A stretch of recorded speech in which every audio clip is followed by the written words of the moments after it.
He was reborn as the prince of a kingdom, but the queen poisoned his mother, and his own half-brother nearly killed him, leaving him in a coma for 5 years. Except those 5 years were actually 1,000 years in the hero's domain, where he mastered magic, swordsmanship, and even blacksmithing. And now that he's back, he has the power and knowledge to shake the entire world. But before that, smash that like, sub, and hype up the video. It helps me out a ton. Anyway, that's it. Now let's get into the story. A legendary hero. In other words, an absolute ruler. Everyone knows he ruled during a certain era, a time when his name alone could inspire terror. There was a king who built an empire, and a boss who led a massive organization. Since ancient times, there have been those whose stories are told for centuries. Ones who defeated demon kings, cured diseases, and saved countless lives. But there were also those who didn't fit in, who only sought absolute power. And this kid says they're all pathetic. He wants more, and to hell with them all. They made a 10-year-old boy train like that, with some dude in a lion mask beating him senseless, especially when things didn't go his way. And if he somehow survived those trials, a cute girl would just toss him into a pit of lava. They even had the nerve to say it was all for his own good. Surrounded by these beings the kid knows, these scars carved into his soul, along with this place, the Hall of Heroes. He's saying goodbye to all of it, and soon. But someone calls his name. Davy. A girl tells him he's still way too weak. How could he even think of leaving? The same girl from before says she should have kept him in that lava pit longer. He just scoffs, calling them old grandmas who've lived for thousands of years, which really pisses them off. She starts chucking boulders at him, yelling, "What did you say?" and asking if he's got a death wish. Another one calls him a brat and says she's gonna smack him. But as they argue, that first girl realizes this is it, their last moment together. When he looks over, she seems incredibly sad and goes quiet. Then, they all wish him good luck, telling Davy not to forget them, not until the day he dies. He was pretty surprised by their words, but he just turned his back and walked away as they all said their goodbyes. He didn't even look back. Instead, a satisfied smirk crossed his face as he muttered, "Too bad, but we're never seeing each other again." And after leaving that place, he finally wakes up in a bed, feeling completely wrecked. Wiggling his hand, he realizes this body is totally useless and immobile. This really sucks. He can't even open his eyes properly. Giving up, he thinks about how he's returned, as a weak, despised prince. Davy, of the Alron Kingdom, located on the eastern side of the Tionis continent. He's the first son of a worthless king, a totally insignificant father. That's him, Davy. And he actually felt happy when he was reborn in this body, because hey, he was a prince. Even if he was bedridden, compared to his previous life, this was way better. He was living in luxury after all.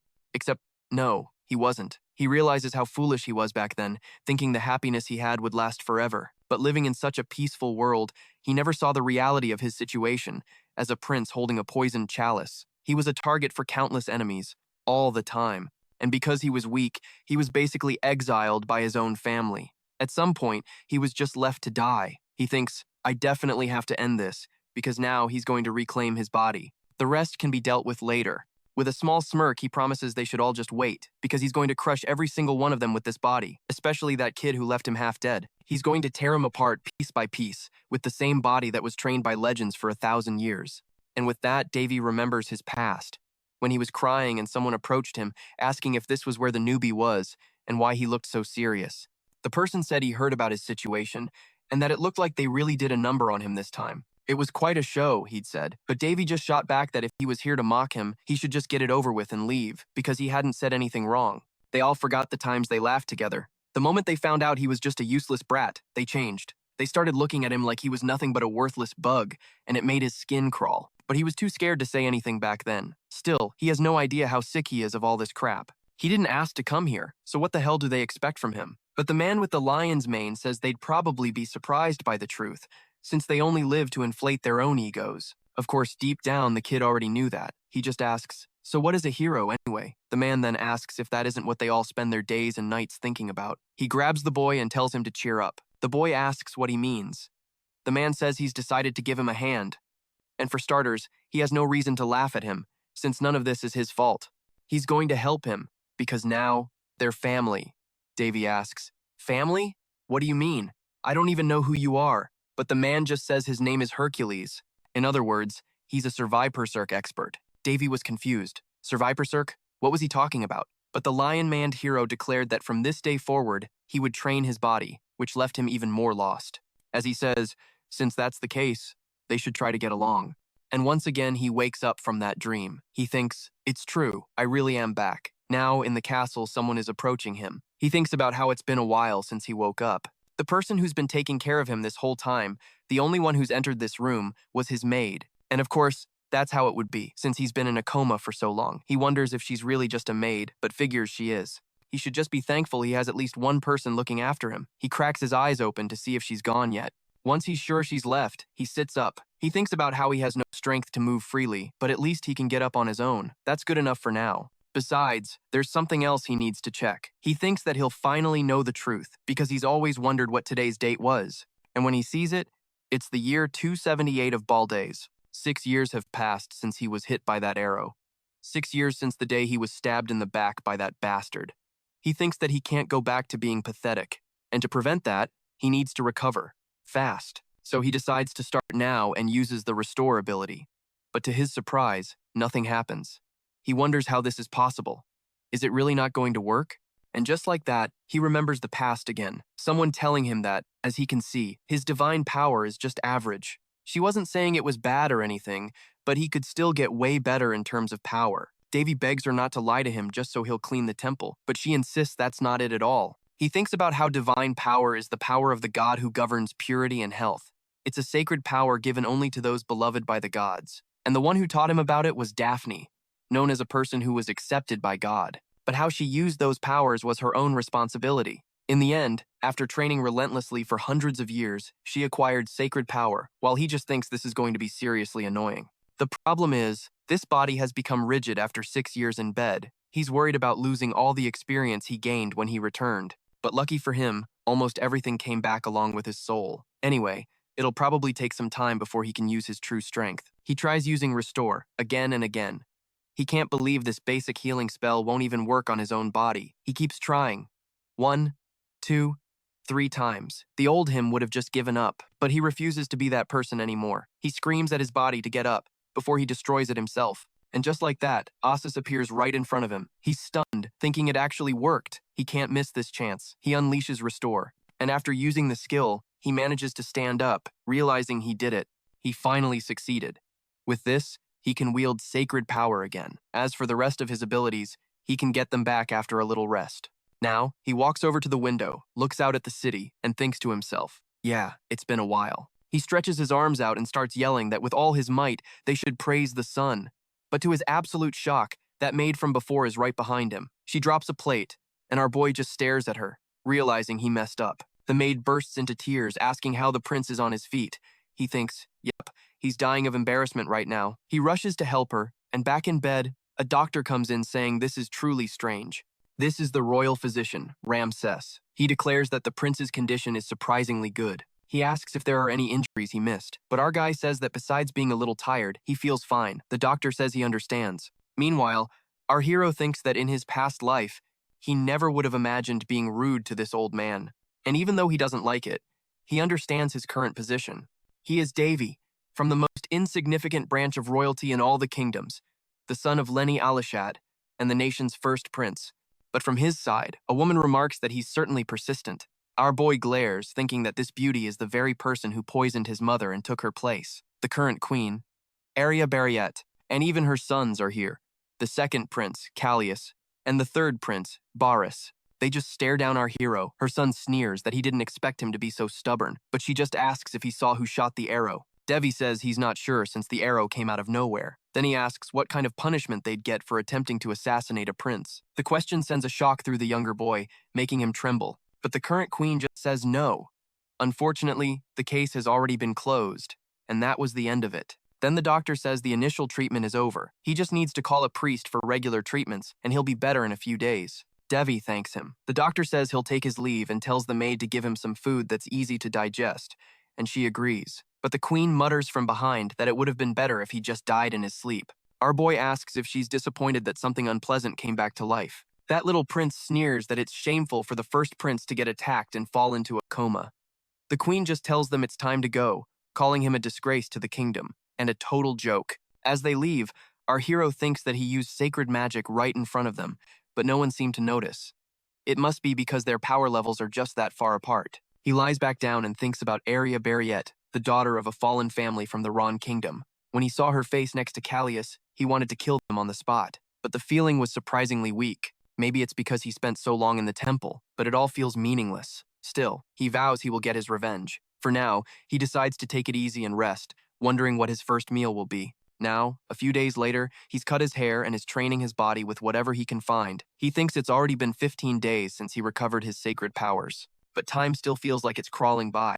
Thanks to his training, his mana control has improved, and his recovery is going smoothly. He could recover instantly with continuous use of healing magic. But with the knowledge of a necromancer who studied the human body, combined with the medical knowledge he was taught, a proper recovery was a difficult task. He snaps his fingers and activates the clean spell, taking a quick and easy shower, thinking how convenient magic is. But to his surprise, there's a knock at the door. It's Aria. While he curses that this maid is a total pain, she announces that his food is here. A bowl of baby food ready for him. He thinks, yep, the meal he was looking forward to was just this mush. Just because he's a patient, they're treating him like an old man. He declares that today's meal is full of sorrow. She says she's sorry, but there's nothing she can do. He tells her this won't be enough, and orders her to prepare 5 more dishes. She asks, what do you mean, 5 dishes?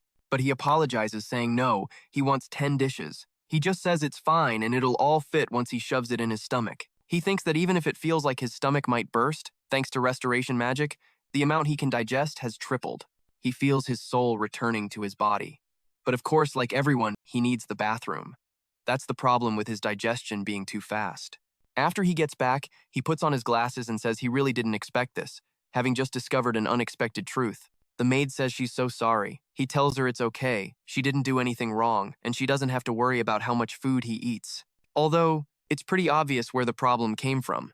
He asks her how many maids and butlers are currently in the castle. She's too ashamed to say. He asks if she's the only one working here, and she gets nervous, saying she's very sorry. He thinks, this can't be the king's castle, though it was used by many in the past. And yet, there's only one maid being kept in this entire castle. It's way too much work for just her. Back in the day, he never would have worried about not being able to eat. So he asks what the estimated per circu of the castle's assets are. She says it's only 6,000 gold. He asks how much they get per month, because if they could work around that budget, it shouldn't be a problem. But she says that officially, they should receive 500 a month.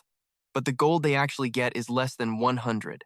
At that, he realizes, yep, they're being scammed. He asks her what her salary is. She asks, what do you mean? He tells her to just spit it out. Is she getting paid correctly? She admits that the amount she receives is about 1/3 of what she's owed.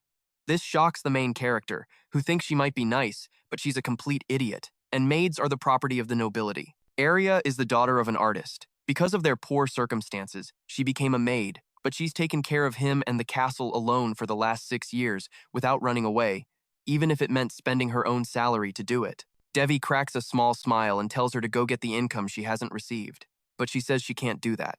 He tells her he doesn't want to repeat himself and just orders her to take it. She says she's sorry, but she doesn't want to. Then he asks if it's true they have nothing to eat tomorrow, and she says yes. Hearing this, he thinks he feels a little bit better. Then he tells her to stop calling him that, because it's too formal.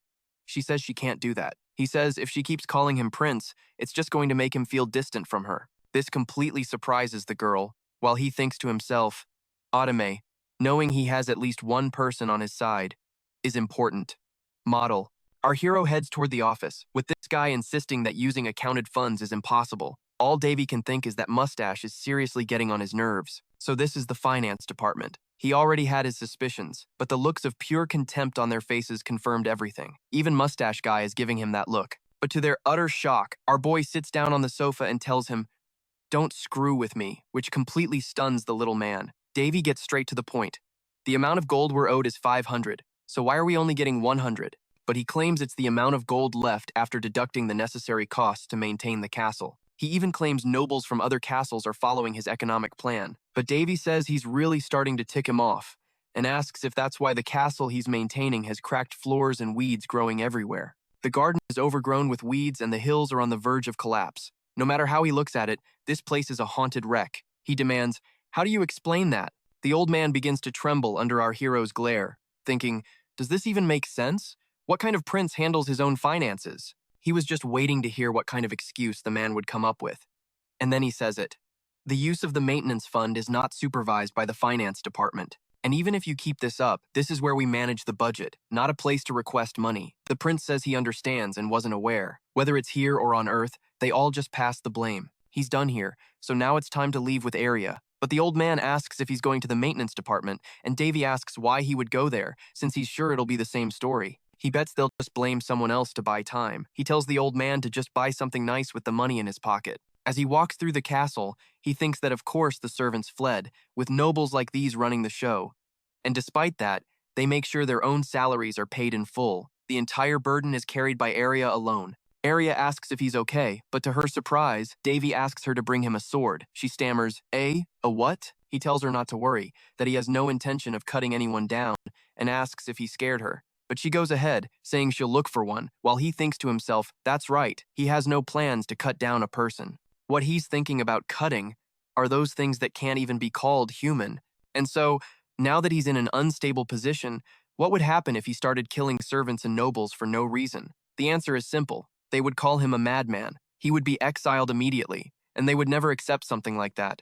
And he has absolutely no intention of becoming prey for those rotten nobles. He used that sword to kill an animal. When she asks where on earth he got something like that, Davy says he's not sure. He just found it in front of the castle. He asks if she wouldn't mind getting a plate and a meat tenderizer for him now. He thinks to himself, asterisk, they'll buy that for now. Asterisk, it's a lie, of course. He hunted it himself, but that wouldn't make any sense, so he's just omitting the facts. But she suddenly begs him to just kill her instead. He asks her what's wrong, and crying, she says she can't let the blood of an animal touch a prince's hands, or let him say he butchered it himself. If he's not careful, he'll end up getting hurt. But Davy says it's fine since nobody is watching, thinking that even if he wanted to see the king, his request would be denied because of politics. And as for the other departments, there's nothing he can do about them. It seems the queen is doing everything she can to stop him. But as a student of Hercules, the master of Survivorsurk, he's become an expert. He tells her, this is a wild boar, and now it's time for dinner. He thinks to himself that this level of danger is nothing to him. And so, at night in the queen's castle, they wonder what he could be thinking, and the maid asks what she means. But the queen says she's right. The more she thinks about it, the stranger it seems. He's not how she remembered him. But the maid says he's just a patient, and according to the doctors, the first prince can barely walk right now.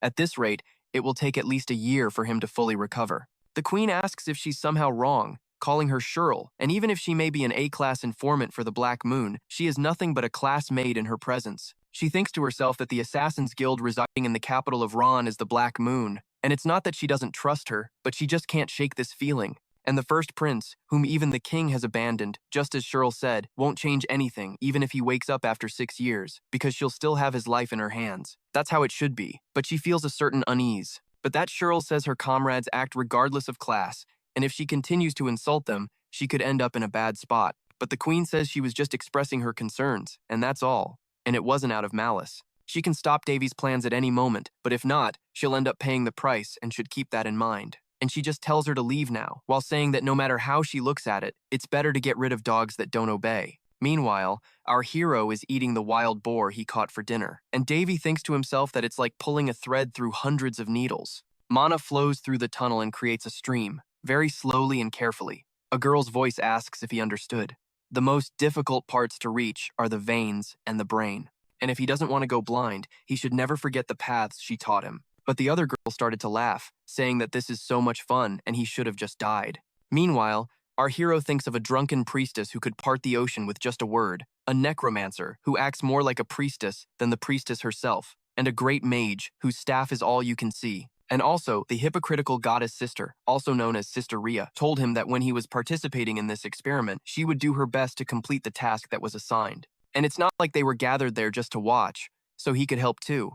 And she just asked him to trust them, while he remembers this is the flashback from the temple. And he was slowly getting to the point where he starts to do it, the experiment he never wants to go through again. The next morning, the maid asks the prince if he's going to explore the gardens. He says he's fine and she can go, but if anyone looks for him, she should let him know. She just asks him not to overdo it. Meanwhile, Davy thinks that although she usually freaks out seeing him do anything, she's started to get used to it, and his efforts to get closer to her as a friend are finally paying off. She refuses to eat with him, but at least it's better than before, and to spend his days in peace, he must go deeper into the forest.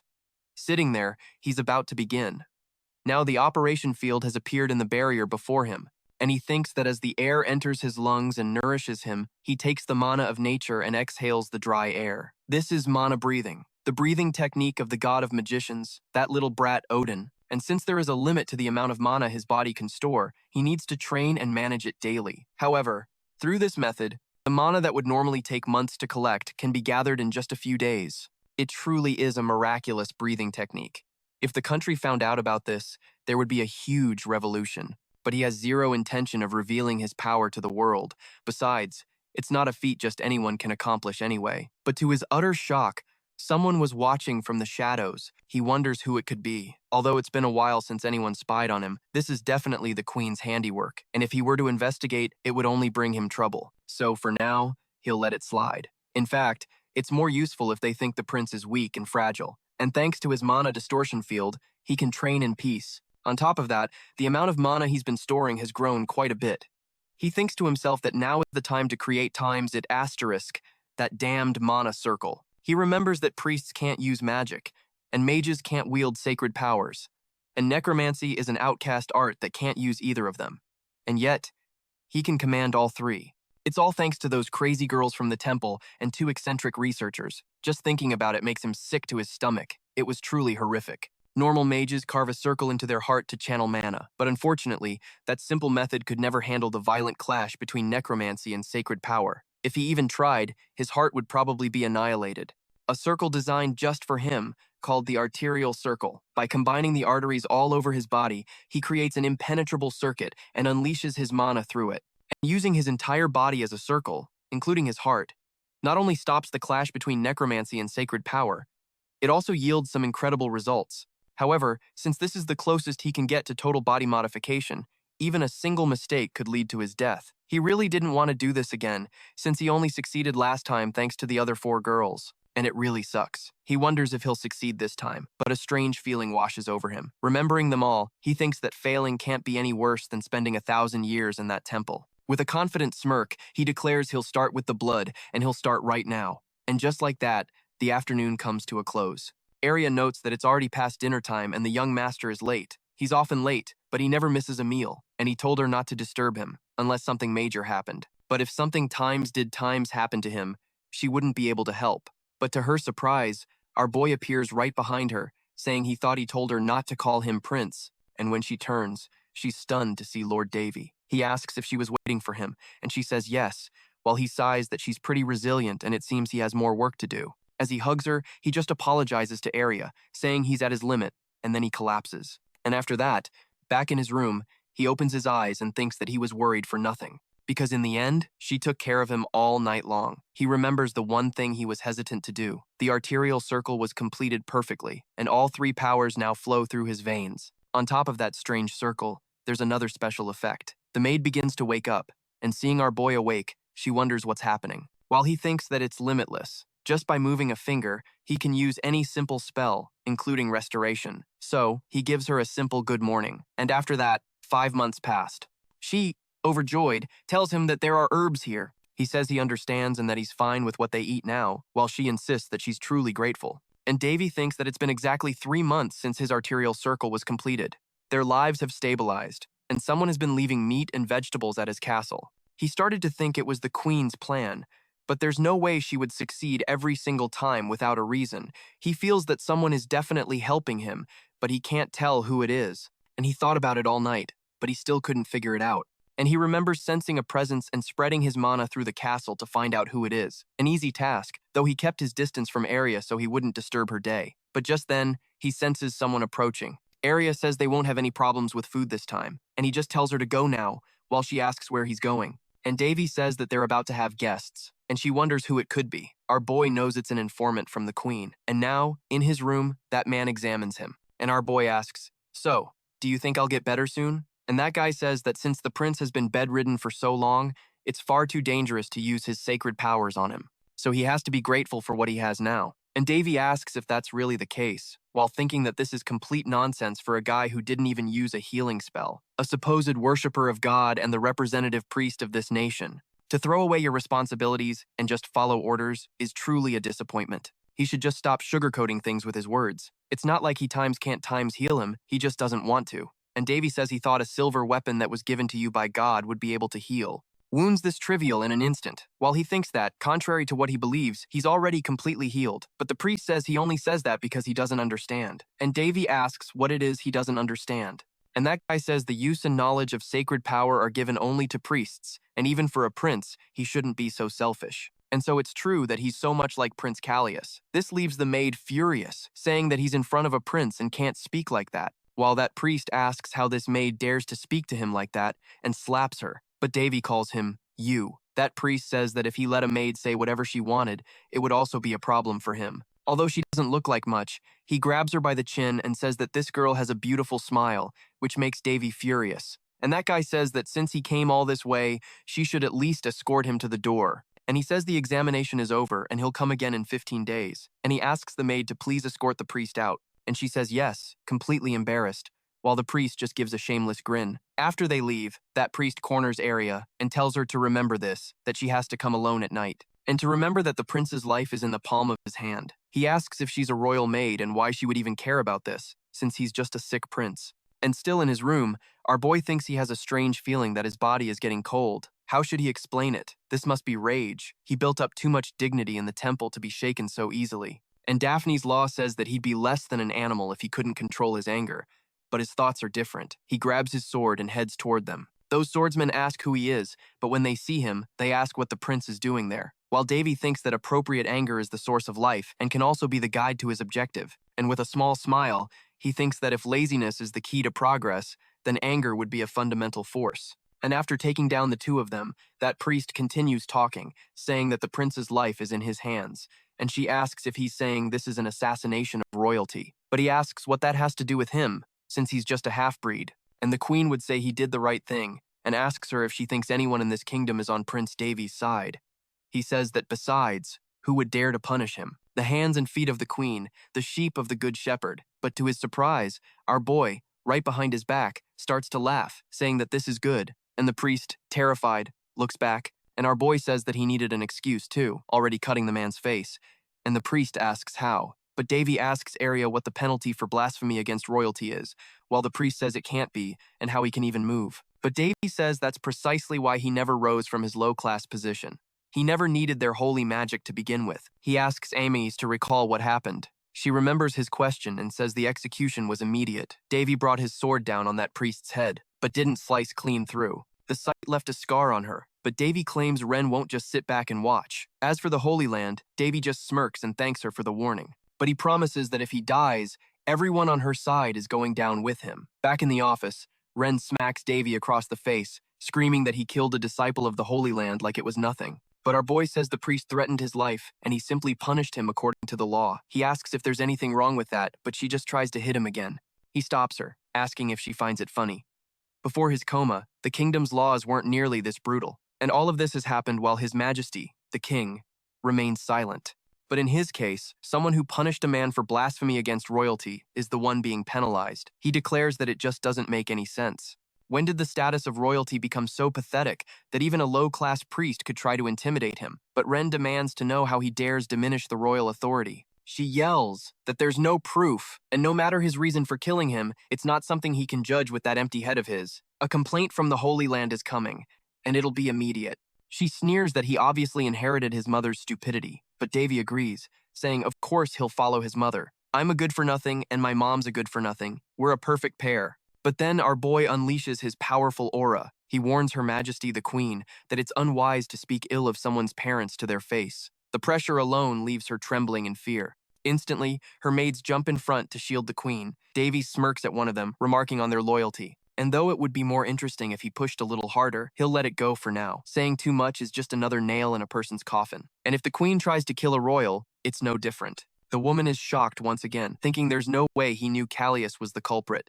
Davy gives her a knowing smile, thinking to himself, of course I knew. He's not stupid enough to hold on to a trump card for too long. It just isn't his style. He says he's tired and wants to get back on topic. He knew the moment she slapped him that she wasn't a very considerate person. He asks that, as a lady, she please act with more elegance inside his palace. As she can see, the castle's condition is pretty bad, especially since she took all the staff. He wants her, as the one in charge of housekeeping, to make sure this is fixed as soon as possible. If things stay like this, a rather grotesque rumor could start to spread. He thinks that's not a bad idea, but tells her she'd better make her decision carefully, because he won't just stand by and watch her antics. After that, Ren starts wrecking everything in her room, fuming about how that little bastard dared to look down on her. She starts screaming at everyone around her, but she says to let him keep acting up. If he has a death wish, there's nothing stopping her from granting it. The way he acts, unable to tell heaven from earth, will be the cause of his downfall. We see Arya walking through the castle, overhearing others gossip that the rumors about the first prince must be true.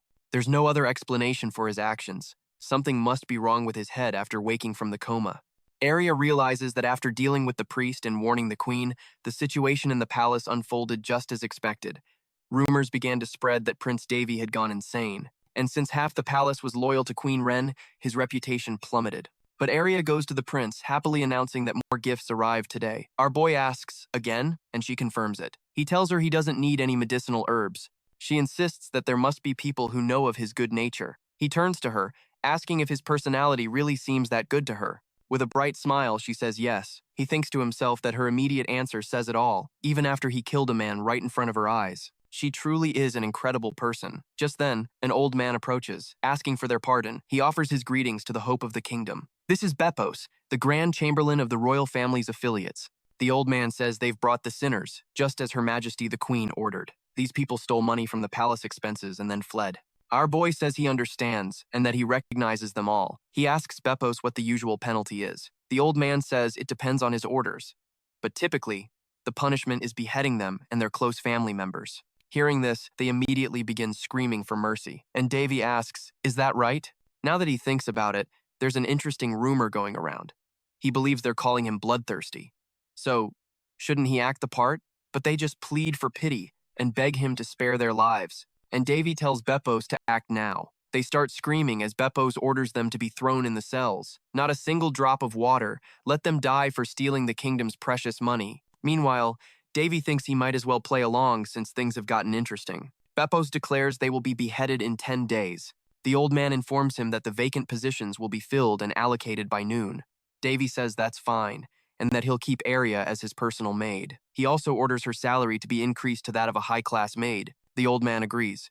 But Davy says there's one more thing, asking if an audience with his father is still not permitted. The old man says he is very sorry, so Davy asks if the order came from his father or from the queen, but the old man simply states he is only a messenger. Davy says he understands. The old man advises His Majesty to be patient, and Davy says he gets the hint. He'll think about it. The old man says his goodbyes, but before he leaves, our boy mentions he ate the food that was sent, which greatly surprises the old man. He says the food is enough, but they don't need to keep sending medicinal herbs. Now that things have changed, maybe they should send them to other people instead. The old man gives a slight smile, claiming he doesn't know what he's talking about, and that it seems his gentle nature has been blessed. In any case, a special guest is here to visit.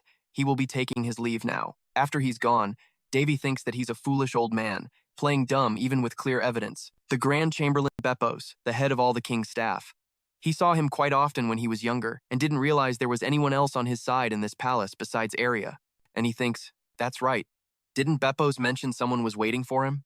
Just then, Arya knocks and enters, announcing to His Majesty that the fourth prince and fourth princess have arrived. To our boy's surprise, the two of them bust down the door and leap on top of him, yelling, "Brother!" The girl, whose name is Inli, is the kingdom's second princess. She's right on top of him, worriedly asking if he's okay. Our boy thinks that he can't exactly say he was using mana control with Arya right there. But a young man pulls his sister back, telling her to be more careful. This is Bears, the fourth prince of the Ron kingdom, and Inli's twin brother. He finally mentioned wanting to see his brother, Davy.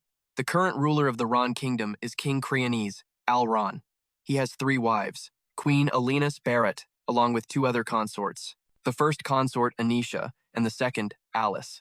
While Alice, the second consort, fully supports the queen. The first consort, Anisha, chose no side, remaining neutral. She became an outcast among the wives, and Barris and Ellen are her children, making them all siblings with different mothers. Barris apologizes for causing such a mess, but Ellen just glares at them. She rips herself free from his grasp and tries to kick him, but he easily dodges. He asks what she's doing, but she snaps back that he's acting way too proper. She asks if he forgot he was the one who started whining to see their brother in the first place. And just like that, the two started fighting over who loves their brother Davy more. As Arya asks if he's okay, He thinks to himself that they're all the same. He heard Barris was running a group of thieves, and it seems those rumors were true. They really don't carry themselves like royalty. Not like Queen Alenus's children, at least. Still, they are the siblings who have always stayed close to him, the ones who listen to every word he has to say. Barris then explains that it's been 6 years since they were sent to a remote area, right after he fell into his coma. Our hero says he'd heard bits and pieces about their situation. Barris and Ellen were only 8 years old back then. What could two powerless children have possibly done? And he thinks about how their mother, Anisha, sent her first daughter, Dana, to a foreign kingdom because of Queen Alenus's schemes. She should have at least protected the children she left behind. He tells them he understands and that it's okay, thinking to himself that most people wouldn't be able to accept it so easily. He asks if they've met with their father yet. Both of them nod. They saw him just before coming here. So our hero asks how he's doing. Barris says he seemed a little worn out, but a worried Ellen quickly cuts in, asking if he still hasn't seen their father. But our hero just says not yet, but he'll be able to see him eventually. This leaves his sister completely stunned. Barris adds that they saw it on their way over. The condition of the palace is just horrendous. Our hero explains that some bastard stole his money. He says things will go back to normal once they're caught, but his brother insists that's not good enough. They did all this knowing he was lying in his room in a coma. His sister declares she's going to speak with their father right now, but Davy just tells them not to waste their energy on it. Barris tries to insist, but stops when he sees the look on our hero's face. Davy tells him it's fine and that he'll take care of his own affairs. He wonders to himself, is it just his imagination, or are there a lot of people on his side now? Then he changes the subject, saying he never knew Ellen had such a talent for magic. He saw she was with an arts troupe and was seriously impressed. But Barris scoffs, saying the idiot would have gotten herself hurt if it wasn't for him. Ellen just fires back that he's the one always running to her, scared out of his mind. Davy asks what she means by that. The kid explains that for someone with his personality to qualify for the continental fencing competition, he must be incredible in his own way. Shocked, our hero asks, "Wait, the fencing competition?" His question freezes them both in place. They immediately start blaming each other for spilling the beans, arguing over whose fault it was that their plan was ruined. Barris decides to just hand it over. It's for a fencing competition that's held every 5 years. This year's event will be in the Pelis kingdom, a competition meant to promote harmony between the continents. Our hero wonders if it's some kind of Olympics. He figures there will be mercenaries and nobles, a whole bunch of different classes all participating together. The young man tells his brother that he should seize this opportunity while he still can. After all, he's basically never stepped foot outside the kingdom. So he put in a request with their father. But Ellen argues that she was the one who did it. They tell him the Pelis kingdom is a city of water, so it must be beautiful. As our hero stares at the letter, he starts to laugh, which makes the two of them furious. Seeing their glares, he just says, "It's all right. There's nothing he can do about it now." He can't just reject an offer from his own siblings. Overjoyed, they throw their teacups into the air. The main character thinks they're even happier than he expected. And just like Barris said, he's barely ever been outside the palace. It wouldn't be so bad to enjoy one of this world's major events, at least once. He might even have some fun. He's actually looking forward to it. Meanwhile, in another palace, a man takes a drink. So, the fencing competition. Barris turns 14 this year, making him practically an adult. They must be discussing it amongst themselves right now. A lady tells him not to worry. She assures him the young master has become much more mature, and that his composure and insight are truly splendid. Even she was surprised to see how much he'd grown, but the drinking man asks if it's really enough. Even you are saying this. How sad. The next day, our hero stares at a picture, a portrait of his mother. He whispers that it's perfect. Who would have thought he could stop this place from looking like a haunted house? He thinks it's all thanks to the quick and amazing work of his chamberlain, Bepos. And just like that, his palace began to look like a real palace again. Even Arya is moved to tears by the sight of it all. She cries out that this day has finally come. He looks at her, wondering if maybe he pushed her too hard to get here. But through her tears, she says she's just so happy, that it's so good to see things finally turning around. His brother asks if he's ready. Our hero says he is, but asks if it's time already. He tells Arya to pack everything and take care of things for him. And now, they head for the Pelis kingdom. We're told that the Continental Fencing Tournament has been held for ages. It was an event that captured everyone's attention and held enormous influence. Besides Barris's participation, Davy was allowed to go under the excuse of recovering from his illness.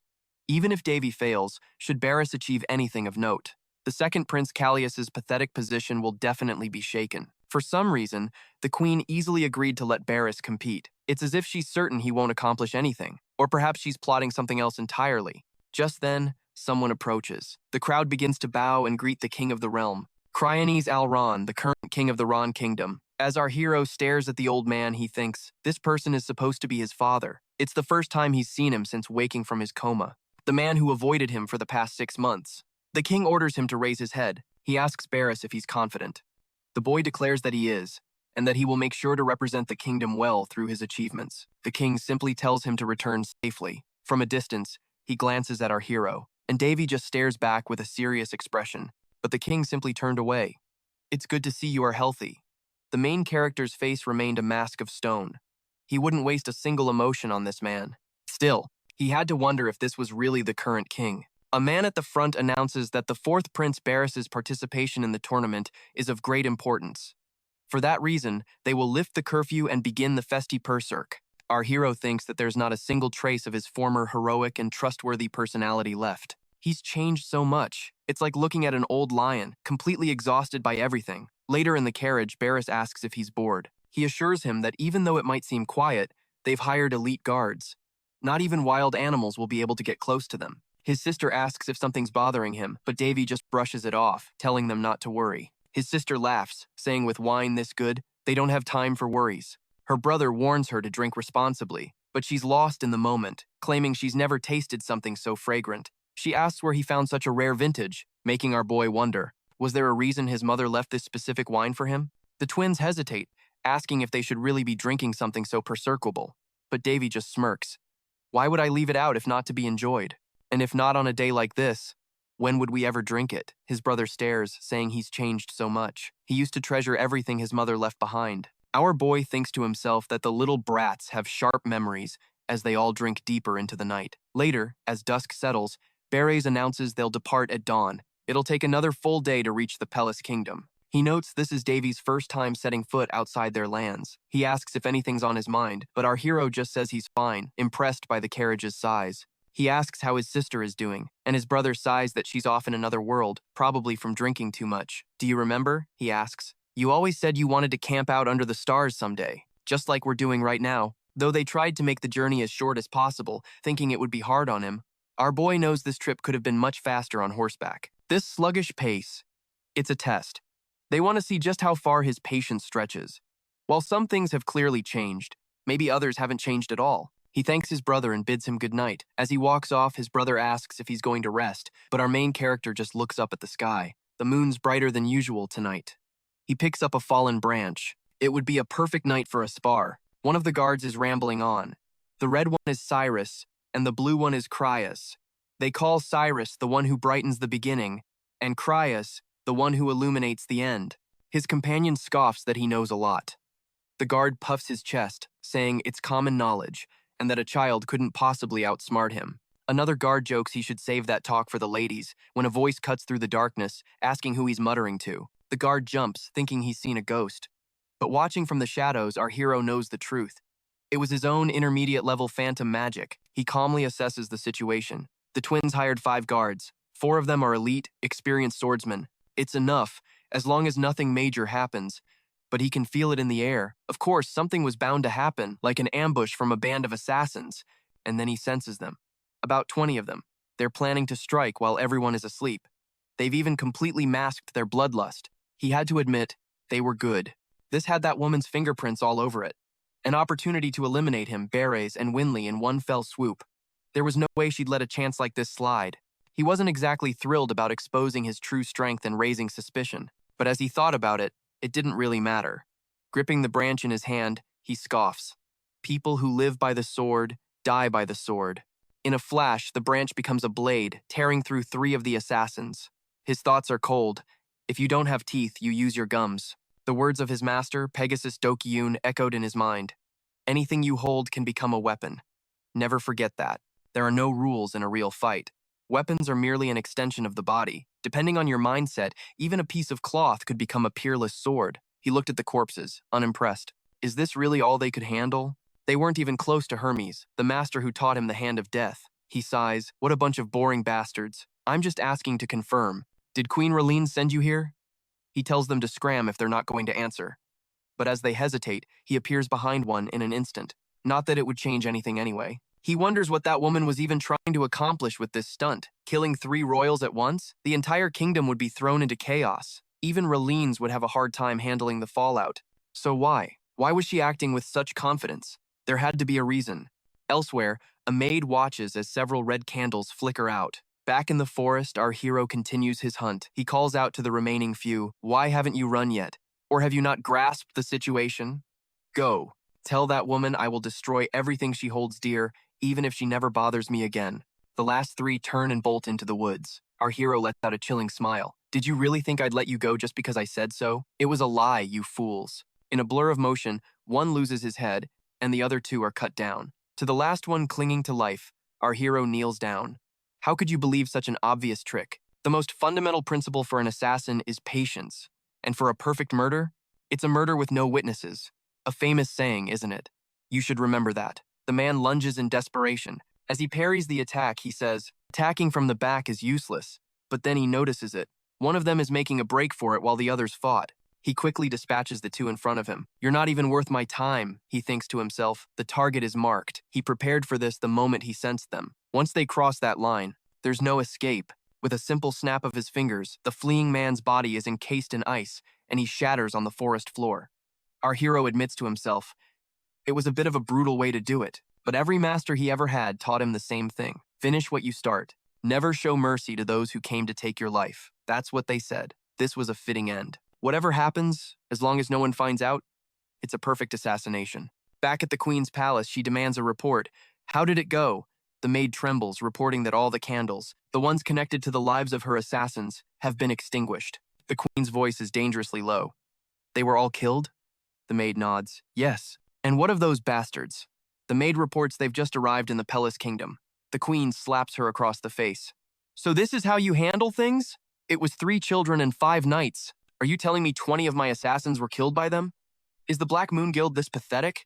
But the maid quickly replies, "We're investigating, but it seems Prince Davy had a helper." The queen sneers. A helper? Who in their right mind would help those wretched half-breeds? I want you to find out who it was. I will teach them what happens when you get in my way. The maid bows. Yes, your majesty. The queen's voice turns to ice. Do not forget why you work for me. There will be no more failures. If you fail me this time, our contract is terminated. And I will use the full might of the Barrett family and this entire country to crush the Black Moon Guild. I will keep that in mind, the maid whispers. The next day, as they arrive in the Pelis kingdom, Winley exclaims that they're finally here. And our hero thinks, so this is it. The Water Kingdom, Pelis. A small city-state about the size of Singapore on Earth. But it was built upon ancient ruins, making it one of the most beautiful places on the continent. Beres notices his expression. Judging by your reaction, you seem quite happy to be here. Our boy smirks. I am. Because this is where the Continental Swordsmanship competition is held. His brother explains that the main stadium is normally used as a fighting pit, a place where gladiators and even monsters fight for their lives. It's completely barbaric, his sister adds. Our hero ignores them. So, what's the competition like? Do you know how many people are participating? Beres replies, it seems 8 countries are competing this time around, starting with the host nation, Pelis. The Sourdan Kingdom is here, among others. The competition is centered around the chosen representatives from each kingdom. Davy scoffs, thinking this is all just a pointless battle of national pride. He gripes that it's lame, only those under 20 can even participate. But his brother says it's a competition for the younger generation. Davy retorts that, from the looks of it, this isn't about finding truly talented people. Then William pipes up, for your information, our kingdom's representative is that idiot right there. As he asks if she's here to cheer him on or just get on his nerves, Davy sizes them up. He internally notes that Beres' skills are only at a mid-tier expert level. His rank is below a swordmaster, which is actually incredible for his age. The kid has a lot of potential for the future. But William adds that, come to think of it, the representative from the Fala Kingdom is the renowned sword princess. Our main character asks who she is, and William is floored. How can you not know her? There's no one in the entire Ron Kingdom who hasn't heard that name. Meanwhile, Davy figures he's usually confident in his memory. But he can't place her, obviously, because he was in a coma. Then it clicks. The only princess of the Fala Kingdom, among 9 princes. She's the clear favorite to inherit the throne, and Beres adds that, of course, her fame partly comes from being the sole princess of a major kingdom like Fala. But that's not all. The real reason she's famous is because she wields the Sword of God. Our hero's interest is piqued. The Sword of God, you say? That's right, William confirms. It's known as God's favorite blade, the Sword of Calderas, a masterpiece forged over 100 days and nights. Davy thinks to himself, it's been a while since he last heard that name. It's because his first teacher back at the temple possessed a god sword of his own, Ares. And despite being a lazy bum, that man's skills were the real deal. He heard the name of that sword so many times his ears nearly bled. They say it was the very blade that slayed the demon lord, a stark contrast to the Dakojum from the demonic academy. Davy figures it's normal for him to leave a mark somewhere, but it still feels weird. Just then, a girl walks past him, stopping to stare. Someone by her side asks what's wrong, but she just says it's nothing. Beres continues, explaining that the Sword of God has never been damaged in any way. He's heard that if its wielder's ego is absorbed by the blade, it can manifest magic on its own. Willian adds that the sword chooses its owner once every few hundred years, and the chosen one was Alina. But Beres says there's one more reason Alina is so famous. Davy asks, "There's more?" "Oh yes," Beres replies. "She's also one of the 5 blossoming beauties of the continent. And for that reason, our hero starts clapping. He thinks to himself, who cares if she owns the sword? Now that is the most attractive thing about her. Then, on the day of the Festa Perserk, our boy is all dressed up. Isn't there anything simpler? He asks. But the maid, blushing slightly, insists this outfit is already simple enough. His dignity represents the Ron kingdom, and like it or not, he has to dress the part. Our hero grumbles internally, "I'm just a spectator." Later, at the Eve Festa Perserk, Willian and her brother approach him. "You look beautiful," Davy says. She lights up, telling him he looks amazing too. But her brother warns him not to praise her too much. She stomps on his foot, grabs our hero's arm, and declares he has the honor of being her partner. As her brother thinks, what a little vixen, a carriage pulls up. Someone descends, and an aide asks, "Your Majesty, is something wrong?" She simply says it's a bit loud, but someone advises her they must be gracious, since this is an opportunity for the younger generation to forge new bonds. Another person mentions they heard she visited the village earlier and asks how it was. She picks a flower and replies, "Not too bad for such a barbaric place." Now, at the pre-tournament banquet, nobles chatter amongst themselves. Our hero wonders if these are the participants, just as I'd expect from a tournament with an age limit. Everyone here is so young. Of course, there are people like him and Henry, where the participant's companion is much older. But still, the number of young people is staggering. Among them is the most popular contestant. Everyone begins to greet Prince Beres. Girls all around him gush, "It's a pleasure to meet you," while he looks totally overwhelmed. Our hero watches from the back, thinking, considering his skills, it's obvious he'd be the center of attention. In any case, this tournament is a good chance for him to make friends and size up his Ryperserks. Henry, who's been getting little attention, has become quite outgoing. Just then, Beres shoots our hero a look, silently pleading for help. But Davy just says he's going to dance with Henry. He apologizes to Beres in his head, thinking, youth is meant to be enjoyed. As they dance, his sister says that despite how she dresses, it's been a long time since she's been in high society. "Of course," our hero replies. She then asks if he feels frustrated. If that incident hadn't happened, he could have been in this tournament too, since he had a talent for swordplay. But Davy just asks if she isn't giving him too much credit. After all, reaching an advanced level by age 14 would have been impossible. And if you really think about it, talent is just an illusion. If you don't back it up with hard work, you'll never achieve anything. He thinks to himself, in my case, I had thousands of years to perfect my craft. Out loud, he says that stuff doesn't matter anymore. His dream now is just to enjoy a peaceful life. She starts laughing, telling him he sounds like an old man, but gives him a beautiful smile. But to his surprise, someone approaches from behind. "What a surprise," a voice says, "to find you in a place like this." Getting closer to her, he says, "I've been waiting for this meeting." Our hero wonders who this creep is, and if he's close with Henry. But one look at her face tells him she's incredibly uncomfortable. The guy then takes her hand and asks if she would grant him the honor of a moment of her time. But she pulls away, calling him Prince, and says she's already speaking with her brother. This clearly pisses him off, and he admits he was indeed being impolite. He introduces himself as the 7th Prince of the Voltes Kingdom, Barton de Voltes. Our hero replies, "I'm Davian Ron." The prince asks, "Is that all?" As our hero thinks, what else does he want? The little prince asks his purpose here, and our protagonist says he's here to watch his brother's match. The punk smirks, telling him to remember only the best performance. He then kneels before Princess Henry, declaring he will dedicate his victory in this tournament to her, and that she should look forward to it. But the princess asks if he has any idea what he just said. That was rude to everyone else in this hall, but he just says, "It's not rude if it's the truth." She fires back that her twin brother is also participating in this tournament. "In that case, what you said was nothing but an act of disrespect towards him." She then turns to Davy and says, "Let's go." As our hero thinks, looks like the little one has matured. He knows the other guy won't let it go. The prince blocks her path, asking if she's looking down on him, and Davy thinks, this is as far as I'll let this go. With a swift move, he trips the prince, saying, "Oops, my hand slipped." He starts twisting the guy's hand, warning him, "You shouldn't carelessly put your grubby hands on my dear sister. Consider yourself lucky I'm sparing your bones. I can't have you jeopardizing Barris's match because of trash like you." He adds, "I guess your personality led you to this." This sends the prince into a rage, and he throws his glove at our hero. He challenges him to a duel, shocking everyone in the room. Henry tells him to stop, but he shouts for her to stay out of it.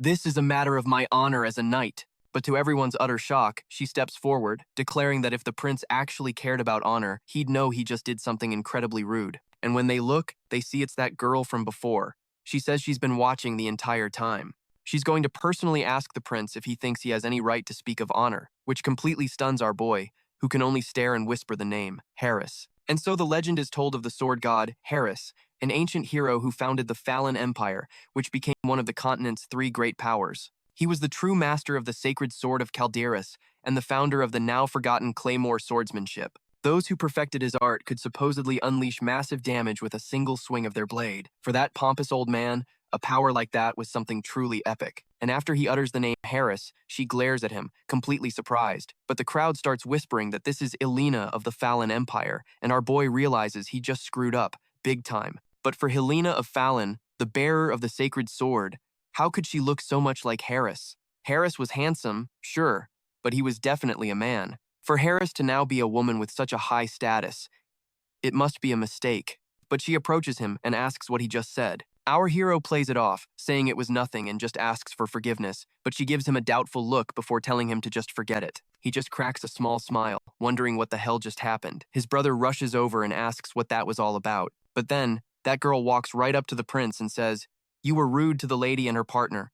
You've disrespected everyone here." Our hero stares at her, thinking the identity of this forbidden treasure is truly unbelievable. She continues to stare him down, asking if he is truly worthy of his honor. And she says that if he truly considers himself a knight with a code, then he must apologize to those 2 guests. This absolutely infuriates the prince. While Divis thinks that regardless of her intentions, someone as proud as him will never apologize easily. He gives a little smirk and says he wants to see what's going to happen. And then the prince declares that he accepts the duel, which completely surprises the other guy. He asks what he's doing, while our hero stares back confidently, thinking he's not about to run away. Helena says this fight is meaningless, and there's no reason for it, but our boy retorts that he's the one who decides that. And then he asks the punk what he said about wanting a duel. He takes his glove off and says he'll definitely accept. And so, in the middle of the duel, that prince is already thinking this whole thing sucks. His posture is awful. He doesn't even know how to properly control his power. There's no way I can lose this battle. But he doesn't understand why this is happening, as the sword comes flying at him again. Everyone just watches the fight, while Divis is struck once more and the prince calls him a bastard, glaring furiously. But he can hear the nobles wondering how many hits that is now. Even if he was caught off guard, getting hit 3 times is just pathetic. They question if he's really the great Berserkin. They thought he was practically an expert, but maybe he's not all that. The prince just screams at them to shut up and not blabber about things they don't understand. And Devis thinks, so that's it. He's hit his breaking point. This is the exact reason he learned this sword technique, and its official name is the Drunken Sword Style, the Intoxicated Blade. And as the name suggests, it's a style where the user fights as if they were drunk. It's an invention from the Hero Hall's biggest lush, the Dock God, and also from Harris, who thought it would be interesting to create the most wicked and scummy of all sword styles. Flashing back, Dock God says he's created the most perverse sword style and is genuinely excited about it. And Harris warned him seriously, if you weren't going to use it on someone utterly despicable, then you shouldn't use it at all, or you'd be inhuman, with no conscience. And our boy thinks that it was a style that even its 2 creators treated as taboo, and he wonders why. Is it because it creates such a strong, cutting blow, or because it's so powerful? Nope, it's none of that. He blocks the boy's strike one more time and hits him with the sword again, while thinking that the problem is that this fighting style is all about manipulating and deceiving the opponent. It's a style that isn't meant to protect someone or even to kill. Its sole purpose is to completely humiliate the opponent in front of everyone. And this style perfectly fits its title, aiming for the opponent's opening to avoid an attack and deliver a final blow. This sword style truly infuriates the other person. And once again, he throws him to the ground, thinking that the more people who watch, the greater its effect is. Just like now. And he says he can't tell if he's good or if his opponent is just that incompetent. He asks if the prince is all right, all while thinking this is fun. No matter how he thinks about it, he's better suited for this sword style than a normal one, in the sense of having more fun, that is. While the princess just glares at our hero, the prince, filled with rage, declares he's going to kill him now, unleashing his sword aura. The twin siblings shout that it's the spirit sword. They wonder if the prince has gone crazy. But he, with a wicked smile, says this was supposed to be a spar with no killing intent, and it's too late to regret it now, as he lunges for our boy. And Divas thinks that if any more coincidences happen, it'll become suspicious. What's more, he's felt a cold gaze on him from the very beginning, and so he takes a step forward. The prince screams that he's got him, with the sword coming right for his eyes, but to his shock, he wonders where Divas is, and Divas just smirks from below him, thinking he's a stupid bastard, and trips him to the ground. Standing over him, the kid calls him pathetic. But our hero slams his sword right next to his ear and says it was an accident, that they just happened to fall. He starts laughing as the people around wonder why the prince is on the ground, and our hero says it looks like he won. And the crowd whispers that Prince Perserkin put on a disastrous fight and was truly disappointing. And Prince Devis was amazing. They were wondering if he hadn't been in a coma just a few months ago, and that must be why he couldn't hold a sword correctly. But things went in his favor, and maybe somehow he just got lucky in his second life. The prince just listens to everyone talking about him and gets incredibly furious and sad, while the other princess just thinks that it was a great show, but he's a real fool, and she's leaving now. Her companion tells her to wait, while our hero just watches her leave, thinking that she's a really cold one. And now, in the carriage, his sister says he was reckless and shouldn't have caused that commotion. But Devis asks why she's so tense, since it's already over. He handled the situation just fine, but his brother says he just got lucky and that his attitude is crap, but his skills are not. And Devis asks how he would know that. And Barris says they saw his demonstrations at meetings before. He's always going after William, and he says that he's a really terrible guy. And our hero says that, just as he imagined, his plan was well executed. They ask, "What do you mean?" But Barris just says he got lucky and shouldn't try anything like that next time. He'd prefer if he didn't do anything else. But our hero grabs his hand and starts to squeeze, and he asks how he can have such insane strength. Devis just says that he shouldn't treat him like a patient and that he'll keep his advice, since it came from his dear little brother. While thinking that it was inevitable they'd find out sooner or later, his sister, Happy, says she's relieved, that her brother is really incredible for catching someone off guard, even when he could barely handle the weight of a sword. Our boy claims he didn't expect to lose, but insists it all still went according to plan. Now, back in his room, that punk unleashes his fury, shattering everything in sight. He screams, asking how dare he be humiliated, he, the next Prince of Baldes. He believes he has a radiant appearance and a talent without equal. There are very few things in this world that are beyond his grasp. He was indifferent toward the Princess of Ron, but chose her as his future bride, knowing the immense advantage she would bring. Thanks to her, the marriage talks were going smoothly, but now he wonders why he has to endure this disgrace. He orders everyone out of his sight immediately and continues his rampage, vowing that he will kill him. He will absolutely kill him. To his surprise, a figure appears in his room, asking if he desires to kill. The prince demands to know who it is, and the voice simply asks again, does he wish to kill him? The prince shouts, "Who the hell are you?" A maid emerges from the shadows, saying she can help him murder that boy. He asks if she's serious, and she confirms it, promising to help him carve the boy's flesh and dislocate his bones. He asks for her name. She tells him it's Sarayo, and that he will remember it. He's completely mesmerized as she tells him to leave everything to her. He can simply do as he pleases. Now, on the day of the tournament, someone informs our boy that the qualifying round against B-Area is about to begin. Dave just nods. As he continues to circulate his magic, he thinks that he's still too far from his goal. She asks what he means, but he brushes it off, saying he was just talking to himself. B-Area stands ready for his match, his sister watching from the stands. And on the other side, his opponent is that very same prince, a wicked smirk on his face as he thinks that today is the day. Now, the tournament will begin. Our main character heads to the stands, thinking the audience is buzzing with excitement. He notes that B-Area's match is scheduled for the afternoon, and he can't believe he's expected to waste his time watching amateurs. So, he'd skipped all the earlier matches with the excuse of being sick. His sister reaches for his hand, saying she's here. She asks if he's all right, and our boy says he is. She tells him he got sick from overdoing it yesterday. He thinks to himself that he can't admit he was lying, though he did have a real stomachache. He was able to form a mana circle when he was just a child. That power was enough to destroy assassins or even take down rogue royals, but he can't be sidelined by something so trivial, not when he hasn't achieved complete mastery yet. He used to have to make regular trips to the temple's bathroom. If this keeps up, he'll have to use his sacred power just to cure a stomachache. His sister tells him to look, it's B-Area. The crowd starts chanting his name. She says the audience loves him, and our boy notes that the match is starting. He wants to see his opponent, and with a small smile, he says this matchup is just cruel. They put the two of them against each other way too soon. The two fighters face off. The judge announces that the blades are blunted, but any attack that endangers a life will be forbidden. They can also be penalized for imbuing their swords with mana during an attack. Therefore, they must be cautious. Our hero thinks that public opinion is no joke. His sister worries that Bieria will get hurt from being too excited, like an angry calf. But he tells her that Bieria is experienced. He'll be fine, and besides, he's protected. She asks what he means. Just then, the judge orders them to step forward and activate a barrier. The two glare at each other as the ref shouts for them to begin, and they charge forward in a blur. Meanwhile, our boy thinks back to yesterday's match. Perserkinen's swordsmanship relies on unexpected moves. In contrast, Bieria uses his overwhelming strength to deal massive damage. Comparing their styles alone, Bieria has the clear advantage. On top of that, Perserkinen shouldn't be able to withstand Bieria's heavy attacks and will likely try to avoid a direct clash. But to everyone's shock, even Bieria's that punk has gotten immensely stronger. An arrogant smirk spreads across his face as Bieria wonders how he blocked that attack. That guy keeps laughing like a psychopath while relentlessly attacking Bieria. The crowd roars that it's impressive, that they're fighting fiercely. They never knew Perserkinen was so strong. But Dave thinks that's impossible. Even a genius has to dedicate time and immense effort to reach a certain level of skill. And just as Bieria had to work hard to master the longsword, even if Perserkinen is holding his own now, he should be reaching his limits soon. But he wonders, what is that near his sword? He gets a strange feeling. His sister keeps gushing that she's never seen Bieria move so fast, meaning he's improving during the match itself. She says he should train more. Our hero is happy, thinking that she's right. His brother is truly dedicated.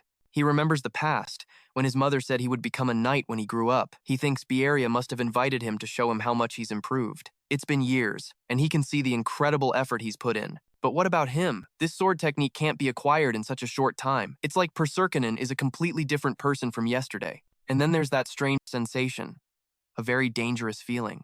He wonders what in the world it is.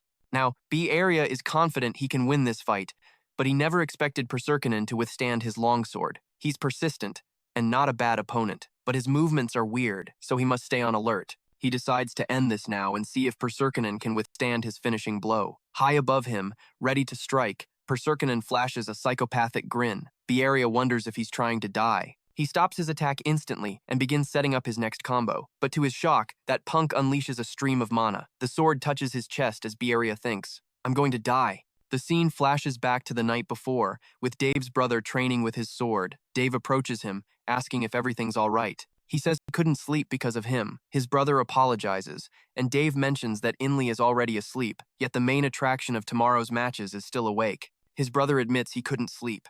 I managed to beat Prince Perserkinen once, but I'm not satisfied. I want to destroy him with my own strength. Dave just says he has no doubt about that and tells him not to worry, that he'll do great tomorrow. Meanwhile, he continues reading his book and thinks, such a good flow, an excellent posture. He has a smooth and honest flow of mana. He wonders if maybe he should help him out a little. It's a method that would bring chaos to the people if it ever became public, but he's his brother. There's no reason to hesitate. His brother wonders what's going on, but our protagonist puts a hand on his shoulder and says he's going to give him a massage. He tells him to close his eyes and relax his muscles. And he begins a mana transfer, subtly modifying his brother's body, thinking that this is going to be a little painful now. At that moment, Bieria starts to feel his body ache intensely. He begs him to please stop, while Dave claims it must be because he practices all night instead of sleeping and resting. But he thinks to himself that the user's mana actually activates the other party's mana, using the friction between the two to trigger a flow of power. It sounds easy, but this method is from another world, shattering the rules of this one. And stopping to think, he remembers seeing a place that gives great massages on the continent. He then says Yola Pong and gives him a firm slap right on the back. As his brother asks what kind of language he's speaking, Dave just slaps him on the back again. Once he's totally exhausted, Dave thinks to himself, excellent. This method is fast-acting. It won't heal him instantly, but it'll make him feel a little better. Just then, another idea pops into his head, and he orders his brother to get up. He'll catch a cold if he just sleeps there. Thinking Dave is trying to protect him, his brother complains that he's being really mean, asking if there's a better way to help him up. But Dave just tells him to get to his room now unless he wants the full ultra massage package. His brother immediately starts running while Dave activates a protective barrier, excited for tomorrow's events. In that critical moment, the sword strikes his chest, but his defense holds strong. Perserkitian's own blade is violently thrown back. As the crowd falls into a stunned silence, they wonder what just happened. The prince's sword seems to be glowing red, and people start asking if the fallen person is Prince Boris. They can't understand what the hell happened or why the mana shield is cracked. Suddenly, the entire stadium erupts in celebration, while Winnie cheers that her dorky brother actually did it. But when she looks for Dave, he's already vanished from sight. Meanwhile, the prince starts coughing up blood. The referees call for a timeout, declaring that Prince Perserketian went too far. He violated the rules by attempting to murder his opponent. This is an act that could easily spark a declaration of war. Not only will he be penalized, but so will the hosts of the duel. One of the referees begs the prince to calm down, but in a flash, the prince grabs him by the neck, lifts him into the air, and simply blows his head apart. Everyone stares in shock. Why did the prince just kill him? The prince lets out a sadistic little grin as a demonic shadow materializes behind him. After that horrifying scene, the entire crowd begins to panic and run for their lives. Still standing in the arena, the prince laughs maniacally, his evil aura exploding outwards. Down below, our boy just smiles and looks at his brother on the ground. Dave asks if he's okay, and Boris immediately asks about the competition. Dave just tells him he did well and that he can relax now. Boris smiles, asking if he saw him create a mana barrier, which completely shocks our hero. He realizes this is an expert-level mana barrier, created by one's own mana to protect its owner from harm. He was ready to deploy his own protection if needed, but it was thanks to Boris's own strength that he's 100% okay. He's only 14 years old. Anyone would be proud after a display like that. And for him to say that after almost dying, he's way too composed. Dave says it would be cuter to see him cry and complain about the pain. Dave tells him to stop talking like an old man and just go to sleep. After he knocks him out, Boris is carried away on a stretcher. Our boy glares up at the arena, calling out Perserketian's name. High above the arena, the mages from before try to damage the prince, but nothing works. They question what that thing is, and how the prince is still alive as his own flesh is slowly torn apart. The mages realize he's far stronger than them. Their priority now is to help the audience evacuate, because the main barrier won't hold for much longer. But then, to everyone's utter astonishment, Dave climbs into the arena. They shout, asking who he is and telling him to get back. It's too dangerous to get any closer, but Dave doesn't care at all. Up in the stands, Winnie screams his name, filled with worry. And just like that, our boy is standing right next to the prince, who now looks more like a demonic beast. Our hero remarks that he looks a little different from last night. Now he has to figure out how to deal with him, as Perserkian once again unleashes his demonic power. Terrifying everyone, he lunges straight for Dave, but in that instant, right in front of our boy, his sister appears, telling him to get out of there, which startles Dave. In that single moment of distraction, he's caught by Perserketian. But then, someone grabs his clothes and yanks him backward, telling him to stay away. Our surprised hero asks what she's doing here. Elena. After she saves him, Perserketian glares at her with pure rage. With her sacred sword in hand, she activates her skill, Heavy Sword, the mountain-splitting blade, trying to cleave him in two. The shockwave from her sword shatters part of the arena. Far away, our boy is completely stunned by her power, wondering if she's really overwhelming her opponent. After the attack, the princess stares at the monster that was once the prince. She's shocked to see that he hasn't taken any damage at all. He's just even more pissed off now, and begins to radiate a monstrous power. But in the middle of his roar, the princess rushes him, kicking him in the face and punching him in the gut. She follows up with another ferocious assault, sending him flying across the arena and causing a massive explosion. The mages in the back whisper that there's no way he could have survived that. He's too strong. She watches him, slammed against the far wall. Instantly, everyone celebrates that Her Majesty has won, shouting that they need to hurry and capture him now. At the same time, Winnie tells Dave to leave this to her now and find shelter. But our boy just stares at her, thinking that she's definitely got a lot of energy. He admits she's better than most of the clumsy fools here. With pure rage, she raises her sword to the sky and through gritted teeth, calls him a vampire. This catches our hero completely off guard. He just stares, wondering what she's talking about. As the mages bind the former prince, she charges at him with her sword. While Dave wonders if this is really what he thinks it is, the chained prince aims his claws at his own chest. Our boy freezes in shock, watching the scene unfold. He literally shoves his hand into his own body, giving the princess a twisted little smile. And just like that, he breaks free. Dave realizes, this is the blood of Pelis. In an instant, the entire arena is shrouded in a red mist, and all the mages collapse to the ground. Meanwhile, Winnie is clinging to our boy, struggling to breathe and in terrible pain. He tells her it's okay, that she's going to be fine, but she says it's nothing and just begs him to stay safe. He tells her to rest for a little while. As soon as she wakes up from this dream, everything will be back to normal. After she falls asleep, our boy is relieved that she seems more peaceful. But then, his expression turns dead serious. He thinks to himself that it's time to act.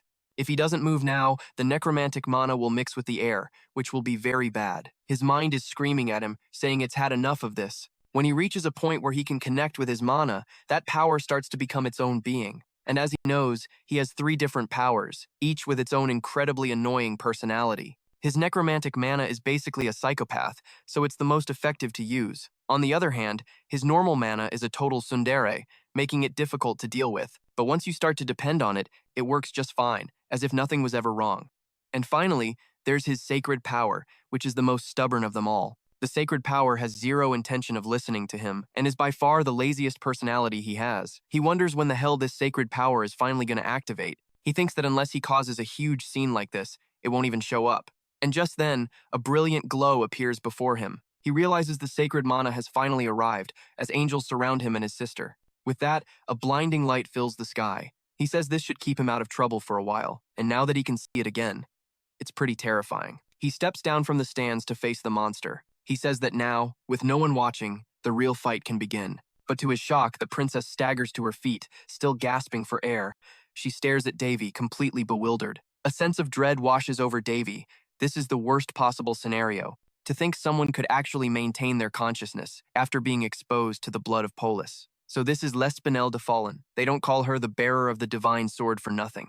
Either way, she's as beautiful as ever, even at death's door. She looks at Davy, and he walks over, placing a hand on her shoulder. To her utter surprise, he injects holy power into her body. He asks if she has finally regained her senses. She's completely stunned by this. He warns her that, even so, the level of danger hasn't changed. He asks if she's okay and tells her not to get in his way. Panicked, she grabs his arm, shouting for him to wait. She asks how he doesn't have a single scratch on him. He glances at her, thinking, so that's what this is about. He thought she understood the situation, but finds it odd she's surprised that a poor prince, who just woke from a coma, isn't terrified. He gives her a little smirk and says, who knows? He has no intention of telling her a thing. This makes her extremely nervous, while he thinks that he's her savior, so she has no reason to hate him. She then orders him to get back, declaring this isn't something he can handle. He scoffs, can't handle it, while thinking how small she seems.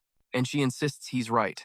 This isn't something he can solve with dumb luck, like at the banquet. These knight nobles, she explains, are descendants of demon blood, straight out of the old texts. She's sure he must have at least heard of vampires, and she tells him a little luck won't help him here. Someone like him, who can't sense a drop of mana, will be torn to shreds, so she demands that he run from here immediately. But he just says he doesn't think the monster would let him go so easily. But she swears she'll do her best to stop it while he escapes. As she nervously prepares for battle, our hero just thinks she's being reckless. However, unlike yesterday, she seems more sincere, as if she's found an arch-enemy from another life. The scene flashes back to a mansion, with the young girl staring at a woman sinking her fangs into her mother's neck. The woman's dark gaze made the girl tremble in fear, leaving her traumatized. She thinks that she hasn't forgotten for a single moment since that day. What these creatures, these vampires, truly are, she vows to wipe them all out, and tear this evil out by the roots until her last breath.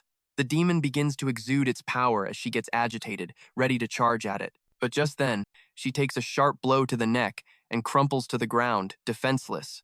What was that? She asks. Davy tells her he doesn't know why she's obsessed with vampires, but she better not interfere with his work. What do you mean by that? She yells, as he tells her to just sit back and watch. And just like that, the vampire lunges for him. Our hero thinks to himself that it's been a while. The number of times he fought in the temple since arriving here. It was in the hundreds. No, the thousands. With the giant vampire right in front of him, our hero knows that if it's a vampire, then there's no one in this world who knows them better than him. At least, no one who's still alive. An infected one, strengthened by the blood of Polis, shouldn't be much of a problem. He says he'll send it to the next life as many times as it wants. He casually blocks the blow with his fingers, and then hits back with a simple slap, saying it looks like it didn't learn its lesson, even after losing to him yesterday. And with that, Davy declares that now it's his turn. With his necromancer power in hand, he attacks the monster's heart, using the skill piercing, the combustion of the blood vessel. His attack punches straight through the monster and shatters part of the stadium, surprising the girl behind him. She whispers that it's impossible after he sent the monster flying. Smashing through the stadium, the girl is in total shock, wondering what in the world that was, with the statue now broken in half. Our hero turns to her and says he can finally breathe a sigh of relief. Meanwhile, she can't comprehend what kind of power he just unleashed. She wonders if it's really possible, for the infected, that not even the knights, the mages, or her own sword could stop. to be defeated by a simple human she can't sense a drop of mana from. And on top of that, an unfortunate prince who was in a coma just months ago. He extends his hand and tells her to get up. Seeing the terrified look on her face, she doesn't know what to do, but accepts reality and reaches for his hand. But to her surprise, our hero asks to borrow her sword, which leaves her flustered and embarrassed. She says that, as he can see, the blade broke during the last battle. But Davy says, not that one, but the one right under her nose. She asks how he knows about that, and our hero just says, well, you're supposed to get an item drop after defeating a boss? And just like that, he says he wants to take the divine sword by force. The narration recalls the blacksmith hero who dedicated his life to forging the sword that could save the world and many other weapons. The blacksmith of old, Sutir. In his hands, common ores were transformed into precious swords, and junk became a priceless treasure. As one who received the blessing of the spirits, he was able to forge swords with mana. He became famous enough to be known across the entire continent for generations, especially for the 12 famous swords that were scattered across the lands and are revered as national treasures. And of all the masterpieces he created during his entire life, Sutir named one of them the sword, Calderas. In the ancient language of the spirits, Calderas means the white guardian. Sutir's swords are all magnificent magical blades, but Calderas stands above all the rest. This is because he fused his own life force into it as he forged it, and he presented it to his friend, Aria, the sword god. An ego was acquired by the sword, which developed a consciousness of its own. He thinks that it's a sword that can use its power all on its own. It sounds amazing when you hear about it, but for someone who really knows it, he already has an idea of what kind of personality it will have. And right after he thinks that, the sword starts cursing him out. It screeches, "How dare you hold me like this?" And our hero thinks, yep, this crappy personality of hers is really making my head vibrate. While the sword screams, Davy deadpans that he's not deaf and can hear it just fine. The sword asks, what do you mean? Our hero says that a vibrating sword is a perverted hobby, and the sword gets incredibly angry. Davy just tells it to cooperate with him. But just then the princess runs up to him, demanding that he give it back. He says, if you keep this up, your owner will die. He thinks that she's still able to move, even as the force keeping her conscious is fading away. He has to praise her for her tenacity. This princess may possess exceptional talent, but her approach was all wrong. Knowing your own limits is also important. The sword tells him not to even think about doing anything with it, and Davy says he won't. Just then, his hand begins to glow, and the sword emanates its power, and our hero seizes that power. A tremendous light engulfs our hero, and the sword Calderas finally appears. Our hero, raising it, says that he understands now. It truly is a fine sword, and the sword says that not even its own bearer had managed to awaken it. It asks how he's using its power, and our hero tells it that it's being too loud. He just needs it to lend him a little bit of its strength, because he'll take care of the rest. The curious blade demands to know who he is. In response, Dave unleashes the divine sword's resonance, slicing through the arena with Clar's grand lightning strike. He then calls out, asking how much longer she plans on hiding. It's time to make your entrance. A rift tears open in the sky, and our boy smirks. He was expecting a vampire, but not an elite-class servant. A girl begins to materialize from the rift. When she fully forms, he realizes, it's the same woman who attacked the prince. Have we met before, Miss Servant? He taunts. The girl scoffs. When my underlings were wiped out, I suspected someone was lurking in the shadows, helping the humans. But to think it would be you, he just shrugs. You make it sound like I'm a big deal. Anyway, get down here already. Looking up at you is giving me a neck cramp. You truly are insolent, she snarls. But Dave doubles down. Besides, from this angle with that outfit you're wearing, I can see your panties. And from the looks of it, they're black. Just like your personality. That pushes her over the edge. You damn bastard. Then you should have come down when I told you to, Dave retorts, unleashing a wave of energy from his sword straight at her. As he attacks, he lays out the facts for her. If you cause a major tragedy here, even if you win, Queen Aline will face the consequences, and relations with the nation of Boltes will completely sour. And since Boltes isn't in a great spot right now, starting a war with the Ron Kingdom is the last thing they want. The fact that you showed your face means you're confident you can kill me. That's smart, I'll give you that. But let me tell you something. It's time for you to go home, sweetheart. You're looking down on me without even knowing what you're up against. Fueled by her rage, she unleashes a devastating attack, causing a massive explosion in the arena. Not bad, he comments coolly, but you seem a little triggered. Just then, countless blood crystals shoot out, homing in on our hero. But he effortlessly weaves through them all. He even dodges a few that burst from the ground to ambush him. He moves like a blur, evading every single crystal without a scratch. With his sword, he shatters the remaining projectiles. The vampire narrows her eyes, This is more than I expected, but in the end, you're still just a human. Aren't you just a human servant too? Dave shoots back. You and that filthy tongue of yours, she screams, lashing out once more with her blood whip. His mind flashes back to the past, back to when he was in a coma. He remembered asking, "A vampire lord? What's that?" And a voice explaining that they were strong. Absurdly strong. For starters, even one of their servants is insanely powerful. But their most unique ability is that they can inherit the legacy and become lords themselves. They can't be killed easily, unless they're up against their mortal enemies, the High Elves. So the question is, how do you beat them? And our hero's answer was simple. You piss them off, and then you finish them.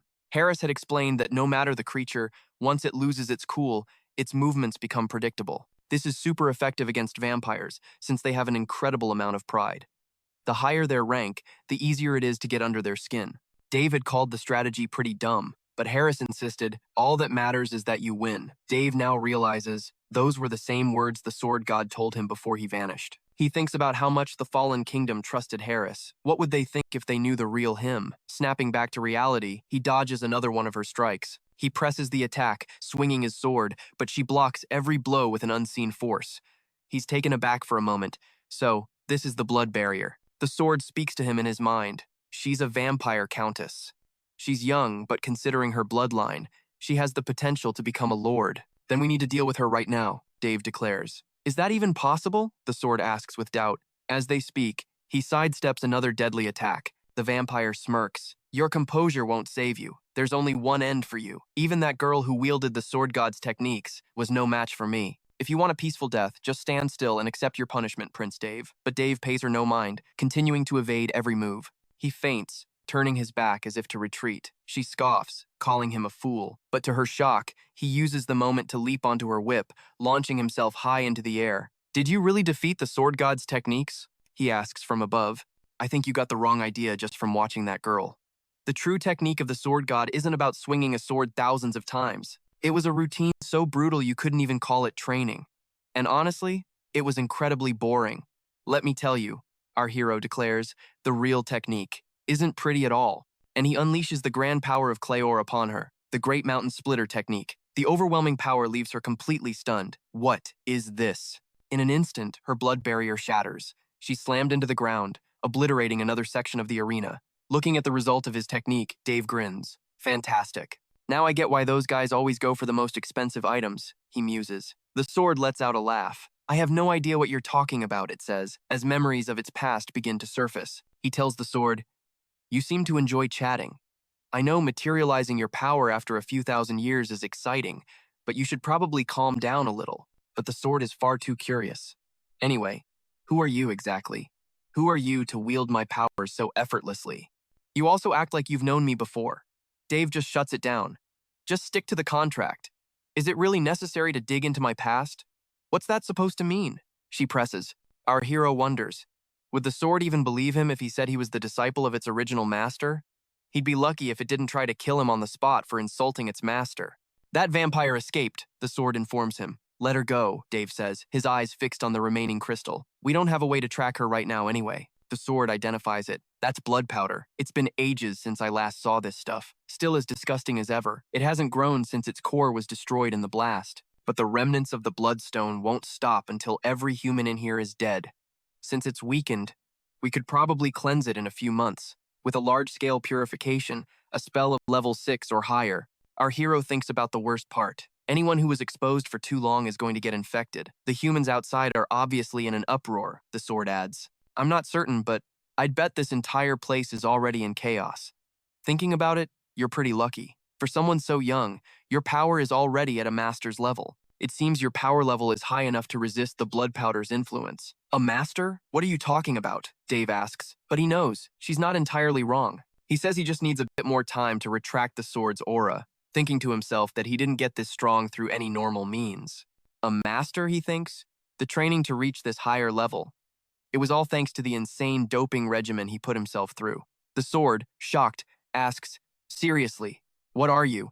You're a monster. How can you possess such incredible mana and have sacred powers and the mana of dead souls all at once? Our hero just smirks. Well, let's just say I'm one of a kind. He slams the sword into the ground. Enough of this useless chatter, he declares. Now I need your cooperation, since I can't control you as you are. The sword demands to know what he means. Davy just says they're going to end this right now, thinking he has no intention of sacrificing himself to save a bunch of strangers. But if it helps his recovery, maybe he can use this chance. It'll be like oiling a rusty machine to get his powers working again. And so he admits this definitely isn't his style. Then he calls out to the god, Lord Priya, the one who watches over all creatures. Your little lamb is wandering in the darkness, he prays, unable to see an inch ahead. I'd appreciate it if you could lend me a small lantern. Or if that's not possible, he continues, I'd love for you to handle this personally, but I know you'd never do something like that. The sword nervously wonders what in the world he's doing. What kind of crazy prayer is this? Our hero thinks to himself that his sacred powers are actually a bit different thanks to the influence of the holy maiden Daphne. They aren't based on religion or faith, but on understanding the truth. If he had to classify it, he'd say he receives the interest times of the gods, not their love. He continues his prayer, asking what the hell the god is doing. Are you just going to watch all this happen? I only want to use it once. So why don't you just give me your permission already? The sword asks if he really thinks a god would listen to such a ridiculous prayer. But Davy just looks at it and says, you really don't know a thing about the gods. He thinks that maybe the clergy would understand. It's not a devotee's faith that the gods love. The ones who carry out the gods' desires are the only ones they truly care about. He can't do anything about the life force. That's already been drained. So he just needs a higher power to fill in what's missing. The holy maiden Daphne, who had the strongest sacred powers in history, created this high-level sacred spell that she used with the gods' permission. He then addresses the gods who prefer the insane, saying, the crazier, the better, right? The sword is stunned by his prayer, as a divine light shines down upon them. The ultimate level 9 sacred spell is activated. Holy Sanctuary. The shocked sword screams, level 9? Are you actually trying to kill me? But Dave just tells it not to worry. You won't die. It'll just sting a little. Immense power descends upon the sword, surrounding them with countless wings, healing the princess, his sister Inley, and shattering the blood crystal. After the prayer, our boy opens his eyes to the breathtaking sight of a level 9 sacred spell engulfing the entire stadium. The people around them only see a blinding flash. They don't understand what it is, but they know it's something divine. And just like that, 2 wings sprout from Dave's back. Opening his eyes again, he watches the crystal disintegrate. The aftermath hurts like hell too, he mutters. He feels like his back has been branded with a hot iron. He walks over to the sword and asks if it's okay, but it doesn't answer. Our boy notes that it's been completely drained. Laughing, he says he's ready for the afterlife, before collapsing to the ground, utterly exhausted. A notification appears in his status window. He's gained the title, Disciple of the Insane Heroes of the Hall of Heroes. The special note reads, by being completely insane, with no common sense whatsoever, overcoming the impossible becomes possible, to a certain extent. He now possesses a stigma. He asks Priya, aren't you going a little far with this? High above, a woman stares down at him, asking, what do you mean by that? Our boy wonders how long it's been, since he could rest without a care in the world. It's been at least 6 months since he had that luxury, and it feels like his memory is being wiped clean. After some time, he opens his eyes to see his sister right above him. She tells him they're in the Paris Duchy's lodgings. He asks her how long he was asleep. Nervously, she says he was out for 2 days. She tells him he has no idea how worried she was, thinking he might never wake up again. Seeing her tears, he realizes he really did make her worry for nothing, and since this has happened before, there's not much he can do. She tells him she had a dream that day. He asks what it was about. It was a dream about you, she says, saving me when the red mist covered you. He gently strokes her head and gives a small smile as she begs him to tell her the truth, asking if he was the one who got rid of the red mist. But before he can answer, she says she found something while he was being examined. A symbol, engraved on his back. It's a stigma, she says. He asks, a what? She tells him it's 3 hands wide.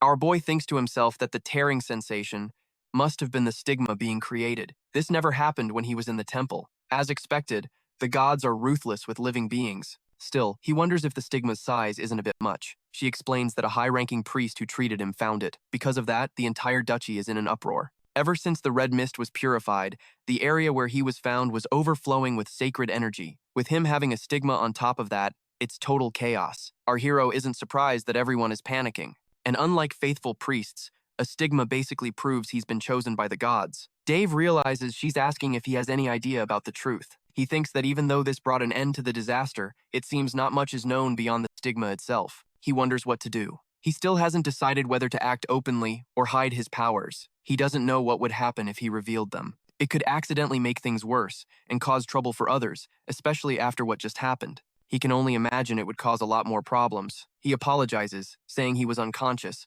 so he doesn't know what happened. She says she understands. Still, the whole thing seems unbelievable. She asks how his body is feeling and if he's hurt anywhere. He says that, as she can see, he's perfectly fine, thinking his body is so good, it's almost a problem. It was like killing 2 birds with 1 stone, but actually, he'd say it was more like 3. Besides getting a level 9 sacred magic, Holy Sanctuary, to get rid of Polis's blood, he also managed to increase his sacred power just by using it. It was a simple experiment, but the results were incredible. On top of that, his mana core grew significantly.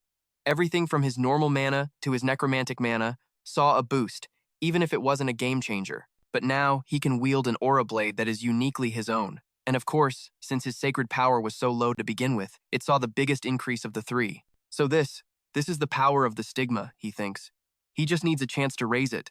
That damn sacred power. She says he has no idea how chaotic things got after he lost consciousness, especially for his personal maid. He thinks to himself that he vaguely remembers that.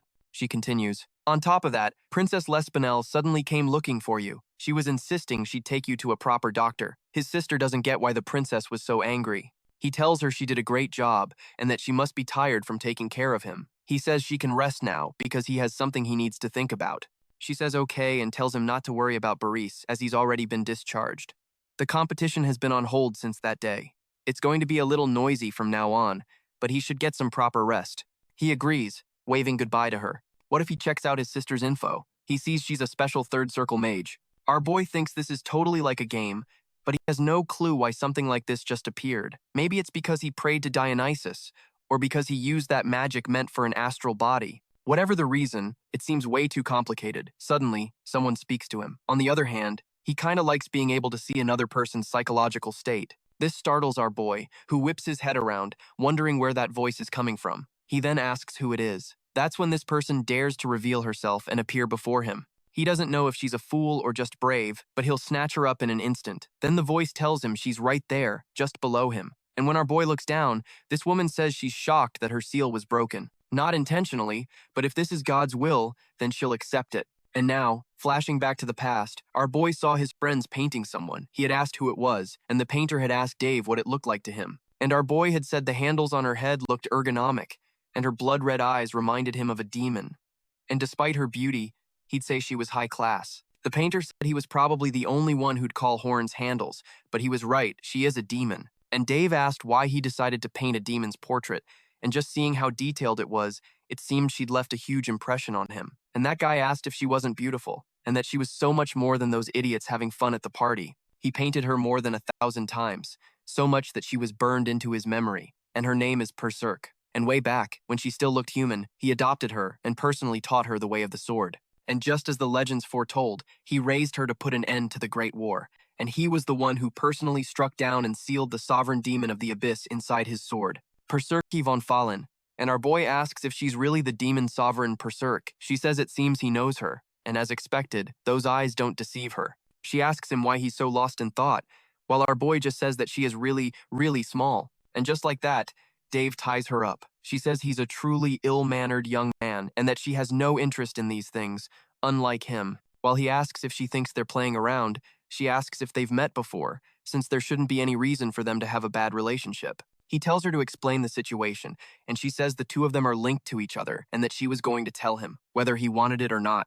And he asks, "What do you mean, linked to each other?" And she says she's talking about the stigma on his back. It has become a vessel where her soul is stored. He says that explains the size, but it's hard to believe a symbol like this could seal a demon lord. He says that, honestly, this makes no sense. And she says, "Then how about you let me go?" Because she'll say it again. She's not the type who likes being tied up or being in these vulgar positions, because it's a little embarrassing. Our boy says he's already lost interest in her, for sure. What's the point of a demon lord when she was supposed to be sealed in a sword? He tells her to explain it so he can understand, and she says they are interconnected, so she'll formally introduce herself. Her name is Berserk von Fallen, the one who slithers through the darkness, the demon lord of the abyss. Our boy thinks, if you gaze long into an abyss, the abyss also gazes into you. And she is the personification of that phrase. In the past, she was the cause of the great war between her world and the demons. And the holy sword of Calderas, the sword Harris used to end the Great War, managed to pierce the demon lord. Everyone knows this, and it's true that the demon lord's soul had been sealed in the sword. The man who did it told him so personally. She then asks him if he's satisfied now. And as he's thinking, she definitely seems very different from what he thought she'd be. She asks why he's so confused. And from what she can tell, it seems he already knew about her seal. Our boy says he didn't think she would keep her sanity. While she tells him that Calderas wouldn't be so cruel as to imprison his friend's soul, he asks, "What do you mean, friend?" And she says, "That's right. If she had known this would happen, she would have said her goodbyes. It's not like they considered each other anything less." And she'll say it clearly. She was transferred from Calderas directly to him by the will of the gods. And our boy asks, "The will of the gods? Isn't there a more reasonable explanation?" And she says if there were, she wouldn't be so frustrated. In any case, it happened because of his sacred powers, and she asks if he doesn't think he should take responsibility for her. Personally, she's quite interested in him, since he's the second person to completely wield the holy sword. She asks if he really knows Harris's techniques, and he acts as if he knows him very well. He says of course he knows. He talked about her every chance he got. And, very happily, she says she understands. So he did talk about her, and smiling, she says she feels good that he didn't hide her. But our boy says she has to be cautious when hiding something from someone, to the point of lying to a demon lord who can see through people. But she says she'll correct one thing. She can't see through people. She just has the ability to borrow the will of higher beings. And she asks if he didn't call that a status window. The little details written there aren't her thoughts. That is the will of the higher beings. And she asks if humans don't call them gods. And he thinks he can't believe the will of higher beings would use phrases like crazy bastard. What he means is, he expected nothing less from gods who would give divine powers to people like him. She says it's good to have him now. He should be able to show her the world, compared to the last wielder of Calderas. He asks, "What do you mean, show you the world?" She says that when you live for so long, the only thing you're interested in is seeing the world, and he asks her what he gets out of it. She asks if he hasn't already gained her abilities. Obviously. She says it's just like in the games he saw in his past life. Those mechanics that are like skills. Dave thinks he can't let his guard down, because she even saw his past life. So, she asks if it isn't a good deal, because she's really looking forward to doing something like that. Our boy thinks about the small hands of a demon lord, and honestly, Berserk's abilities are way too strong, and from the looks of it, he really won't have a choice. So he says, alright, fine, he'll do it, which makes her very excited, while he thinks he has someone he can trust his secrets with. At least, a few days later, the Duchy of Pieriat, which would normally be buzzing about the Continental Sword Competition, was actually in an uproar over the appearance of a stigma, and it ended up becoming a celebration after the surprise attack. Obviously, as the bearer of the stigma, he became the center of attention, and Berserk says they're flocking to him again, and that fame seems exhausting. But he says he doesn't like it one bit, and obviously, most of the priests came there to see the stigma. She says that no matter what kind of stigma, it's always proof of God's love.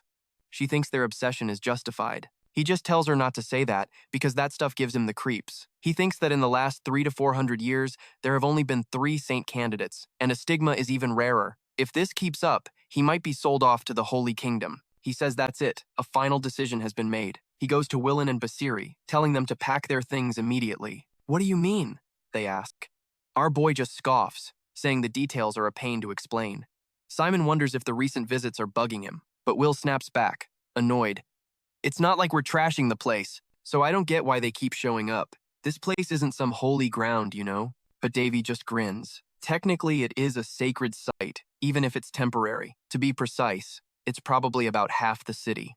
Outside, bag in hand, Persek questions his departure. "Are you sure about this? They'll follow you all the way to your kingdom," but he's unfazed. "I'm counting on it. Besides, I left something behind to keep them busy." When news broke that he'd left the kingdom, the princess was stunned.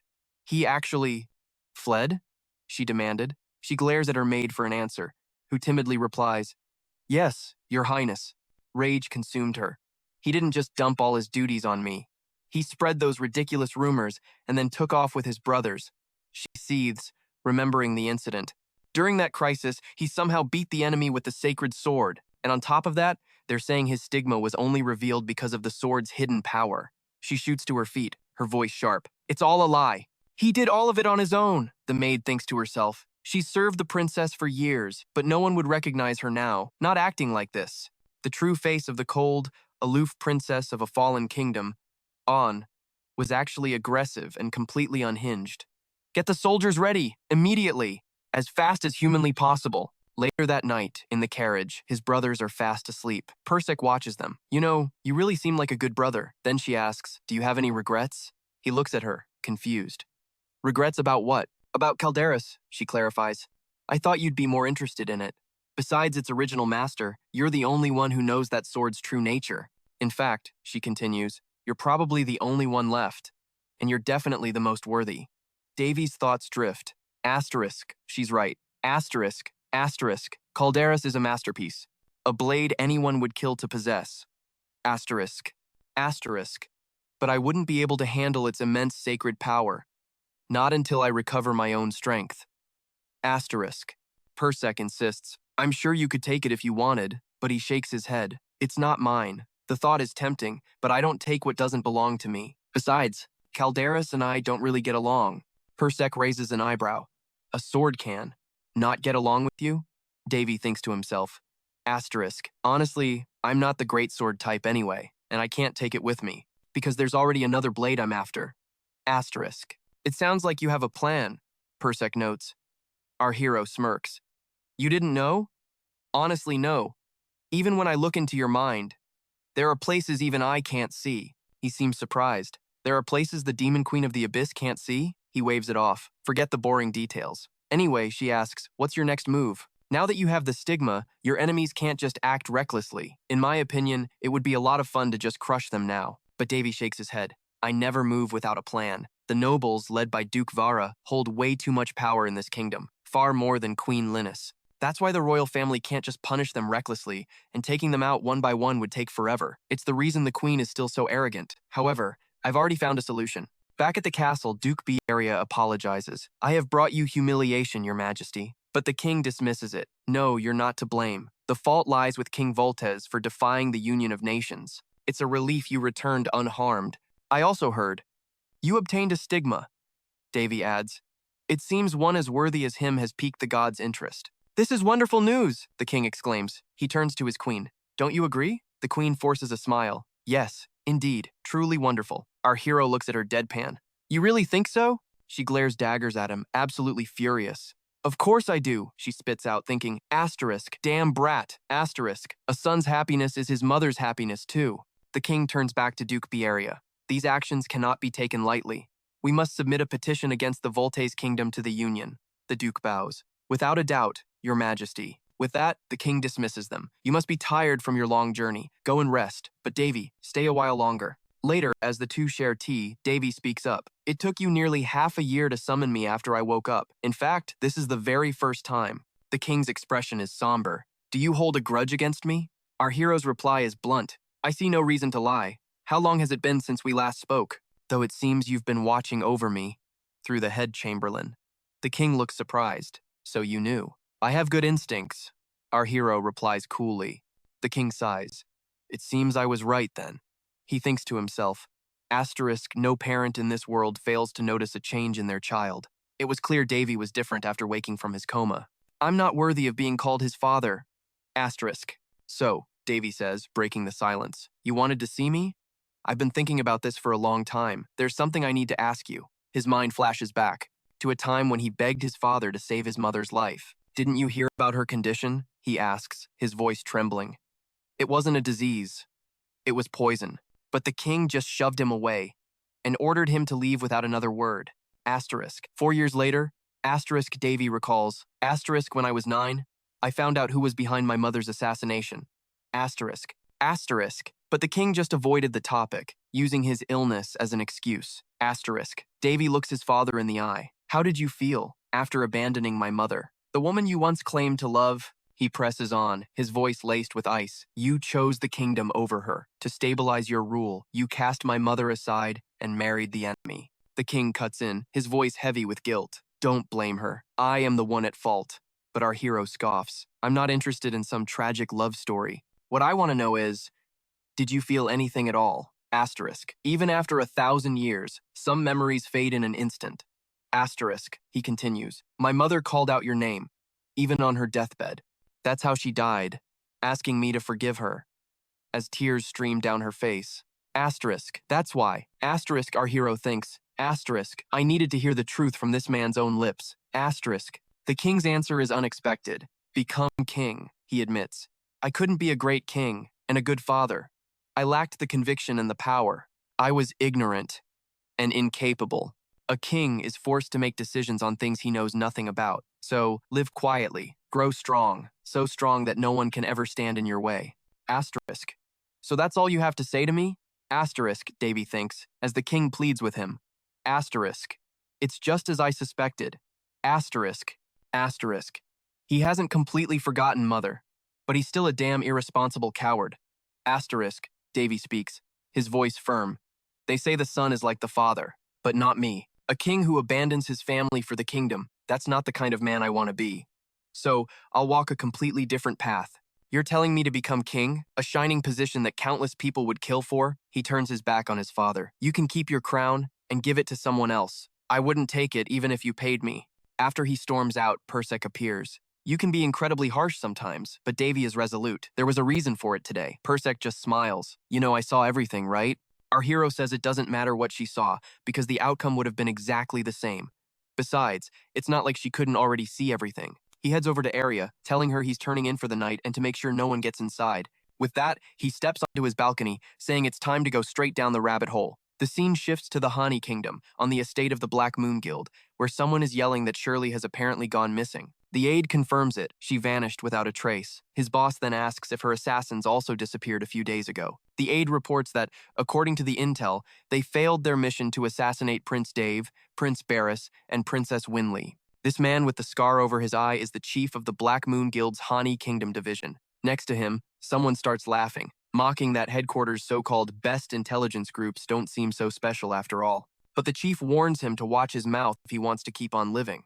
The long-haired man asks about the missing woman's identity and if he's absolutely sure she was sent by HQ. To think she couldn't even handle a few puny nobles. He sneers that maybe this is the perfect time to show them what a high-ranking member of the Black Moon is truly capable of. He declares he'll bring back the heads of those children.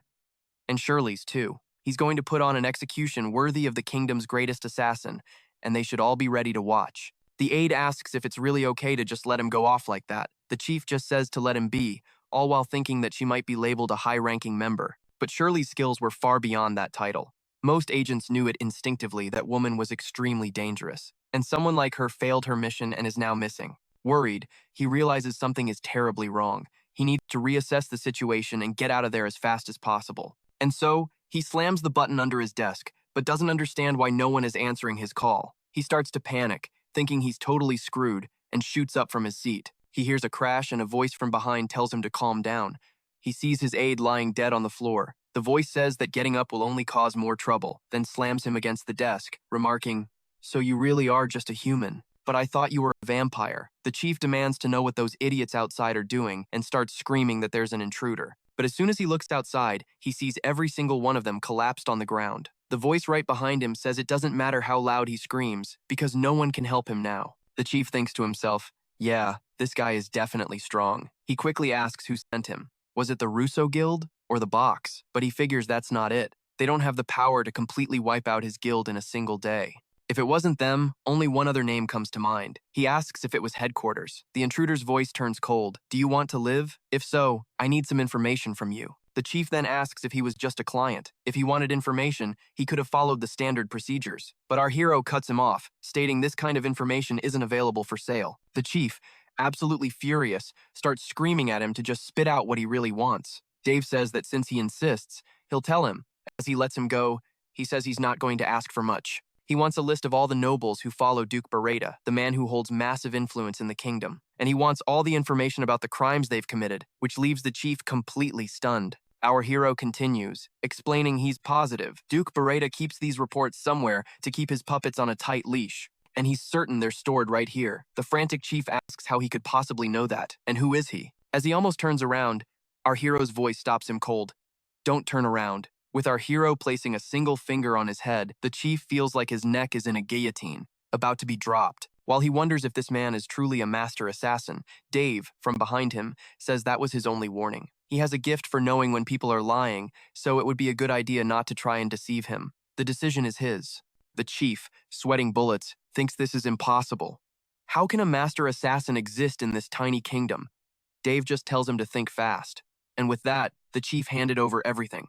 Our hero, reading through the files, says it looks like one of their problems has been solved. Perek remarks that she's never seen a list so full of filthy people, while Dave says there's probably false information mixed in, and that the rest is hidden in other guilds. She asks if that's why he called it the rabbit hole. He says they'll be able to expose the nobles if they gather all the lists. She says it sounds like there's going to be a bloodbath soon.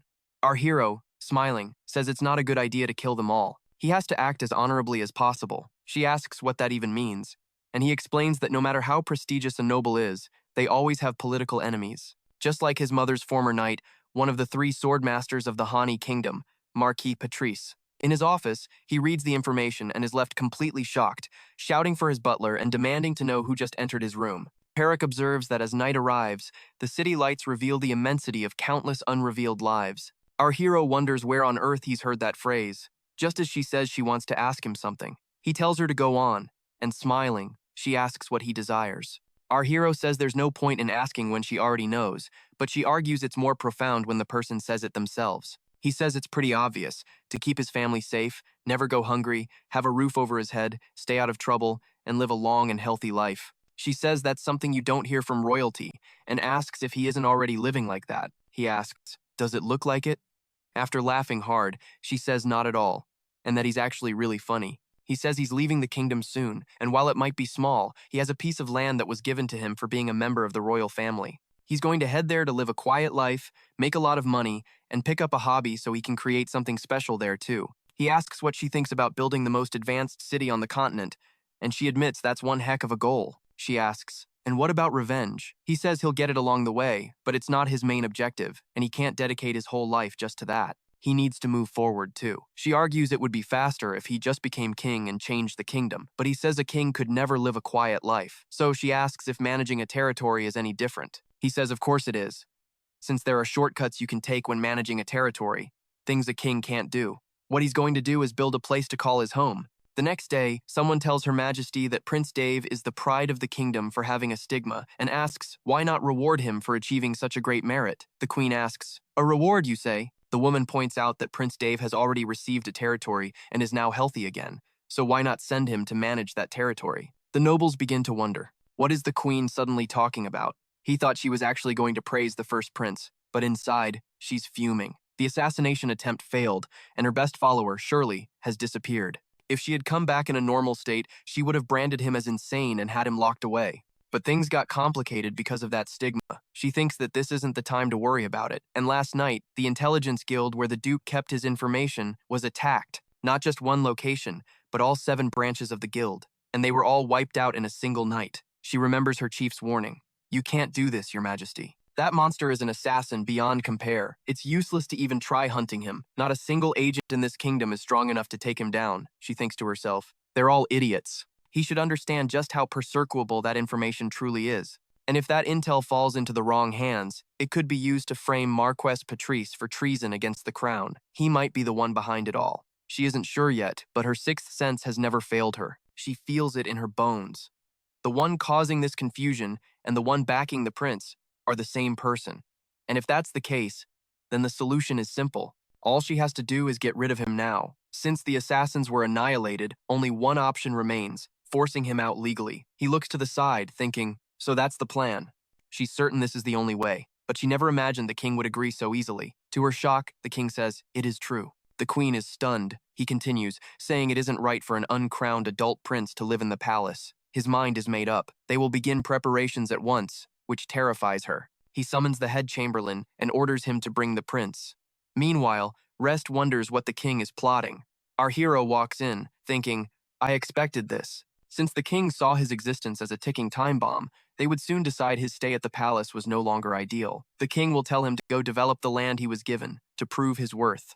And our hero simply says, he will do as they command. Perek notes that the king seems afraid his son will rebel, but he thinks, it's not like I care about any of that. He muses that even if they hadn't done this, he would have left on his own. Now that he's finished what he needed to do here, there's no reason to stay. It seems they both have their own schemes, sending him far away. But he already has them right in the palm of his hand. She says, good. When do you think would be the best time to depart? He replies, as soon as the preparations are complete.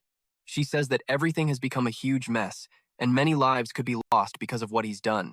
Meanwhile, Davy thinks that if this is the kingdom's path, then it's better to let it fall to ruin.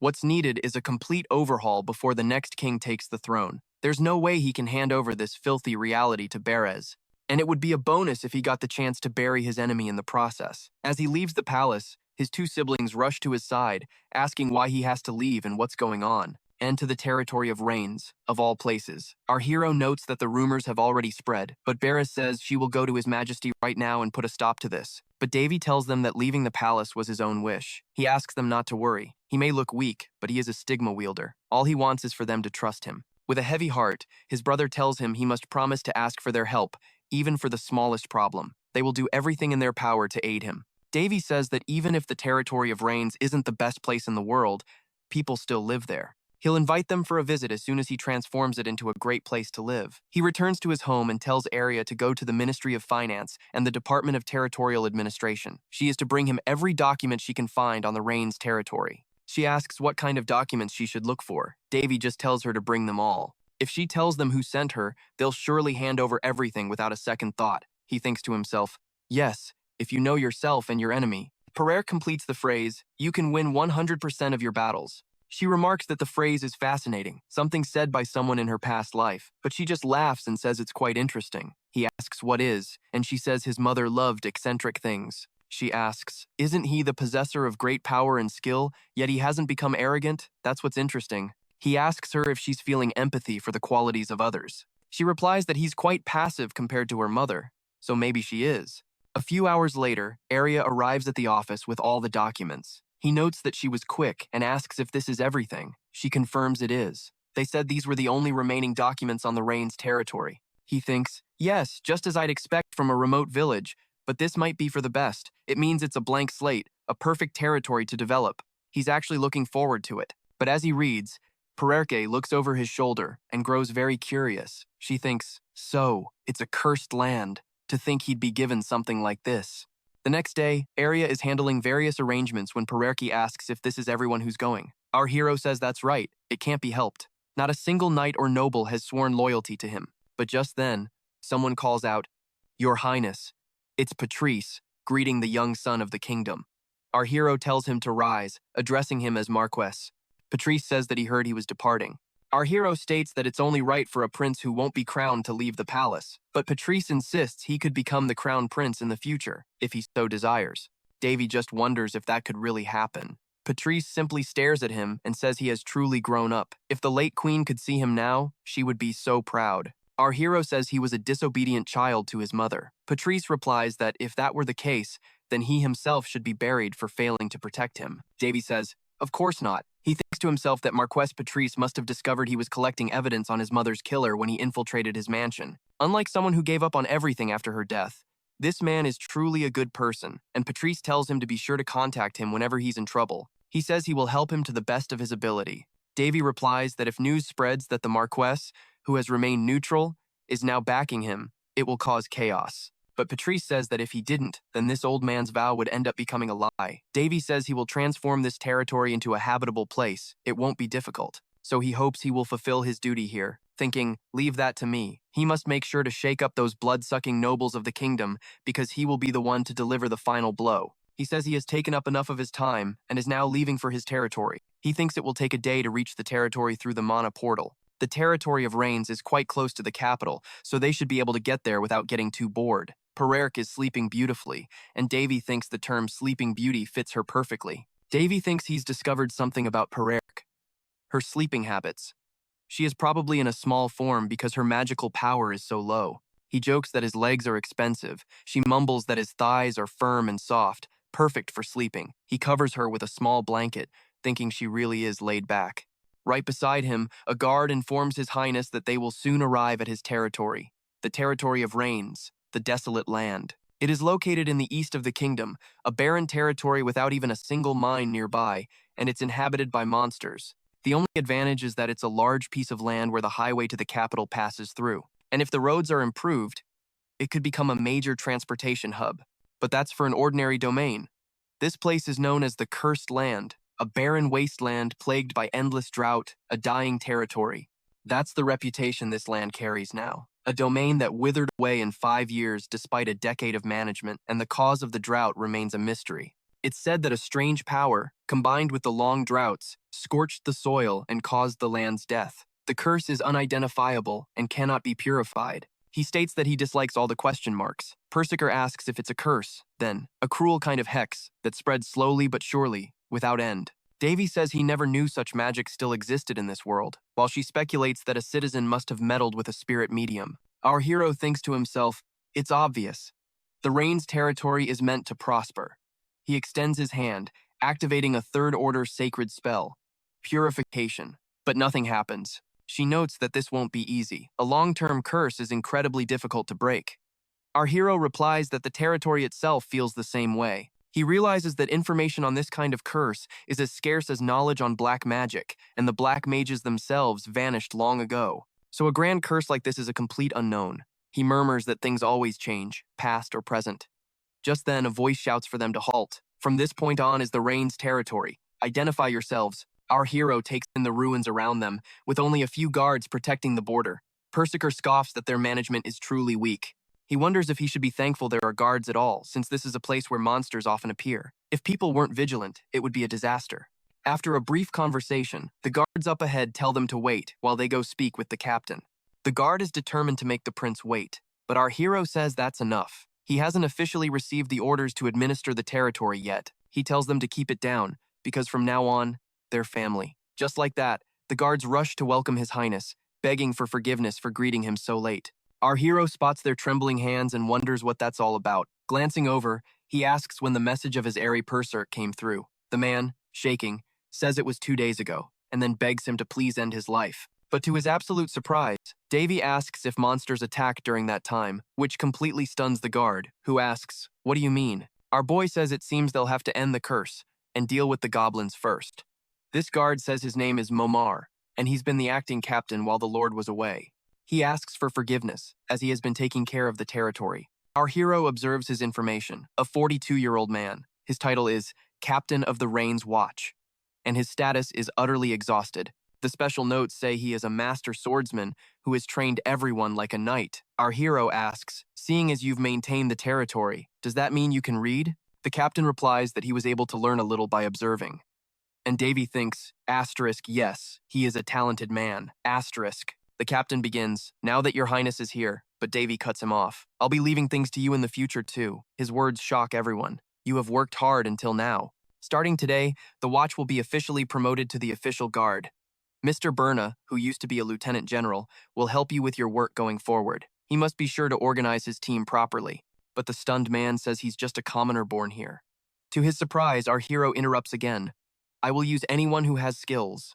I will improve them and grant them a title of nobility. I have the authority to do so, because that is my belief." Now in his office, Davy says he saw evidence on his way here that goblins have infiltrated the territory. The captain says he's noticed it as well. Davy asks if this fort still has a prepared line of defense and what happened to it. The captain explains it's due to the constant state of exhaustion among the watch members. Our hero asks what the losses were. He reports that dozens of houses were burned down and multiple citizens were abducted. Persiker says it seems they are walking on thin ice.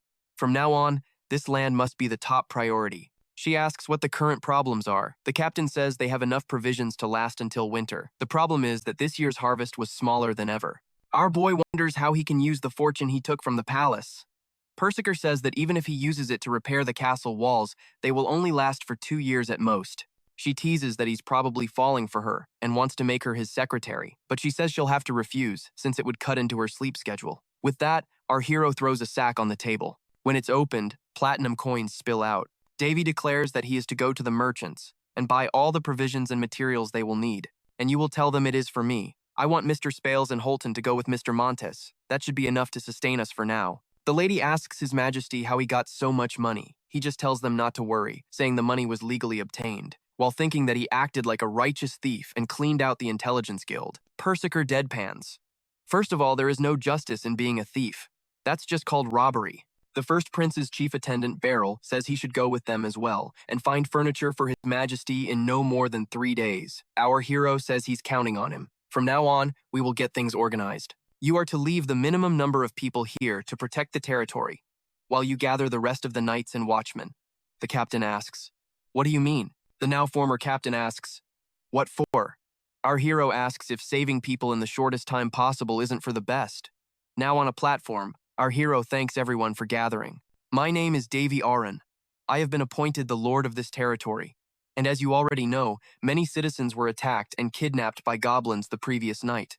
I'm sure some of you want to go after your relatives immediately, but there are also those who would rather hide. He thinks to himself that no one here seems to have the captain's level of potential. He continues, however, if we do not act, those vermin will simply return to our territory. I do not plan to let those who infiltrate my territory live. But before he can continue his speech, the residents cry out that it's suicide to go after them, with the number of people they have left. Our hero asks if they want the invasions to continue, but the residents say they understand his will as their lord. However, we are the last line of defense for this territory. If we fail in our attack, those monsters will strike again. But Davy confidently says, then all we have to do is not fail. He tells them not to worry, because I will participate in the battle with you. His words send a shockwave through the crowd. He can hear their unspoken thoughts. They believe the young prince is just relying on his bloodline and won't be able to accomplish a thing. And it's completely normal for them to think that way. But he declares to everyone, however, I am not a prince. I am the Lord of the Rain's territory. It doesn't matter if you were born high or low.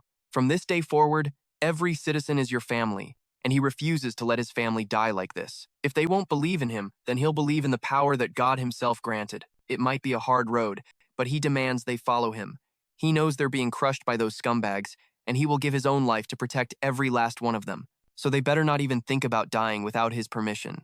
A declaration that stuns everyone around him. Later, in the demon forest, Pererk smirks. Nice speech, she says. But what do you plan to do with this bunch of helpless soldiers? The other boy thinks to himself that using these untrained, exhausted guards to take on goblins is nothing short of a suicide mission. He points out they have exactly 150 men, nowhere near enough strength to guarantee success. Pererk notes he really tries to live life on easy mode, but he just tells her that numbers can always change. She smirks. I see. So it's 200, not 150. But he shakes his head. No, 150 is correct, because I'll take care of the rest. She just sighs. I knew it. You always make things interesting. That's why I like you. Just then, the head guard announces their airy berserk. Once they pass through this path, they'll see the goblin encampment.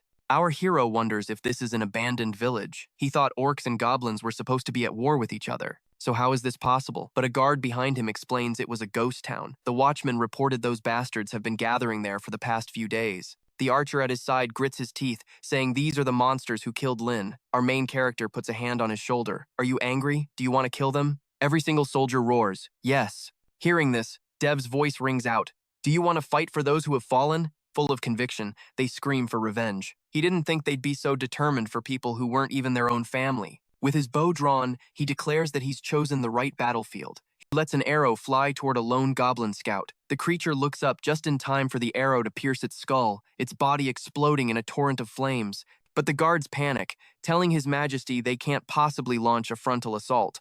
Dev just tells them not to forget his promise. He won't let a single one of them die, unless it's over his dead body. The words shock them to their core. After the attack lands, Dev smirks. Bullseye. He's absorbed all the skills of Apollo, that womanizing master archer, so he's a natural with the bow. Normally, the right call would be to fight them like a standard war, a fact that surprises everyone.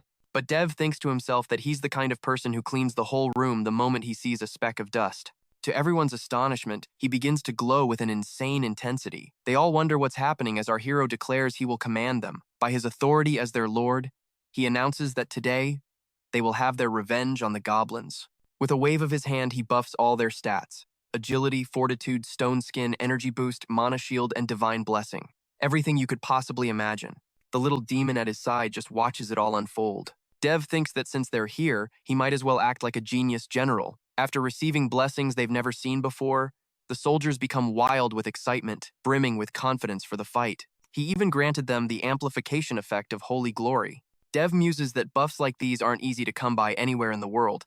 Even the paladins of the Holy Kingdom of Berserkers would struggle to pull this off. He then tells his men he gives them permission to unleash their rage, to kill every goblin and do whatever they please. He gives the final command, go forward and slaughter those bastards. As they charge, Dev considers that maybe the regional guards were just waiting for a chance to get revenge. Otherwise, there's no way they'd be fighting with those expressions, looking like a mob of bloodthirsty psychos. After one of the guards slices off a goblin's head, he stares at his hands in shock, wondering where this incredible strength came from. Meanwhile, our hero grins. In an instant, this battle turned into a complete massacre. But just then, a guard is wounded. Our hero instantly appears and heals him with his abilities, but he warns them that divine power isn't omnipotent, and he didn't give them permission to die, so they better stay focused and not get hurt. Anyone who gets injured will have to work 10 times harder than everyone else when they get back. He tells them to keep that in mind. More fired up than ever, they shout that they won't disappoint their lord. Our hero watches over the battlefield. So this is what a frenzy looks like, he thinks. He almost feels sorry for the goblins. After finishing off the last of them, the men begin to celebrate, screaming that they've won and the goblins are dead. From a rooftop, our hero watches as they all start chanting, "Long live our lord." The mini demon at his side teases him, saying it looks like he can't control his expression. Our hero just mutters that he's getting secondhand embarrassment. He claps his hands, telling them it's too early to celebrate. They still need to rescue the villagers kidnapped by the goblins. As they walk, he reflects on his strategy. He'd planned on using the carrot and the stick to plant a healthy amount of fear and respect in them, but it looks like that won't be necessary. They're all completely mesmerized by him, as if he were a god. Things aren't going exactly as he planned. In the next day's battle, they slaughtered more and more goblins, which is obvious because the main character's powers are totally OP. And now, under the blistering sun of a new day, back in front of the territory, two guards are talking. They had hoped their new lord would be a decent guy, but he rode out with only 10 men. The younger one wonders if he'll be all right. The older guard scoffs. He's a 16-year-old kid who isn't even an adult yet. He's just drunk on the taste of his first victory and doesn't understand how the world works. He just hopes not too many men die. But to their surprise, someone appears beside them and asks what they're doing, ordering them to open the path at once. The speaker is a guard from the expedition, announcing that their lord has returned. This completely shocks the two gossiping guards, who wonder if it's a joke. He can't understand how he defeated the goblins with only 3 knights and 10 guards. Our hero observes them all and realizes he's basically hypnotized his men. He acted ethically, but they're still terrified of him. The mini-demon bluntly states that what he did was no different from giving them drugs. "Shut up," our hero tells her, thinking that if this keeps up, they're going to start a cult or something in his name. He gets on the platform again and announces that there must still be goblin villages out there, so they'll conduct regular hunts, leaving the necessary forces to defend the region while taking some elite troops with them. He dismisses them all to get some rest, but looking at their faces, they still seem completely fanatical. He figures that, for now, this is still a good thing. But after 2 days, the rumors traveled faster than he ever expected. People started showing up to greet him, and he can't tell if they're volunteer guards or missionaries who've come to preach his gospel. He feels incredibly uncomfortable, thinking that for the first time since he woke up in this world, he's starting to regret his choices. After a few more days, he realizes he has succeeded in winning the residents' trust. And though some might question it, Astria, the conqueror of the Paladin empires on the Boro continent, always told him to never forget, no matter how small the land you rule, the ones you lead are people, not cattle. Model. A dictatorship is doomed to fail. He has to make them follow him willingly. It's not like he's some political genius, but the stuff he says, it just makes sense. The demon girl approaches him and says, this is the data they have left. Then she cuts to the chase, asking what the current situation is. Our hero turns the question back on her, asking what she thinks. Her only response is that it's sketchy. If he manages to break the curse and govern well, the region might normalize in 5 years. But his grand vision, that'll take 20. And our boy admits her assessment is dead on. This land is on its deathbed, and just removing the curse won't be some instant miracle cure. Suddenly buzzing with excitement, she asks if he wants to hear her full thoughts on the land. He tells her of course he does, which only gets her more hyped. She explains that the region has no underground water pipe system. This means the water supply is a disaster, the crops are terrible, and that will devastate their food storage and destroy farming jobs. And that mountain of platinum coins he got from the Information Guild, that's nothing more than a temporary fix. The real, defining problem is the total lack of funds. She says the region's profits have always been hovering near zero. Anyway, he changes the subject, asking since when she could use telekinesis. She just brushes it off like it's no big deal, though she admits lifting light objects seems to be her limit. And Dai chimes in that if money is their main concern, there is a way. Her curiosity piqued, she asks what it is. Our boy just watches her, realizing she is definitely not a normal demon. He then says that, against all expectations, the region has some capable young people. The first path to survive Berserk is hunting monsters or animals, but that's a worst-case scenario. The second would be to produce specialty goods for their region. That's pretty hard to do unless they solve the land's problems first. And the third and final way is negotiation, making profits through trade. But she points out that there's no reason for any other city to choose to trade with them. This place has no special resources to speak of. Except, our hero adds that their trading partners don't necessarily have to be human. As a precaution, he'll scout the region first, thinking he has to use every tool at his disposal. He heads directly to an isolated location in the middle of a desert, thinking he always wanted his own building, and now he's about to own a whole territory. This wasteland used to be fertile farmland. After the original owners lost their rights to the territory, it ended up like this. But he knows that hidden somewhere in this land is the very ruin from which the curse was cast, and if he could just unleash a sacred magic spell, it wouldn't be a problem. Except, that's still impossible for him in his current state. But what if he could get back that sacred sword? Maybe he could pull it off then. He wonders if maybe he should call Empress Helena. She seemed awfully proud of her swordsmanship. And what if he borrowed the power of Cirrus? That could work, but the demon girl beside him knows better. She says Cirrus would never do it, and our hero knows she's right. He just says he supposes he has no choice but to raise it himself. Besides, they've been complaining, wanting to be used recently. She's completely confused. What are you talking about? Our hero just says she'll see. He calls them kids who just want to show off. And with that, he places his hand on the earth and a magic circle erupts. He begins activating the curse correction as she stares in awe, saying she's never seen this magic before.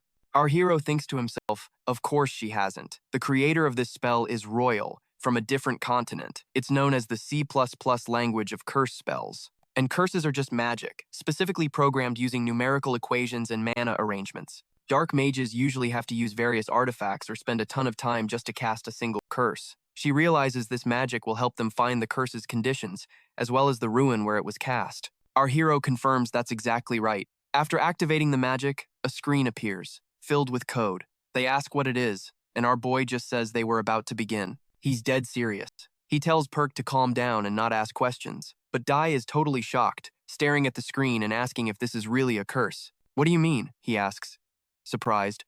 Our hero just explains that this isn't so much a curse as it is a heated electrical code. And now, looking east, he says it's no wonder the territory's border was so obvious. They designed this ruin to contain the effect, making it only envelop the Hines territory region. And his research brought him right here, to the border of that region. Perk says he has a talent for giving her anxiety. Our boy explains that the curse was made to forcibly determine and define all natural phenomena related to the weather. She asks if the lack of rain and the death of the land are part of the curse, and our hero replies, more or less. His debugging revealed that this curse has only one effect, the maintenance of specific conditions. And while he still doesn't know the purpose for which this curse was placed, it successfully managed to completely destroy the lands of the Hines territory region. But if he could control it, reprogram it, and modify this curse, it would definitely be possible to turn this place into a tourist trap. He gets excited, thinking about all the money he can make, and uses his magic to pass through the barrier. As soon as they enter, they wonder what these ruins are. He had no idea a place like this could exist in these rocky areas. You can tell by the architecture that this place was built before the Great War, and Perk says that means this could be a base for dark mages. Our hero says it's possible they don't even know about this place. However, it's highly likely that the ancient, dormant curse was reactivated recently. He scans the area, and his eyes lock on a guardian. As Perk says this is bad and it's all gonna go wrong, the guardian moves towards him. Perk realizes it's a golem, saying it's probably a magic golem. It's using a mana stone as its core and is seriously impressive. It's safe to assume they probably possess some strange abilities, but our boy says he can smell it. She asks what smell that is, just as the golem attacks him, but he dodges with a leap, saying, yes! And with that leap, he lands right on top of the golem, puts his hand on its magic stone, and tries to rip it out. As he gets super excited and starts shouting, he can feel the smell of money, and in reality, it's going to be a whole lot of money. Now, on another day, the resident Freeman says it's good to have a little peace and quiet, at least. The fat resident next to him says that apparently the Lord went out to patrol the lands, and he asks if he'll be all right. Freeman says he's sure he went with a plan. He showed them several miracles not long ago, and honestly, he guarantees no one expected him to be so kind. Meanwhile, Gordon thinks that it was obvious. As the nobles gained more power in the Kingdom of H, they became more and more corrupt. And even though no nobles came there to cause trouble, some residents received letters from those who had moved to nearby regions. And all the kingdom did for this fallen region was reduce taxes, since it had been neglected for so long.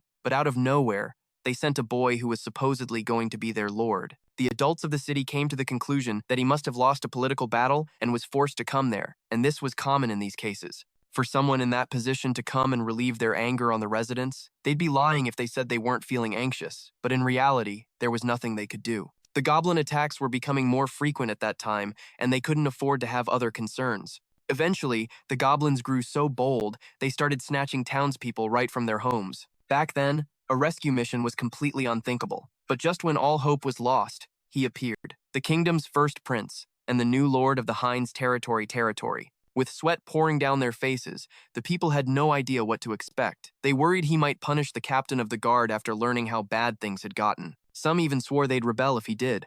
But to everyone's shock, Prince Dave took the region's plight to heart. He uncovered the goblins' ambush and helped the people get their long-awaited revenge. He called them his family, performing a miracle by rescuing every single person who was taken. His words and his actions saved them all. He insisted he was no saint, but they wondered if he knew that in just a few days he'd become more important to them than any god. And even though heresy is a punishable offense, no one there would dare try to change their minds. The truth was simple. This man performed miracles right before their eyes. He was far more trustworthy than some distant god who just watches from above.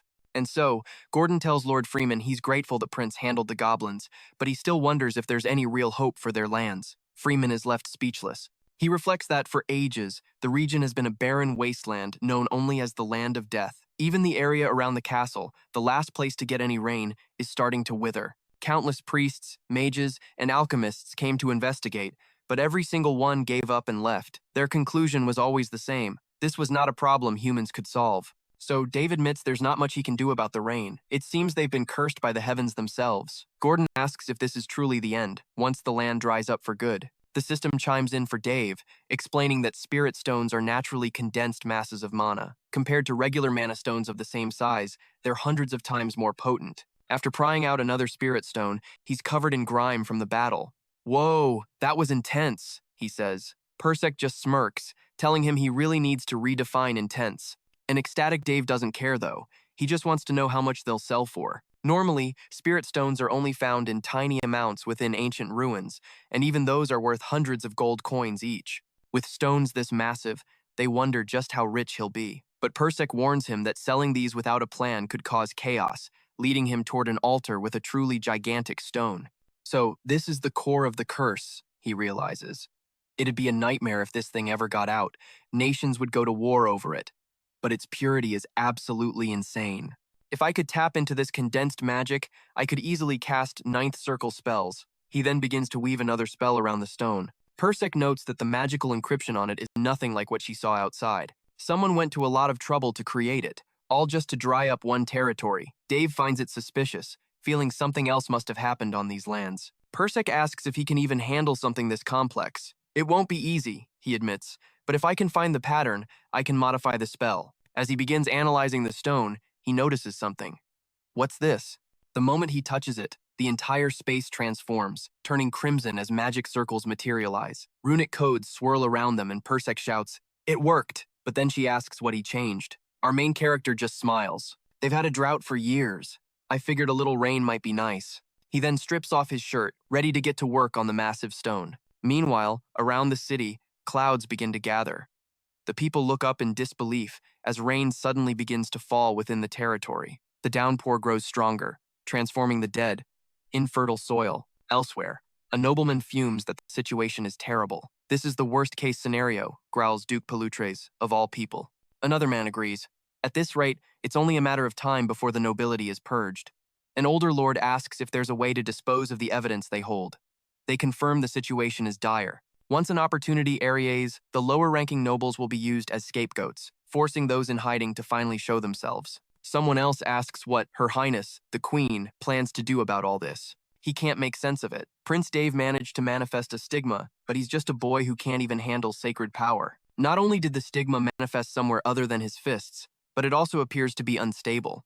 If that's not a defective power, he scoffs, I don't know what is. Another chimes in that the Holy Kingdom feels the same way. Do they really think the kingdom will accept him? Of course not. The queen has paid far too much attention to that half-blood prince. Their attention should be on the king and Marquis Pelutres, not some kid. He's just speaking his mind. But another points out that, given the circumstances, they can't just wipe out all the nobles overnight. That's Duke Variata, who insists they must fight back, even if it means spilling blood. Is that not the way? He demands. The nervous nobles agree he's right, but they still need a way to recover the providential formations. The old duke states that in the worst-case scenario, conflict is unavoidable. He then summons the Marquis, who says he will prepare as soon as the order is given. The old duke tells him to move discreetly. They can't be discovered until everything is in place. The old duke thinks to himself that he's underestimating the boy. Though he can't prove it, his instincts, honed over a lifetime, are screaming that there's something different about that prince. He might have had doubts before, but now, he's certain.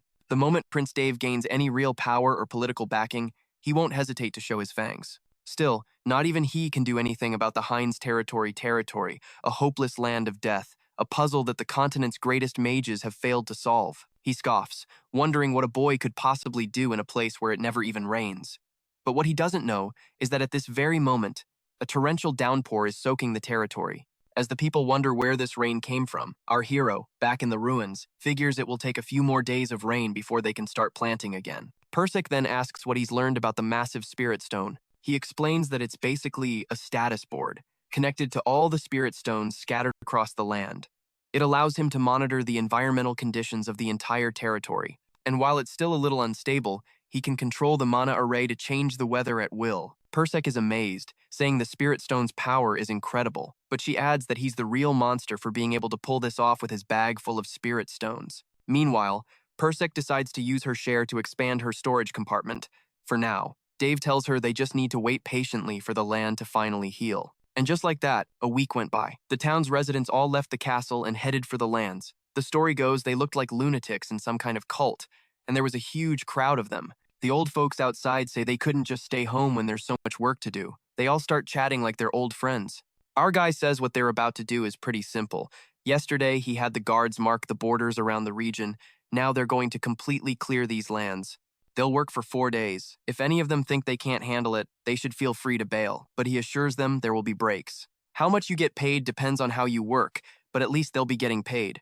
But they cut him off, saying with all due respect, he knows he changed the climate and it's back to normal, but they think it's impossible to clear all this land in 4 days. Meanwhile, Nasor mentions the lands here were farms before the drought hit, so he's sure the basic prep work is already there. The villagers start shouting that they're betting their lives on him. They're sure he'll show them another miracle, while the guard thinks this is just foolish. But he tells Dave he won't forget his kindness in wiping out the goblins. But this is just way too much. While Nora asks, "What do you mean, too much?" He opens his eyes, totally shocked, as Dave asks if he really thinks so, throwing his blessing over everyone, making them instantly surge with strength and vigor. And an excited Dave shouts that they can feel a difference just by holding a hoe. He thinks to himself that if he had the cauldron, he'd be able to use the area enchantment just like before. A guard then asks, "Excuse me, what exactly is that scarecrow over there?" And Dave asks what he thinks is necessary for a poor region to get rich. He already knows the answer though, thinking there are only 2 ways to make money really fast: an oversupply of something and a market scarcity for it. They have to have something that satisfies both requirements. And Pest asks if he's planning to have both. Our guy says, "Yup, and what they're going to plant are moon plants." The old man says he understands, as our guy explains his plan to plant moon plants across the entire territory. And so it's said that because of the peculiar climate, soil, and temperature conditions required for its growth, this moon plant can't grow on the eastern continent. Because of that, since they're used by alchemists from the magic tower and for brewing potions in the temples, the moon plant is imported from the western continent for a high price, and it's sold for insane prices in small quantities. With the intense market competition, the moon plant is basically a gold mine in the agricultural sector. And so, that nervous guard speaks up, saying, "With all due respect, the moon plant doesn't grow in these climates, but our guy says it's all good, because the heavens are going to bless them again. This place will have a blessed climate for now." He thinks to himself that all he needs to do is change the environment settings, which is nothing too complicated. And he tells everyone that now they need to find the vegetables of the forest. And now in another location, a girl with pointed ears watches the window as a breeze blows in. From inside her village, she wishes for the blessing of nature to be with him. The spirits had told her about his visit to the forest in the Heinz territory region. And this is the elven chief, Uriah, facing Master Medit and this cloaked guy, who's apologizing for showing up unannounced. But she says his visits are always welcome and asks him to please come in. And these two start talking while they have tea. Medit tells his good friend Uriah that he had a dream, and she asks what kind of dream it was for him to have come to her in such a hurry. He gets really serious, thinking about what he's going to say, and he tells her it was a dream where the spirits cast a curse on the forest.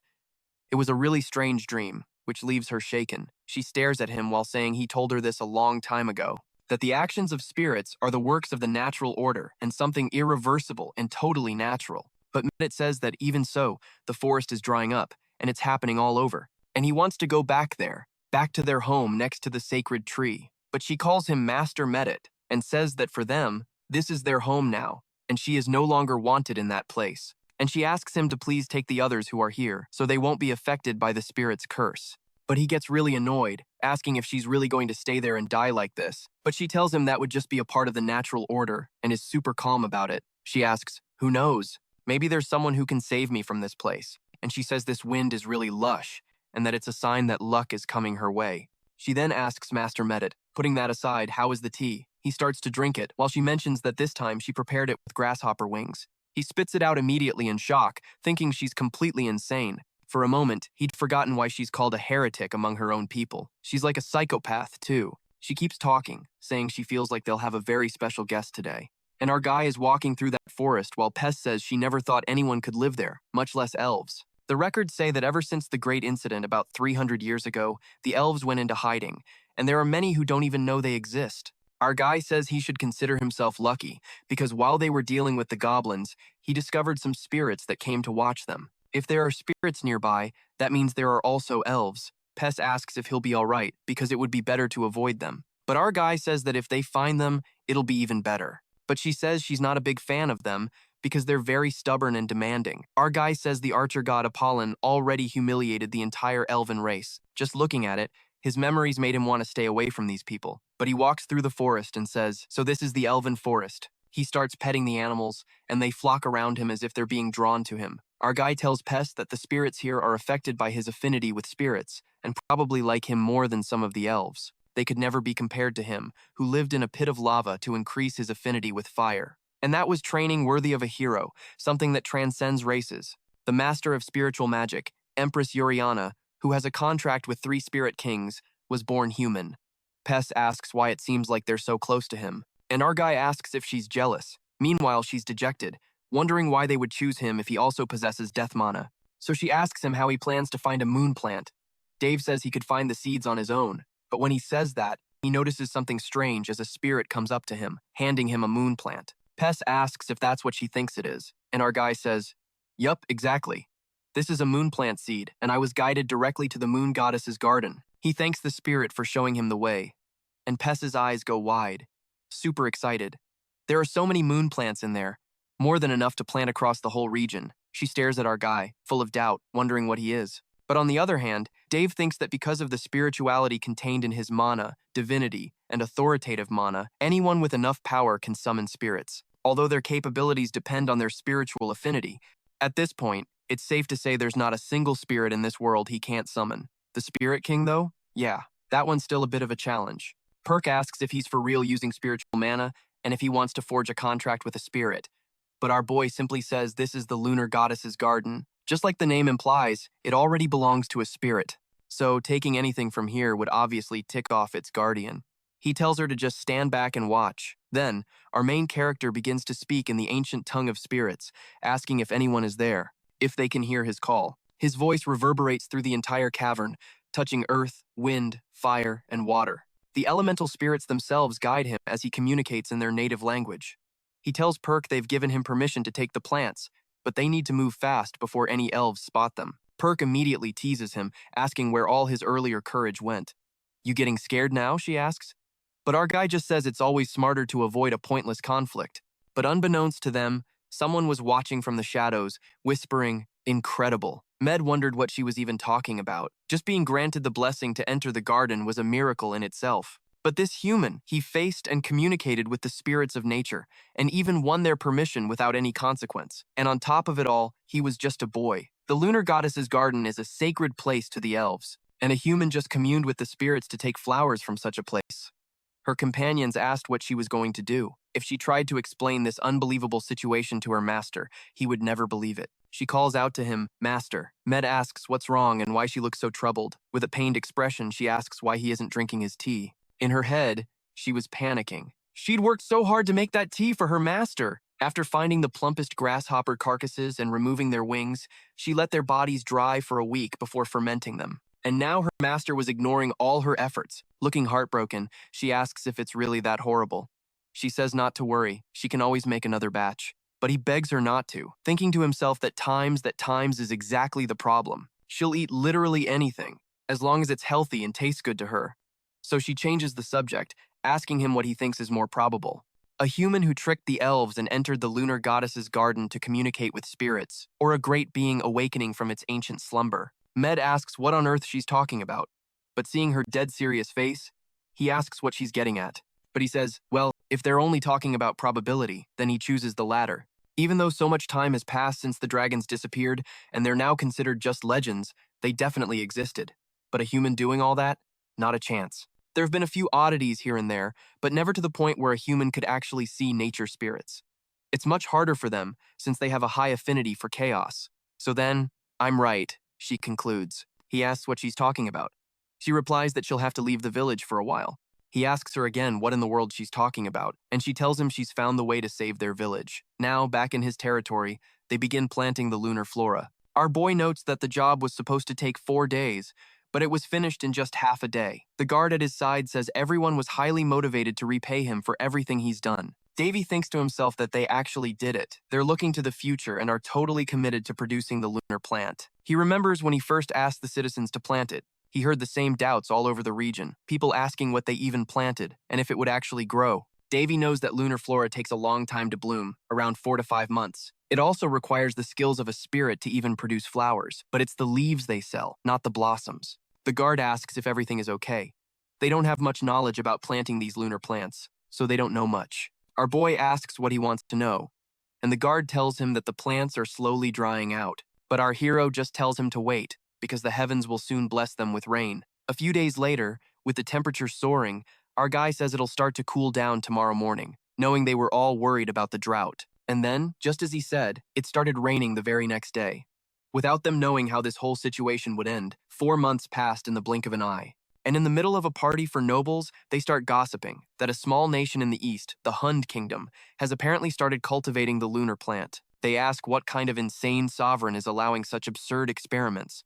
But a girl says it was their own lord who started this experiment. An old man approaches and says the Heinz territory region is the one that was abandoned 5 years ago due to a curse. They ask who he is, but it seems the news is traveling slowly. Apparently, they just left the Lord in that cursed land. The girl says that place is still a barren wasteland. It will take at least 10 years for it to be reborn. And the ruler of that region is said to be none other than the first prince of the Hund Kingdom, the one who must have gone insane from the shock of being banished there. A boy with glasses goes to his master and asks if the first prince of Hund is that Times person, while the master just tells him to let it go. This is the head of the Red Ruby Tower, the sage Harrison. He mentions that it seems something interesting has happened in the east. This will help you too, he says, calling him Lord Eurus. Eurus asks what he means, and the old man asks if he's prepared for this. After some time, it didn't take long for the arid desert to bloom with the name Flowering Garden. Although it barely met the necessary amount, since there was a small number of healthy seedlings, the market's demand for the flowers increased.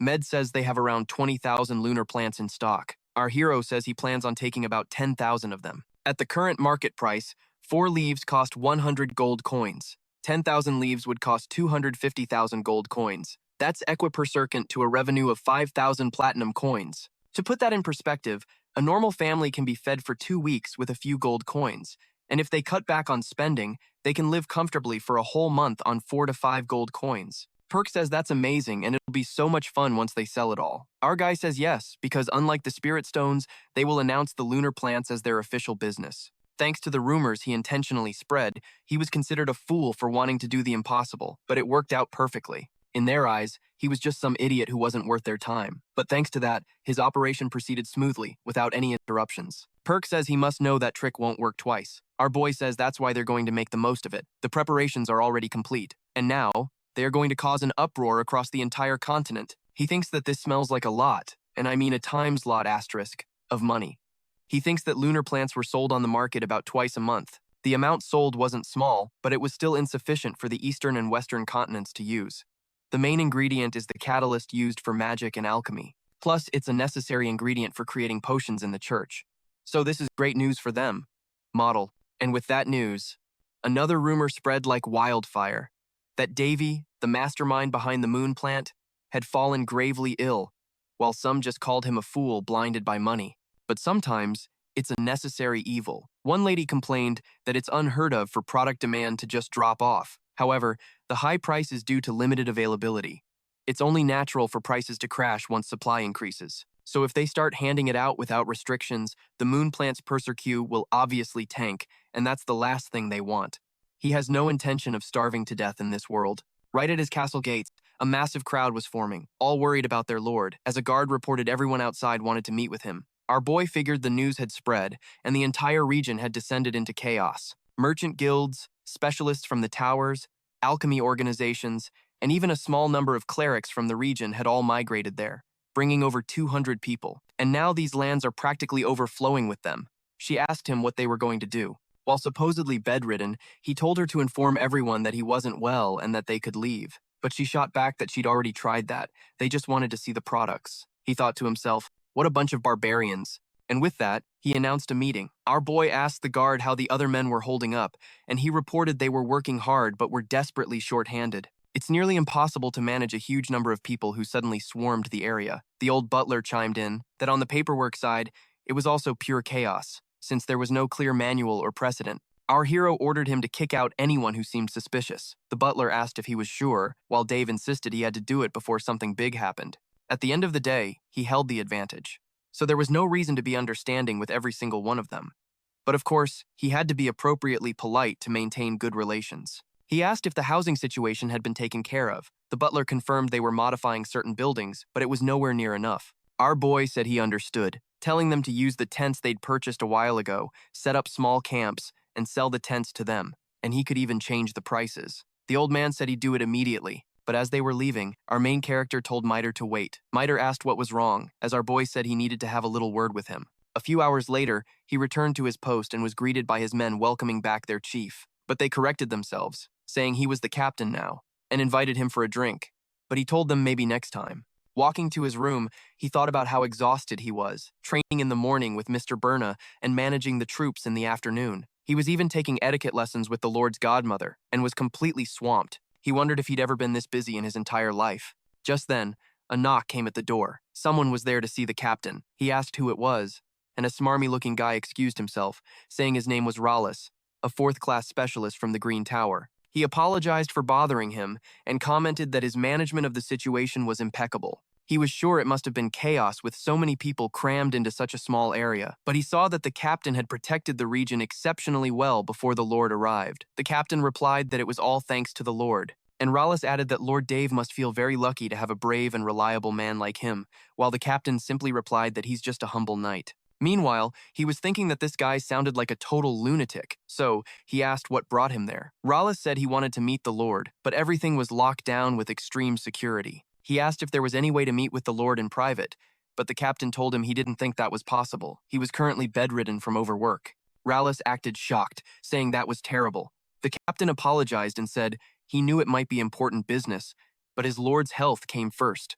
He replied that he understood nothing was more important than his leader's health, but they didn't have much time at the Green Tower, and he wondered if there was anything they could do, revealing a pouch overflowing with gold coins and precious jewels. This completely shocked the captain, who stated that he doesn't accept bribes, but Rollis just claimed it wasn't that. It was just a small gift, and he wasn't asking for anything in return. He just pleaded for him to accept it, saying he only wanted to build a relationship with him. The captain replied that he normally doesn't accept gifts like this. Rollis said he knew, but he couldn't just ignore the hard work and effort of such a noteworthy knight. Besides, it wasn't a large sum, so he asked him to please consider it just a gift from him. Meanwhile, the captain stared at the coins and realized it was exactly as his lord had predicted. From the very beginning, he knew everything. A few hours earlier, our boy said that they were facing several groups desperate to see him, and, as his right-hand man, he would be their next target, since he was the easiest person to find. The captain asked, "What do you mean?" Our hero explained that they might try to bribe him or pressure him in some way. They would approach him discreetly, and he was to write down the name of anyone who tried it, and he was to accept any bribe they offered. The Persecu would grow significantly, since they were all associated with a tower or an alchemist's guild, and in return, as if he were finally giving in, he would show them this. He asked what it was. Our boy said it had already been magically treated and cost 100 gold per unit. He wasn't asking him to sell them, but just wanted him to show them so the rumors would start to spread.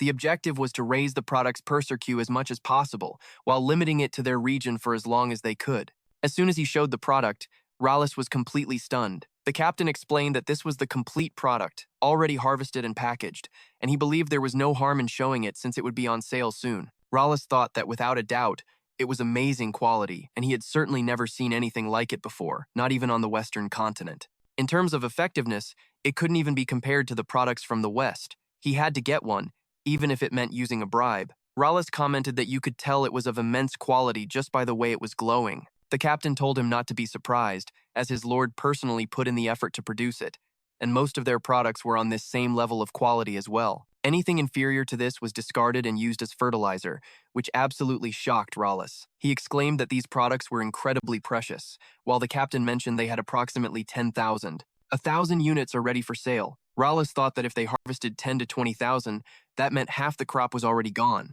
A simple young lord of 17 acting with so much determination, he had to act now. The captain said that from what he'd heard, his lord was going to put the products up for auction. He didn't even know the details, but it seemed he intended to continue their production as well. Rallis asked if it would really be a live auction and if there would be priority for consumers. The captain said he didn't think he could share those kinds of details with him. Rallis said that was fine, he wouldn't insist. And before leaving, he stated that the Green Tower would ensure his compensation was very generous. The captain replied that if he insisted, then fine. After he left, the captain was completely amazed, thinking that it actually worked. He went to Dave the next day, asking how the Lord knew all of this. Our boy just said he should know that this is how people are, and it's not like this place is free from the clutches of greed. Meanwhile, he thought to himself that all he did was show an attractive product to seduce the demographic that was financially well off. The captain kept calling him incredible. But honestly, this was nothing special. Before him lay a pile of bribes, offered up by other regions, and even the verdant tower. Our hero just said the captain was the real expert here. And this wasn't half bad. He told him to keep the bonus for the guards. The captain was stunned, asking, "What do you mean?" He explained that they did the heavy lifting, so they should split the reward and use it as they pleased. He told the captain not to get sentimental, that this was just proper compensation for hard work. Inside, he thought that the lion's share of the moon plant profits would be his anyway. Besides, building good connections with them wasn't a bad move. Perserk thought it was splendid, but asked if he was sure he could handle the immense pressure from such a large group. Our main character just smirked, saying that once word gets out, they'll be swarmed by people looking to make long-term deals. Branches from various towers, alchemist guilds, and high-ranking officials will set up shop across the region. This land will be bustling, and it will thrive. And he'd get his cut of the profits, since his capital grows as the population grows. And since the moon plant made all this possible, he was almost grateful for the ancient curse that once plagued these lands. Later that night, inside an isolated cabin, a man concludes his report on the recent events in the Rennes region. The other magic towers are already discussing funds to be invested. When the Red Tower's master, a level 5 expert, speaks through the magic stone, saying he understands, Ulyss voiced his concern. You should establish a branch there as well. But his master said he was still far too cautious, even after becoming a master himself. It's all right to make a few mistakes. Do as you wish. Ulyss then admitted something was bothering him. The city lord's insistence on a live auction would require more investment, and selling directly would have made him far more money. His master paused. Are you saying he's practically depurser-queuing his own product? That's exactly it, Ulyss confirmed. The master mused that, while it might sell for more at first, with no fixed price, it could end up cheaper than the products from the West. He thought to himself that this must be why live auctions for moon plants are so rare. But to Ulyss, he said that from what he could see, the first prince of the H-Kingdom is extremely intelligent. Ulyss asked, What do you mean by that?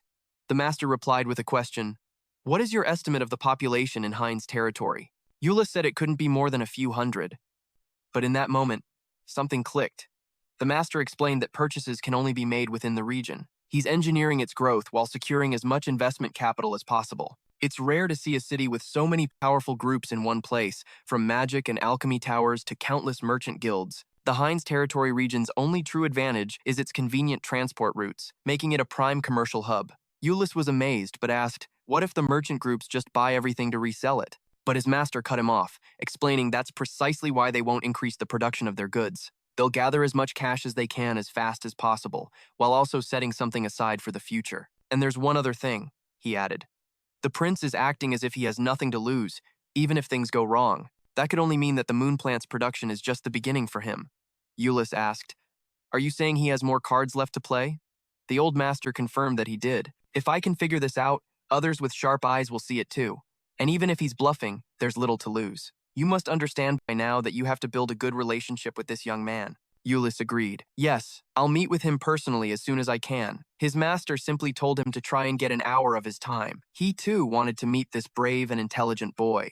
His mind drifted to the princess, asking the great sage if it was really possible for a young boy, from whom she couldn't feel a single drop of mana, to defeat a high-ranking vampire in one blow using calderas, or even without a contract. The old master remembered thinking back then that you never truly know what can happen in life. But a feat like that is impossible, unless he's a disciple of the sword divinity, or perhaps the divinity himself. He grew excited, thinking that everything was becoming clearer, piece by piece. It was truly a magnificent thing to witness. Sometime later, just as Dave expected, a flood of housing requests poured in, along with offers to buy the land under his name. And soon, conflicts began to aerate. The butler asked what they should do, since two groups were fighting over the same plot of land. Dave told him to hold an auction and sell it to the highest bidder. When the butler asked how they should set the limits for the auction, Dave just told him to set them as high as possible. He thought to himself that he'd proven that the truly rich are those with land, and real estate was a business whose profits he needed to maximize.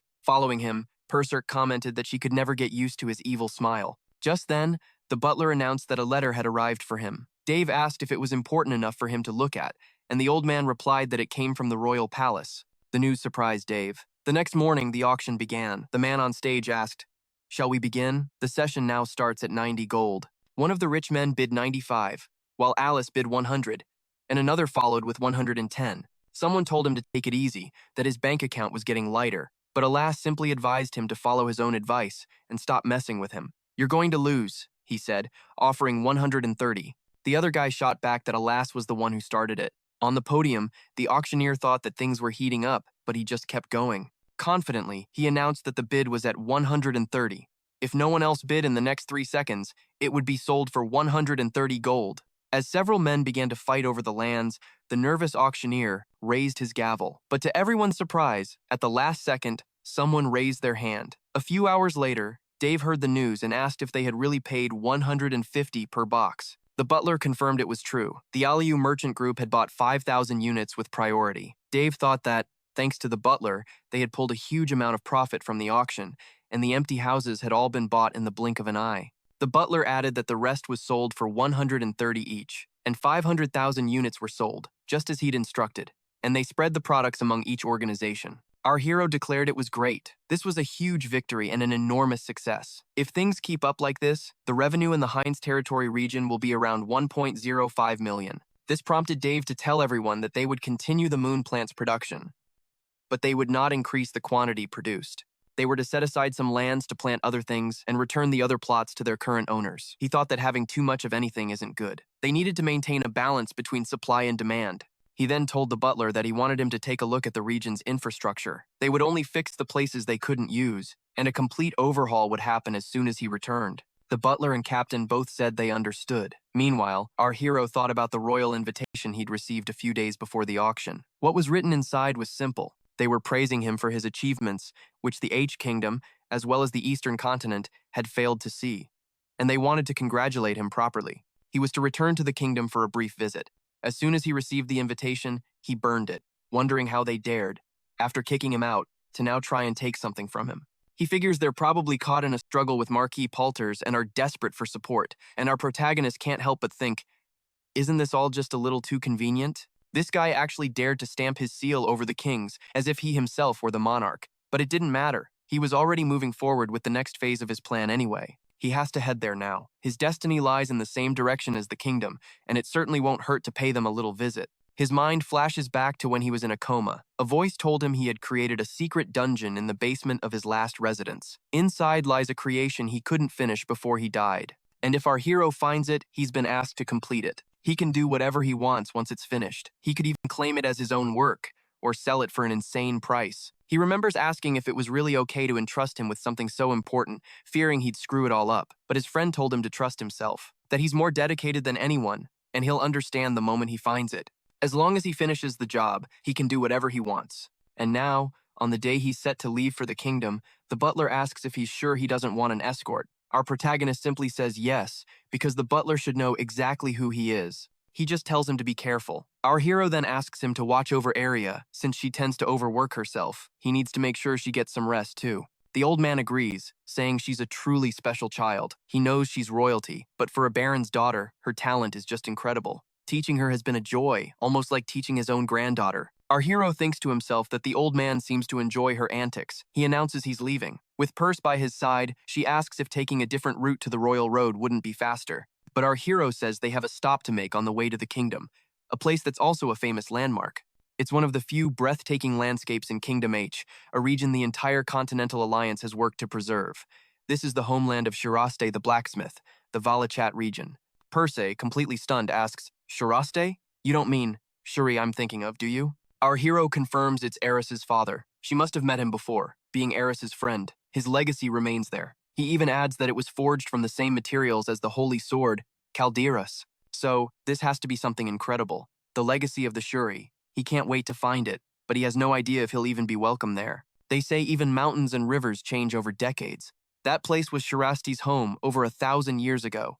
But now, it's the domain of Area Barriet, the territory of Vorisha, basically, enemy lands. As he walks to the gate, Purse notes that the atmosphere is terrifyingly tense. Davy agrees, seeing how agitated the nobles are. He steps up to the gate and presents his identification. The knight reads it aloud, Independent Soldier Davy, an F-class. He worked hard to get this new identity, and it seems to have paid off. But the moment he steps inside, the guards stop him.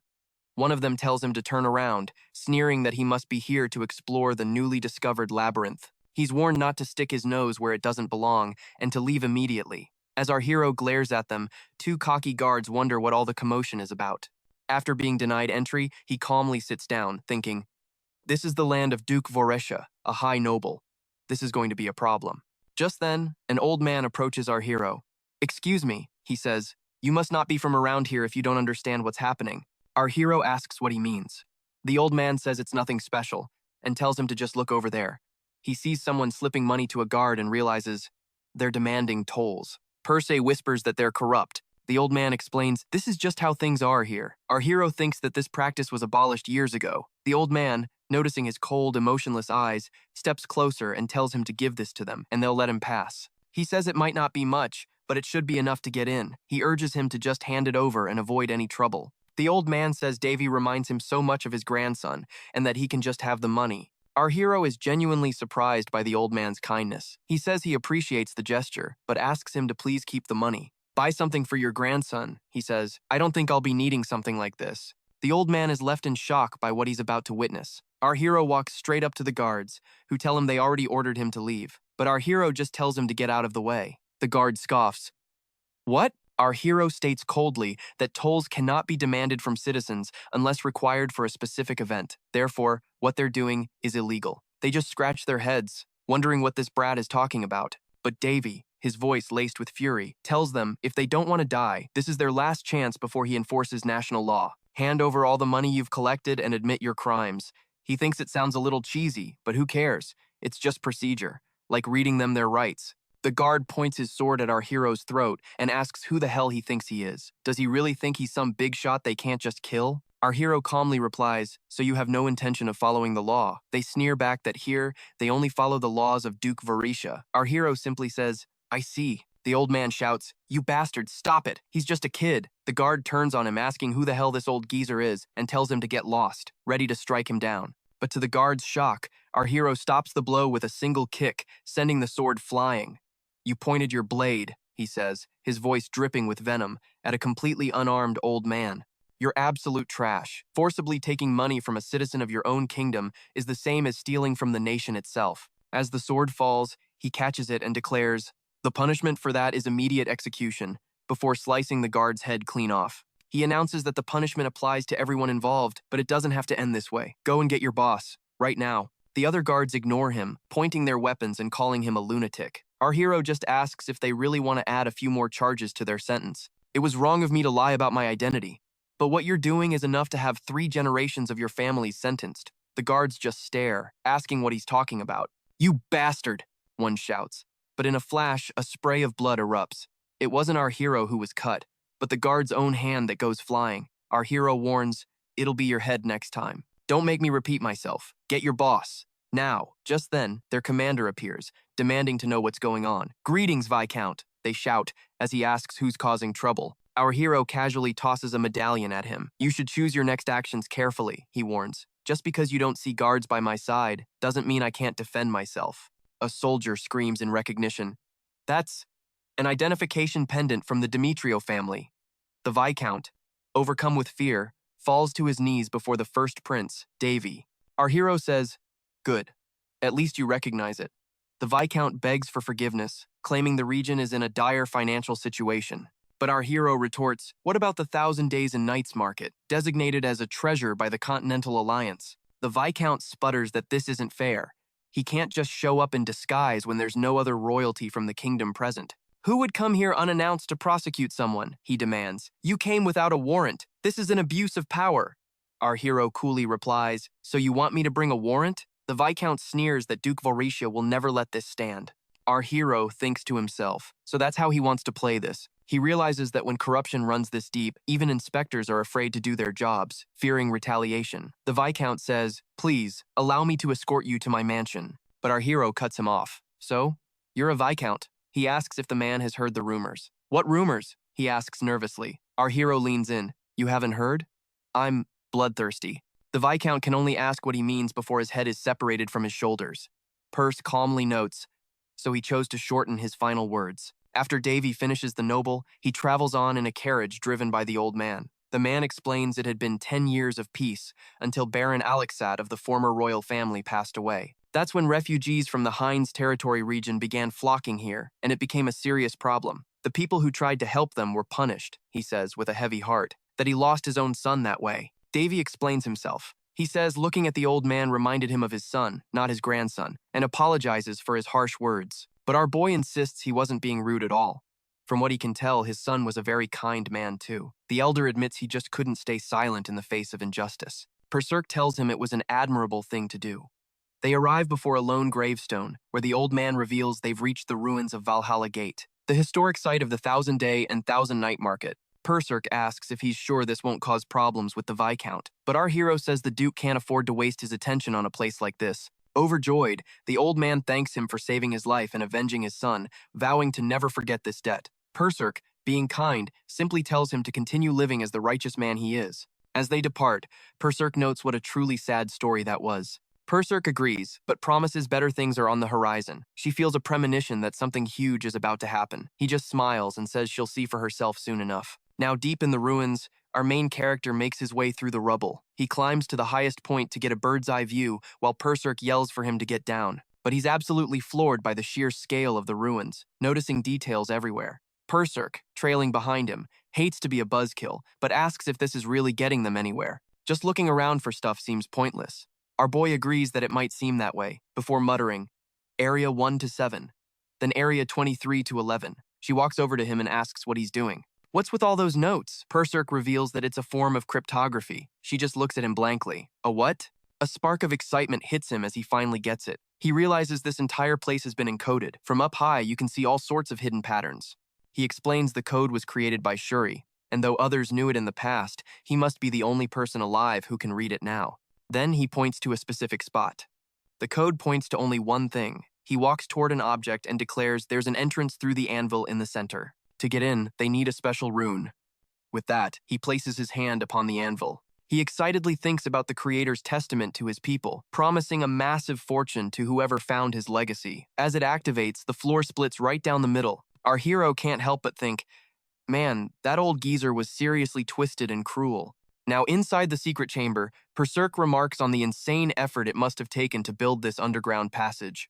Percerc immediately notes the pressure resistance magic woven into the place. Percerc figures the mages back then must have racked their brains to create something like this. If he had never known Shuri, this place probably would have stayed buried forever. Percerc stares at our hero, completely astonished.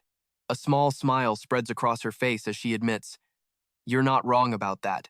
After walking for what feels like an eternity, they finally reach their destination. Percerc wonders what this place is. Percerc looks around, observing that it feels more like a home than a dungeon. It makes sense, since Shuri called himself a maniac who spent his whole life at the forge. He came here right after the death of Harris and spent the rest of his life working on a single project until his last breath. And though his physical body is gone, his entire being remains here, exactly as he left it. After taking it all in, they enter another room and spot a chest. Perserk points out that the room has an altar. Our hero mentions that Shuri used to worship some non-existent god of the forge or something. But as they step forward, they trigger a mechanism. The chest suddenly erupts in a blinding light, catching them both completely by surprise. Our boy states the obvious, "It's coming from that chest." Perserk marvels that she's never seen a person's consciousness materialize like this before, as they both stare cautiously at the glowing box. Despite the warning signs, Perserk moves forward. "What are you doing?" she asks. He thinks to himself about the title, the Shuri, earned by forging for 1,000 straight days without a single moment of rest. But his own kind, the dwarves, called him something else. The Shuri. Unlike normal blacksmiths who just took pride in hammering metal, Shuri used mana to shatter the very limits of forging. He broke every boundary, to the point he was recognized as a hero. This must be his final work, the one he asked him to complete. The moment his hand touches the chest, a mechanism whirs to life. As it finally clicks open, our boy's eyes widen with understanding. "I get it now," he says. "So, you must be his final creations.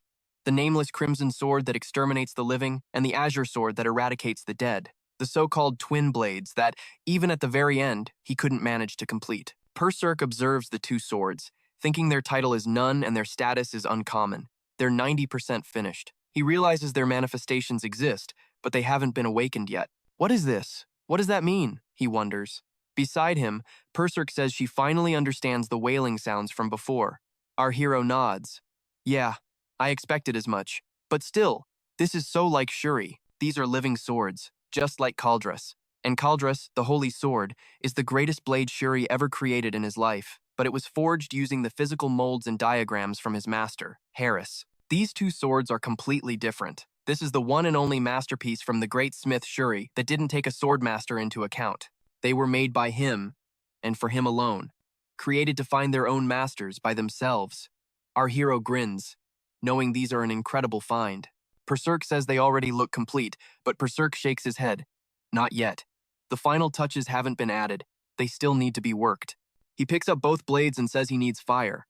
After stowing them away, he clarifies it's not just any fire. He needs a flame that can provide more heat than normal. For example, the fire from a dwarven heart forge. A few hours later, well into the night, our hero announces they've arrived.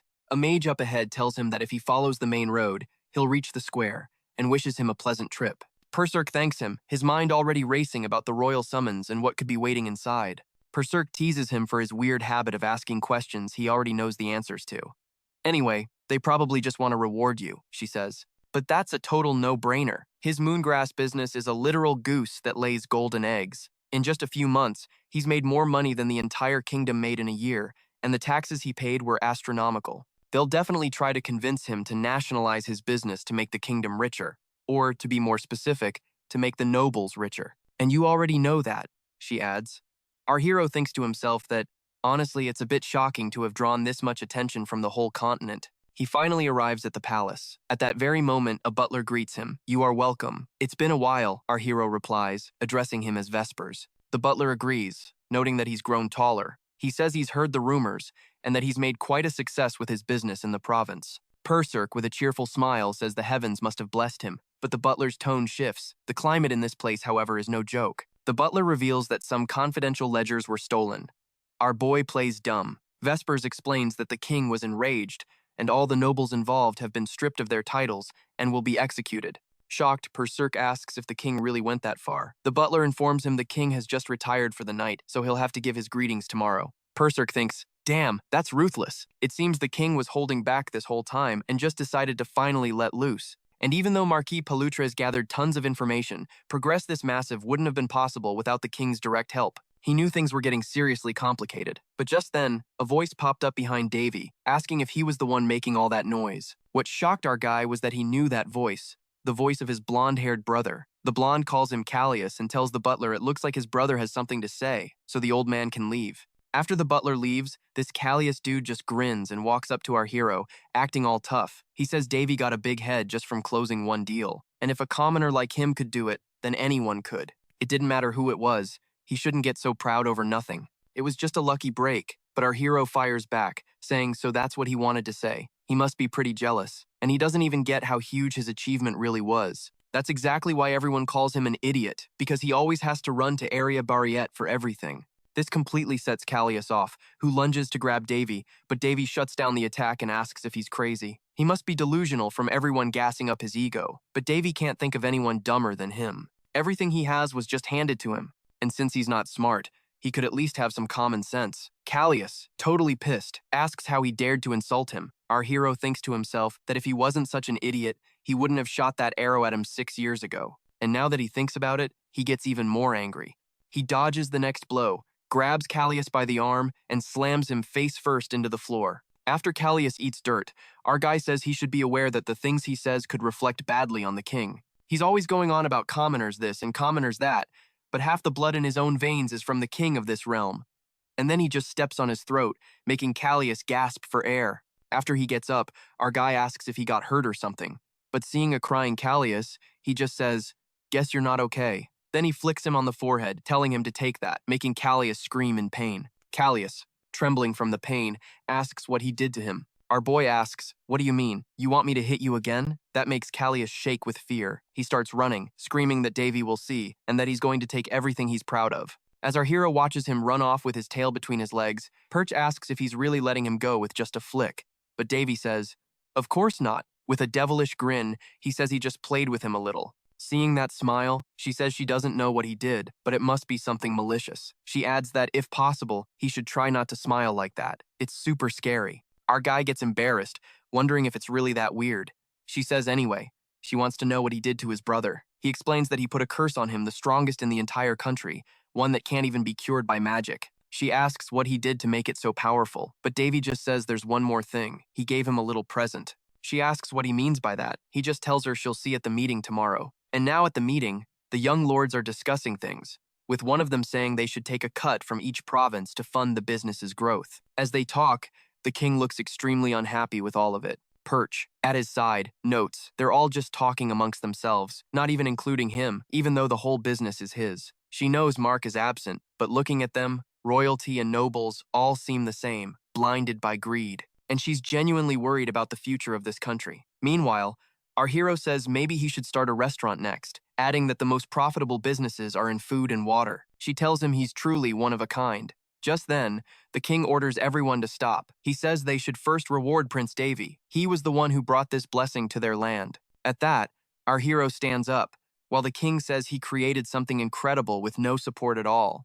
He replies that he was just doing his duty, but the king insists that what he achieved is greater than anything done in the last 10 years. He asks what Davy desires, saying he'll give him anything he wants. He thinks to himself that he's not sure. He has a feeling that if he asks for anything, these idiots will refuse to give it to him. So he says, "This is a huge honor. I hadn't thought about it beforehand. Please, give me some time." The king agrees, of course, and Perch tells him he made a great decision. But the nobles keep insisting that for the good of the nation, they have to invest in the moon grass, making Perch extremely nervous. But in that instant, Duke Varietta, the leader of the nobles, appears, saying they have one thing to verify first. At this, he tells everyone that they seem very excited about the moongrass business, but they haven't checked the most basic things. They ask what he means, and the old man says they should discuss how they'll use the moongrass to help their nation.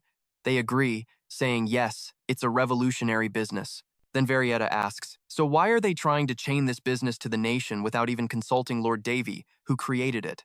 This shocks everyone. He asks them all if they think they're somehow higher than the royal family in this nation. He speaks directly to Duke Ferundez, asking if he wouldn't complain if he was told to hand over all his property to the nation, making everyone very tense. He declares that all of this will be decided by the Lord himself, Prince Davy. Perch, in the back, whispers that this guy is helping him, but she has no idea why. And Davy says it just sounds like a game of words to him. Meanwhile, Varietta argues that if they were to forcibly nationalize the business, there would be resistance, and no one would want to be an entrepreneur in that kind of environment. He asks if Lord Davy doesn't agree. Our hero, totally confident, asks the Duke if that's everything he wants to say. The Duke asks if that's how it seemed, and he's right, there is something more important. He just thought he would act as a mediator to help. He then asks for everyone's attention. He pulls out a letter, announcing that it's from High Priest Falchas of the Holy Kingdom. They ask, a letter? What about? Varietta says that he's requesting Prince Davy's presence in the Holy Kingdom to verify his stigma manifestation and to recommend him for the title of saint. This bombshell stuns everyone. They slam their hands on the table, shouting that this is ridiculous. Before being a lord, he is the first prince of this nation. How could they send him to the Holy Kingdom? They start arguing, saying it's absurd. But one of them asks what the big deal is. Another shoots back, asking since when their kingdom was beneath the Holy Kingdom. It's the prince they're talking about. How is this any different from practically handing him over as a tribute? In that instant, our hero says they're all overthinking it. So they're saying his stigma manifestation has been recognized. He asks if that's why he needs to go to the Holy Kingdom, and if he receives the title of saint, what happens next? Will the Holy Kingdom protect the country or something? Varietta says the Lord must see the whole forest, not just the tree. This is the responsibility he must carry as royalty. He shouldn't forget that, because there is nothing to be gained by angering the Holy Kingdom. This really pisses Davy off. Everyone starts asking what will happen to the Rhinas region and the moongrass business. Duke Varietta explains that, unfortunately, if the prince were to go to the Holy Kingdom and become a saint, by law, it would be impossible for him to manage the region. This news makes all the nobles look very excited. The nobles immediately start clamoring to appoint a new lord, trying to find someone suitable for the position.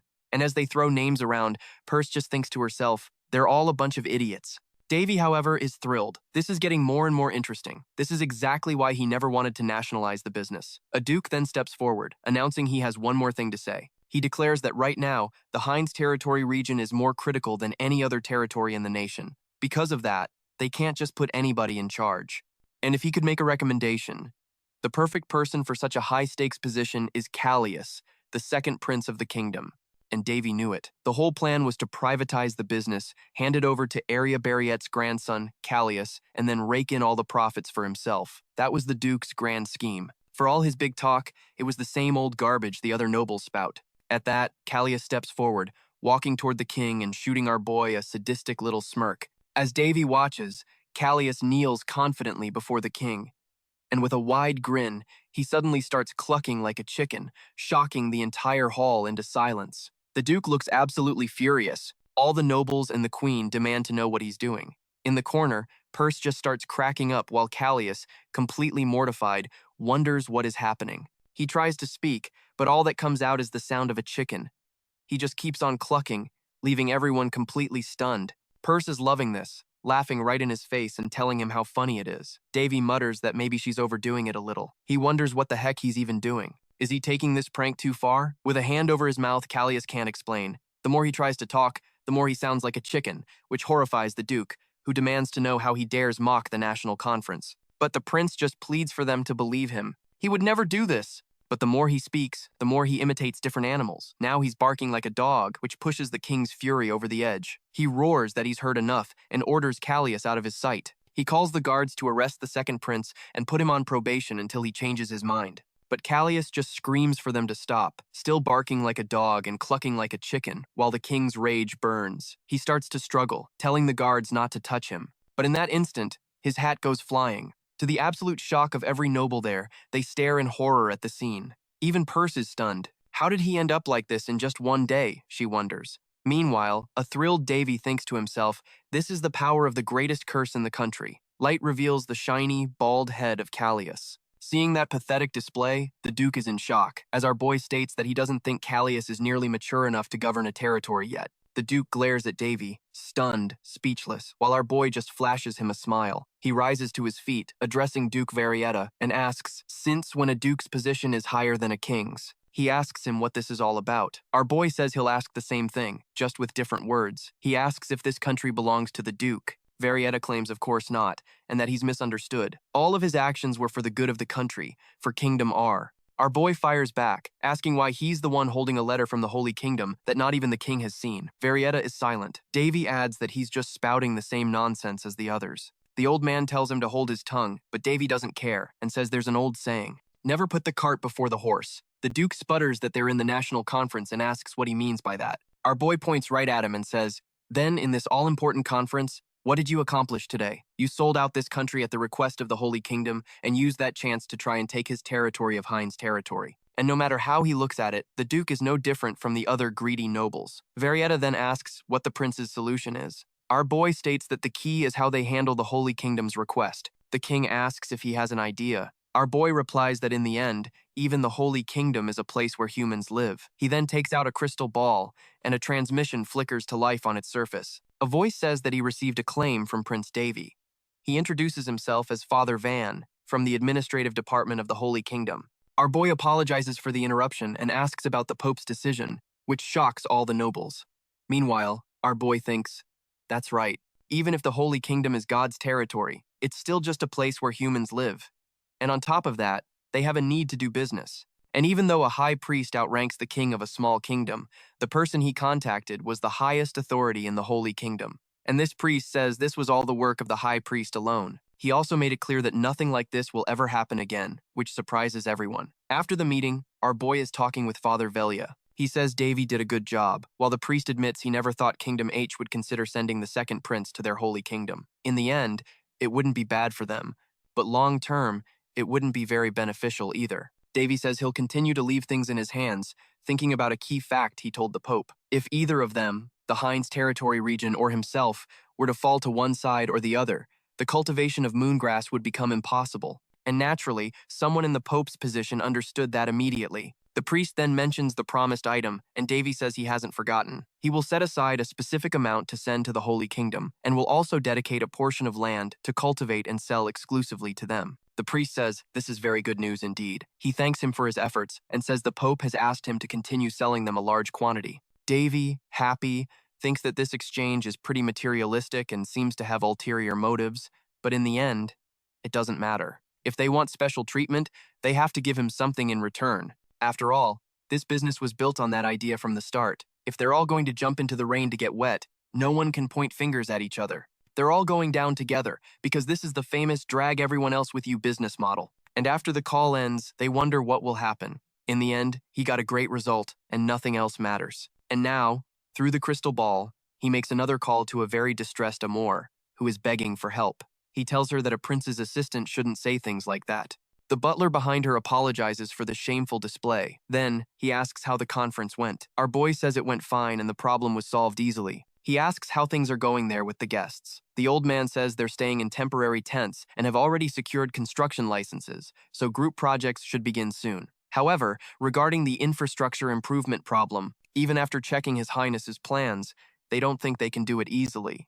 Davy says so time is the main issue, just as they thought. The old man confirms it. Davy thinks about how he revived this nearly dead territory and managed to prevent others from gaining influence there. But this is just the beginning. And since the territory has been rotting for so long, it's technologically very difficult to improve it now. The estimated time until they're finished is 10 to 20 years.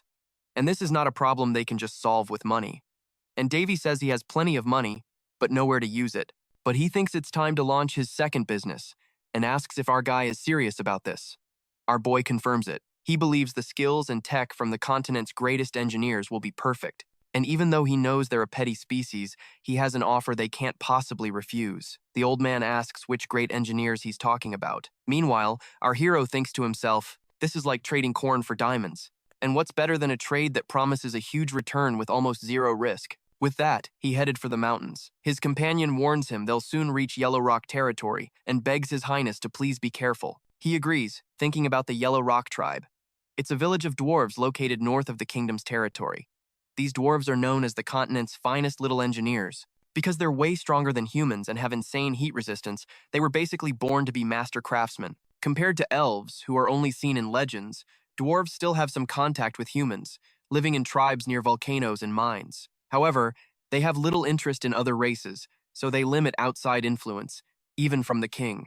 Gaining the authority to even enter a dwarven tribe was the reward he earned for his success with the moongrass business. The other royals assumed he was gunning for the crown prince's throne, but since he has zero interest in that position, he chose to walk a different path entirely. Not that they let him go easily. They got annoyed and started criticizing him, saying dwarves are picky and that pissing them off would end badly. The king himself told Davi that dwarves aren't human, but Davi told them not to worry about it. He was confident he could at least get past the main gates. He still remembers the nobles' skeptical glares. He could practically hear them thinking, what the hell is this guy up to now? In fact, they assigned soldiers just to keep an eye on him. Not that he feels sorry for them. But they're right about one thing. He is absolutely planning on stirring up some trouble.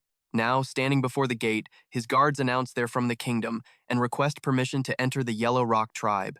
But the dwarven sentry, Geralt, just scoffs, saying he hasn't heard a single thing about a visit.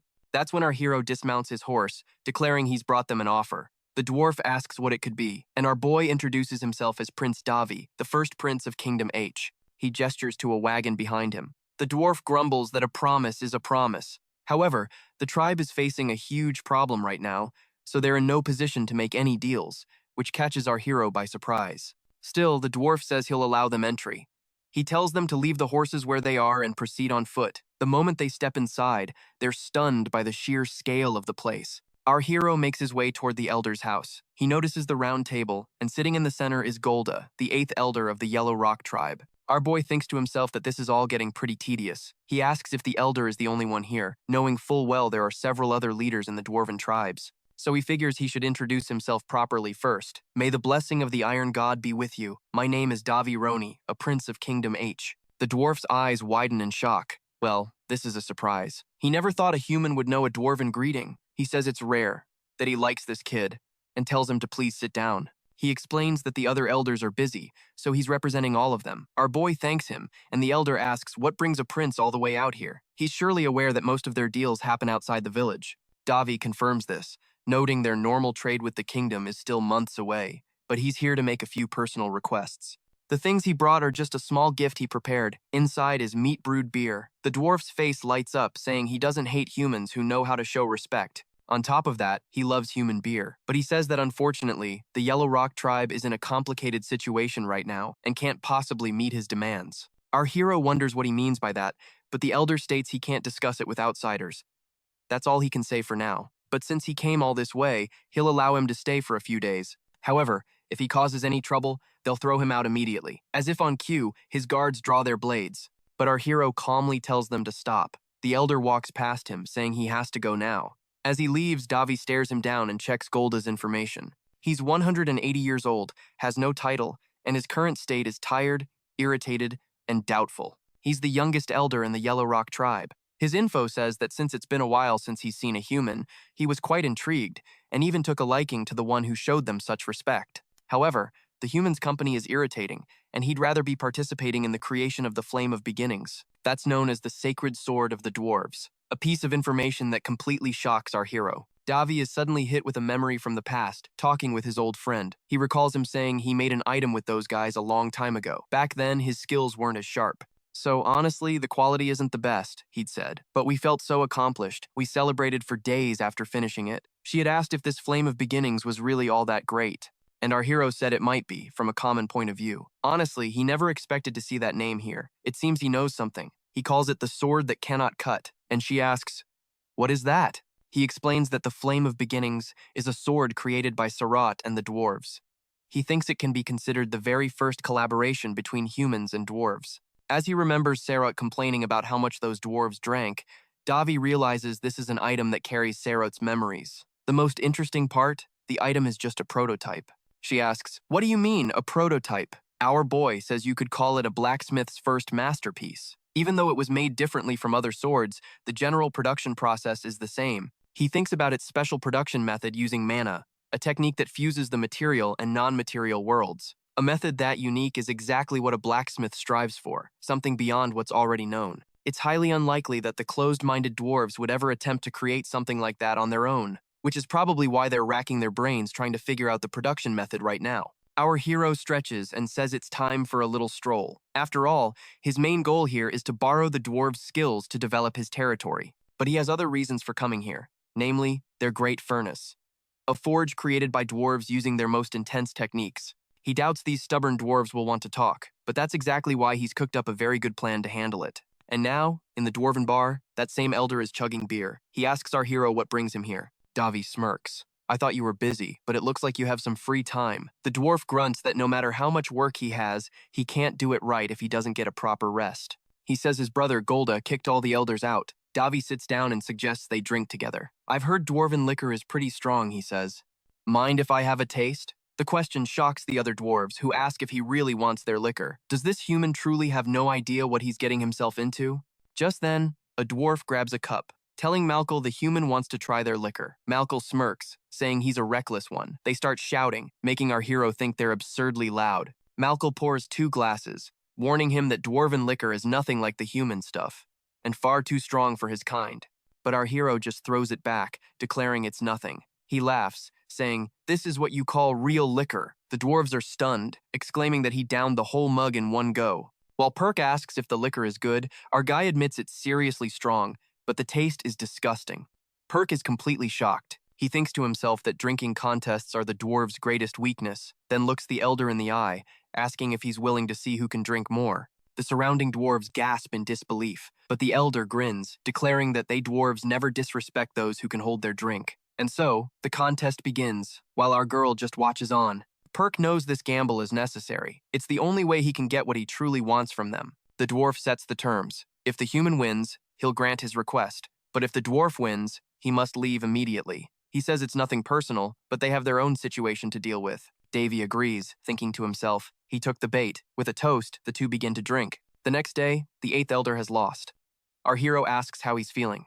Utterly defeated, he admits he never thought he'd lose to a human, calling it a true disgrace. Davy smirks internally. With his holy mana maxed out, getting drunk is impossible. Perk calls him a total cheater, but she notes how tough it was, seeing he's still drinking with the other dwarves even after the competition. She asks him how he ever started drinking so much. He explains it's because of his 2 swordmasters, the hero who united the world, Morin Zong, and Shido Dog Jun, a man who was apparently feared in that world. He recalls that even Daphne, the hedonistic saint who loved to drink, warned him never to challenge X-John when it came to alcohol. But the problem was, he was learning swordsmanship from that very man. Drinking became a daily routine because the guy drank constantly while making him run 100 laps for 100 straight days. He thinks to himself that compared to those hellish days, these dwarves are nothing. The dwarven elder concedes defeat and asks what he wants. Our hero gets straight to the point, asking if all this trouble is over the flame of beginnings.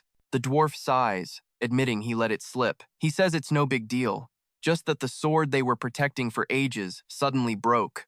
Davy is shocked. The elder confirms it was a miracle it lasted as long as it did. The sword was passed from tribe to tribe, each taking a turn to guard it. The promise was that each tribe would guard it for a set amount of time. His father was the guardian for his generation, but since he passed away unexpectedly, the duty fell to his older brother, Golgotha. Our hero asks, "So, such an important sword just broke?" The elder replies, "Is that all you want to know?" He offers more information if he wants it. Davy thinks that this is just like a dwarf. If you treat them with courtesy, they return it in kind. Even though all he did was drink with him, it's a good thing he got the elder's attention. He says it's no big deal, but he happens to have some skill with a forge. He then asks if he can join their little project as an assistant. And now, at the central forge of the Yellow Rock tribe, all the dwarves are hard at work. As our hero approaches, Perk gasps in awe, unable to believe the techniques the dwarves are using. But suddenly, some dwarves start yelling, saying Golgotha must have lost his mind to bring an outsider here. But Golgotha calmly states that this is the human who came to their village. Another dwarf demands to know how he dared bring a human here, asking if he's gone mad. Our hero almost feels bad for him. Just then, another dwarf appears, demanding Golgotha explain himself. This is the first elder of the Yellow Rock, Golgotha. Golgotha says it was the result of a bet. He explains that this young man has been learning blacksmithing, and all he wanted was to see their forge for just a little while. A dwarf from behind shouts, asking why he brought him to the main forge then, accusing him of still being drunk. But Golgotha declares he's sober, staking his honor as a dwarf on it. The first elder just stares at them, then tells everyone to get back to work. He says they can complain to him later, reminding them that Golgotha is an elder too. And if this was his choice, they must respect it. But then he turns to Davy, calling him human. Our hero corrects him, saying his name is Davy. The elder scoffs, "So it's Davy." Annoyed, he says he'll allow him to stay out of respect for his younger brother's decision. But if he tries anything funny, he'll smash his head in with a hammer. Our hero calmly replies that he'll keep that in mind. He looks upon the sword, thinking that it's a giant blade, 2 meters tall and 30 centimeters wide. Even calling it a sword is a stretch. It looks more like a massive decoration. Its nickname is the sword that cannot cut, or more accurately, it's a sword that is incapable of cutting anything. The forge is in chaos, with dwarves screaming at each other to hammer the damn thing right. Perk looks at our hero, surprised, wondering what he's so focused on as he just stares at the sword. He murmurs that it can't be fixed. He realizes it was made using a process similar to a holy sword, but it was never a complete item like one, so it couldn't last. It's a shame, but that's just how it is. Golgotha keeps hammering away, but Truvalo approaches, telling him to take a break. He warns that he'll overwork himself, but Gogoda doesn't listen. Our hero knows that if they keep this up, they're guaranteed to fail. But just then, another tribe arrives. The Black Rock tribe. Their leader, Thors, sneers that they're going to destroy the sword, and that they're looking pretty good for a tribe that broke a sacred item. He says he never liked the idea of them guarding the sword anyway. He tells them it's not too late to hand it over to his Black Rock tribe, for they are better blacksmiths who will take proper care of it. The other dwarves erupt in anger. But Thors silences them, asking who gave them the right to speak. He mocks their lack of progress, ordering them not to destroy the sacred item. In fact, he claims the other dwarven tribes have already decided they can't let such an important item be destroyed by them. He continues his insults, saying things would be different if their father, Gord, were still here. At that moment, Gogoda stops hammering, and his tool falls to the ground with a clang. Thors arrogantly declares there's nothing left to see here. He announces that everything is prepared, and they will be taking the broken sacred item. But as they move to grab the sword, our hero picks up the fallen hammer. He asks if he can ask a question. If Thors is truly a master blacksmith, Gogoda looks confused. Thors scoffs, asking if he's made a little human friend now, and if he really thinks the central forge is a place just anyone can enter. He calls the situation ridiculous. Golgotha tells Davy to back away. He says this is not something he should get involved in, but our hero ignores him, declaring that a true master blacksmith feels the spirits in their work and respects each one. But Thors threw that mentality away from the very beginning, and with that, he brings the hammer down on the sword, stunning everyone. They shout that he's ruined it, that it's useless now. They begin to surround him, demanding to know what he's doing and why he's interfering. But our hero just looks at the elder and asks, "Do you actually want to fix this?" The elder admits it. Of course he wants to. But our boy fires back. "Then why are you acting like this? You really think your ego is going to fix the problem?" He should have realized it by now. It's been 3,000 years. This sword protected a small village for a very long time. Instead of letting an item that fulfilled its duty rest in peace, you're forcing your own selfish desires onto this blade and trying to forcibly repair it. Absolutely furious, he yells. "Do you really think it's right to treat the pillar of your village this way? And you still dare to call yourselves master blacksmiths? Have you dwarves no shame?" He thinks to himself, they're supposed to be the greatest masters, yet they couldn't see the item was beyond repair. He snatches a piece of the blade and hurls it into the forge, shocking all the dwarves who scream at him. Flashing back to Davy's memories, Surt tells him that within every work made by a master artisan, there is a soul, and no one can call themselves a master if they don't respect that soul. And if he ever finds someone who dares to disrespect those souls, he must crush their head. After he threw the piece into the fire, the dwarves begin to scream that it's over. They grab their weapons, yelling that they're going to kill this damn human. But Davy just says that seeing what they did to the sword, this was the right thing to do. They shouldn't insult a sacred item any longer. He thinks to himself that, pride aside, this item was created by his master, which means it's connected to him. He announces that it seems no one here understands the purpose of a sacred item. This weapon died a long time ago, but they're not confident enough to make another. Even so, they haven't even tried to forge a new one, yet they still want to call themselves master artisans. But the dwarves, absolutely livid, demand to know who he is to say such things. But in that instant, Gogoda slams the ground and tells them to shut up, asking how much more miserable they want to make themselves look. The others go to console Gogoda, as our boy thinks.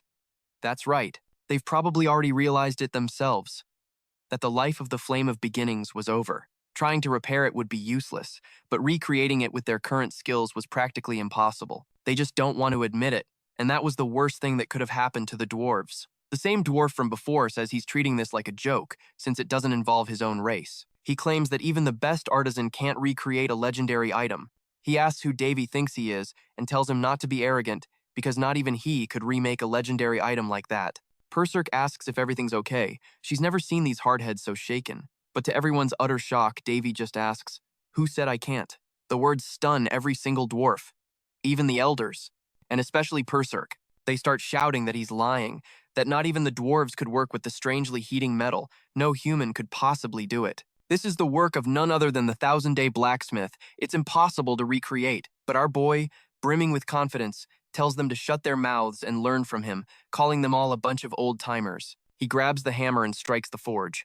He thinks about the skills he learned in the Hall of Heroes magic, swordsmanship, alchemy, holy magic, and more, but his blacksmithing is the one that nearly rivals his master's. Since Surt was a naturally gifted teacher, his forging skills improved at an unbelievable rate. So this means he's created countless items just like the Flame of Beginnings, which was basically just a prototype. He begins to forge, surprising the dwarf who wonders what in the world he's doing. That's orichalcum and mithril alloys. Does he have no common sense at all? But our hero shoots back. Who said you need to follow common sense? Was it your ancestors or the thousand-day blacksmith? You're all just trapped by the useless rules you created yourselves. He thinks that there is no such thing as common sense. The possibilities for change are infinite, as long as you change your approach. The dwarves are floored by the scene, wondering if he really just used the reagent on the alloy and how that's even possible. They are completely and utterly astonished. As our boy works the forge, after a short time, a sword is ready. He asks, "Wasn't that a little too easy?" Shocked, they demand to know how it's possible. Even if it looks too rough to be the flame of beginnings, it's identical, and they can feel the power of a legendary item radiating from it. And our hero thinks, of course it is. After all, who do you think my master is? Perserk says she never thought he could do something like this without mana crystals. But our boy says that as long as you toss common sense out the window, you can easily do what he just did. He explains that the most important thing is the texture. She asks what he means. He explains that this way, the sword will absorb mana on its own. In short, it's a structure that makes mana circulate through the blade. And with that, he shows it to the elder, Gogoda. And the elder agrees. Our boy explains that there are only a few items, including sacred ones, that can heal themselves with metal alone, without mana crystals. The dwarf confirms this is true. He asks if the elder can feel the texture, and the elder asks what this is. Meanwhile, Perserk thinks from the back that no matter how harsh he was, he managed to win everyone's heart. And so, Davy says he could only create the sword up to this point. Even the thousand-day blacksmith only completed this part, and left the rest for the dwarves to finish. So the rest is up to them. But Gogoda says they don't have the skills to even apply the finishing touches. Davy tells them, then you'll just have to learn. This stuns everyone. They ask if he can really teach them the skills of the thousand-day blacksmith and their own ancestors. He says, of course, but not for free. Give and take. That's the deal. Then he shows them that item, while they ask what it is. Our boy says they'll start as soon as his own work is done. And now the dwarves, looking at that sword, say it's truly impressive, while Perserk watches from afar. She wonders why they're reacting like this to everything he shows them. If they keep this up, he'll be accused of blasphemy. Gogoda approaches and asks what kind of sword this is. Our hero asks him what he thinks. Gogoda replies, I'm being serious. What is this thing? And don't tell me you're the one who made it. But Davy says, no, it wasn't me, but I'll be the one to finish it. The dwarves wonder if the thousand-day blacksmith made that sword then. But Davy cuts in, saying he passed away a long, long time ago. Gogoda agrees, saying yes, it has been a long time, perhaps a few millennia. This shocks everyone. They hope it's not actually true and wonder what he means. Meanwhile, our girl thinks that's right. It has been a few millennia, and this posthumous work has aged while being kept in storage for so long. Perserk asks if he means the sword has aged like a fine wine. He explains that when this type of mana processing is used, the sword needs time before it can be worked on again. You can only resume work on the Flame of Beginnings after a few months.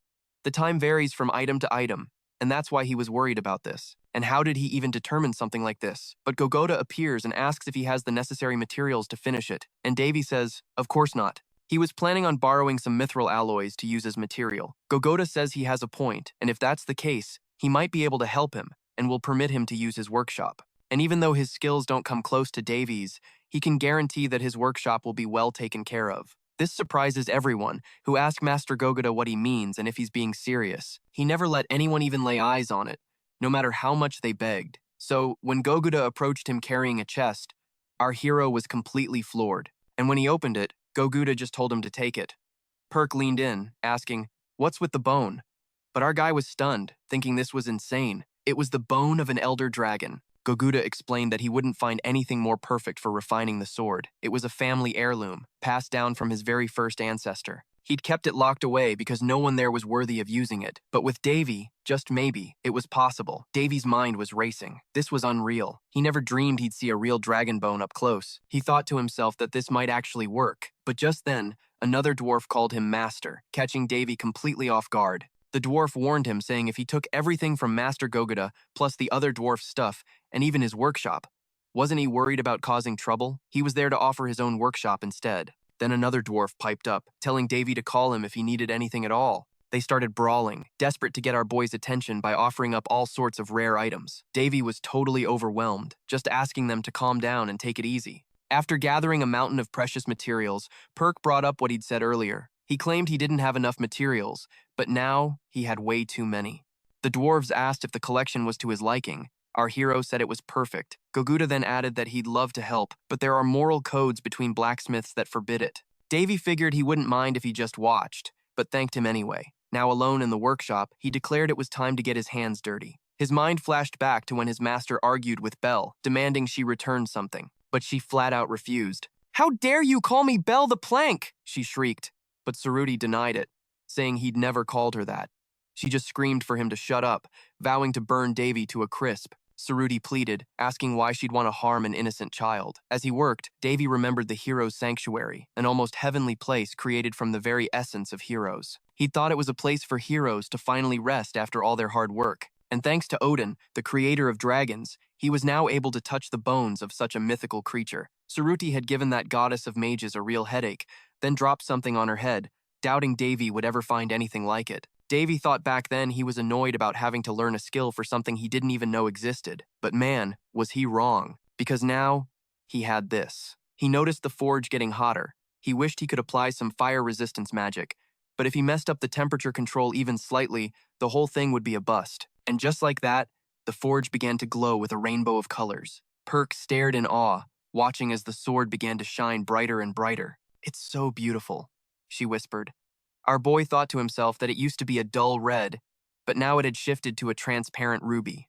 The blue blade reminded him of a supernova in the night sky. She was so happy seeing Davy work this hard, thinking his level of concentration was totally surreal. Meanwhile, he was in the zone, hammering away at the swords with growing excitement. A powerful energy resonated throughout the entire workshop. After what felt like an eternity, the twin swords were finally done. His work was complete. With both blades finished, our hero was hyped, saying he should probably give them names. Perk asked what he had in mind. Davy replied that, honestly, he'd already thought of them, which totally surprised her. He looked at the two swords and declared, "From now on, your names will be Crimson and Azure." The Crimson blade held the power to slay the living, while the Azure blade was made to destroy the undead. Perk immediately shot back, "Wow, that sucks. Your naming sense is always horrible." He ignored her, grabbing Crimson and giving it a test swing. The move shocked Perk. He simply activated the slash, cleaving the machine in two. Perk was in total shock. "What was that?" she yelled.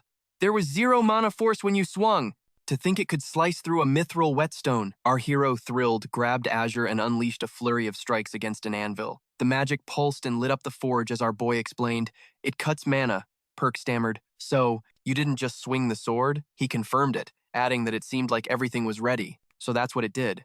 It cut things that don't exist in the physical world. He realized it was way too powerful, thinking he might have created something ridiculous. By the time he left the forge, it was night. All the dwarves were awake, staring at our boy and calling him master. He asked them what they were all doing out there. The dwarves explained they were standing guard to make sure no one bothered him. He told them they did a good job and asked how long he'd been inside. All three of them replied in unison, 4 days. The answer floored Davy. They said they were worried since he hadn't eaten anything and didn't answer when they knocked. Perk chimed in, saying he was obsessed like a crazy person, but it was pretty interesting to watch. He shot back, asking what exactly she observed, but she said now wasn't the time. He grabbed her, demanding she tell him right now. After a while, the dwarves came closer, staring at the blades. They murmured that the swords were emitting an aura all on their own. They never imagined the materials they provided could create something so magnificent. Our boy thought the dwarves looked like devout believers who had just found their god the moment they saw the completed Crimson and Azure. They claimed they could now die with no regrets. Perk just told him to let them have their moment. 1 week later, in the dwarven village, a dwarf asked Master Davy if the intensity in one section wasn't too low, but Davy reassured him it was fine, explaining this was the moment he needed to lower the flame's temperature since the metal had a higher mana affinity than even mithril. He taught them that it becomes stronger if they adjust the flames according to the situation. He called over another dwarf, telling him not to force the metal to bend just by hammering it. "You have to guide it naturally," he said, "like the current of a river." The dwarf asked if he was doing it right, and our boy told him to go a little further. The dwarf understood immediately, thanking Master Davy. Our girl thought to herself that once they cast aside their pride, they were filled with a burning passion. It was like they were holding a hammer for the very first time, full of raw enthusiasm. After several days, a dwarf remarked that this wasn't bad at all and had been well worth the effort. Meanwhile, Goguda grabbed a drink from the back. As he took a sip, he heard it was a brew his brother loved and treasured. Our boy thanked him, saying the aroma was nice and it wasn't too strong. The dwarf replied that was a relief, joking that just because they're dwarves doesn't mean they all like harsh liquor. "But to be honest," he said, "I came to talk about something else." Our hero asked what it was, and Goguda confirmed it was a different matter entirely. Suddenly, Davy quickly apologized to the whetstone. Goguda was confused, but Davy, flustered, said it was nothing. The dwarf then said he heard Davy came here not just to complete the great blacksmith's final work, but also because he needed their strength to build things in his territory. Davy confirmed that was right, and Goguda nodded in agreement. That is why I've come to you, Goguda declared. We dwarves will never forget this favor. And though our skills cannot compare to yours, as long as you ask, we can do anything. Our hero asked if they were sure, warning them it could take a very long time. But the dwarf insisted, saying they were eternally grateful. The entire Yellow Rock tribe would follow him. He swears on the Iron God to stand with him, a vow that completely stuns our hero. But just then, a dwarf rushes to the elder. What is it? The old one asks. We have a huge problem, the dwarf reports. There's an intruder hiding in the village. Goguda is shocked. What do you mean, an intruder? In that same instant, an attack flies toward the elder. He's caught completely off guard, totally oblivious to the danger. But our hero is faster. In a flash, he moves to save Goguda, blocking the strike. Staring at the weapon, he mutters, "Is that a crimson dagger?" And now the scene cuts to the castle, where the prince is tearing his room apart in a fit of rage.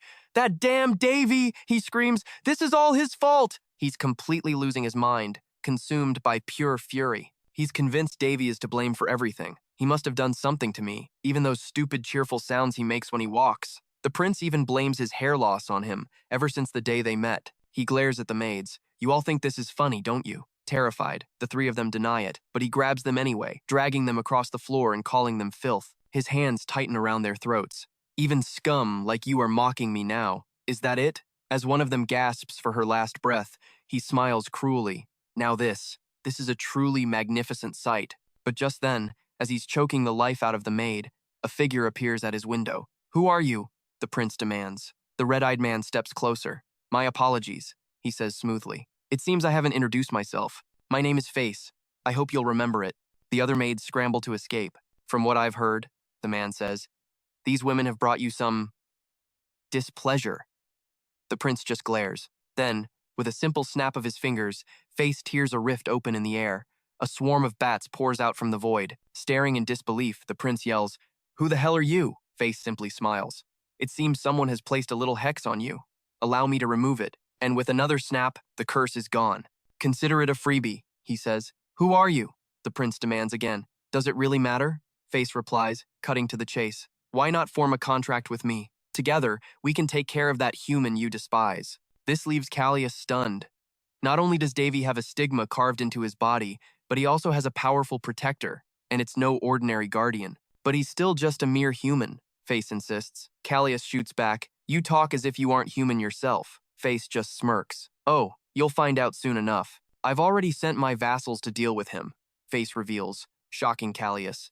They should be finishing the job right about now. The scene snaps back to our hero, still locked in place after parrying the blow, his eyes fixed on the crimson blade. Perse speaks up. That's no ordinary assassin's weapon. It's made of blood. Our hero's eyes widen in recognition. He remembers a skill, one that lets you create things just like this. He glances up at the hilltop and sees a grotesque, lion-like monster staring down at him. He realizes its power, the ability to use multiple blood skills. These are vampire techniques, he thinks. Blood key? Are you all right? The dwarf cries out. They point in horror at the creature on the hill, stunned by the magical beast. Be careful, Perse warns. That thing is incredibly strong. Yeah, no kidding, our hero replies. A magic beast that wields blood key. The creature locks its gaze on him and lets out a deafening howl. The three of them are blasted by the sound wave. The sheer force of it rips through the mountainside, heading straight for our hero. But to the dwarves' amazement, our hero conjures a magic shield, protecting them from the rock slide. The beast then turns its attention fully to Davy, and a sinister grin spreads across its face. After knocking the two dwarves unconscious, the monster stalks toward our hero, its eyes locked on Davy. This makes Davy furious. You seem pretty excited, he growls. You really think you're some kind of apex predator, don't you?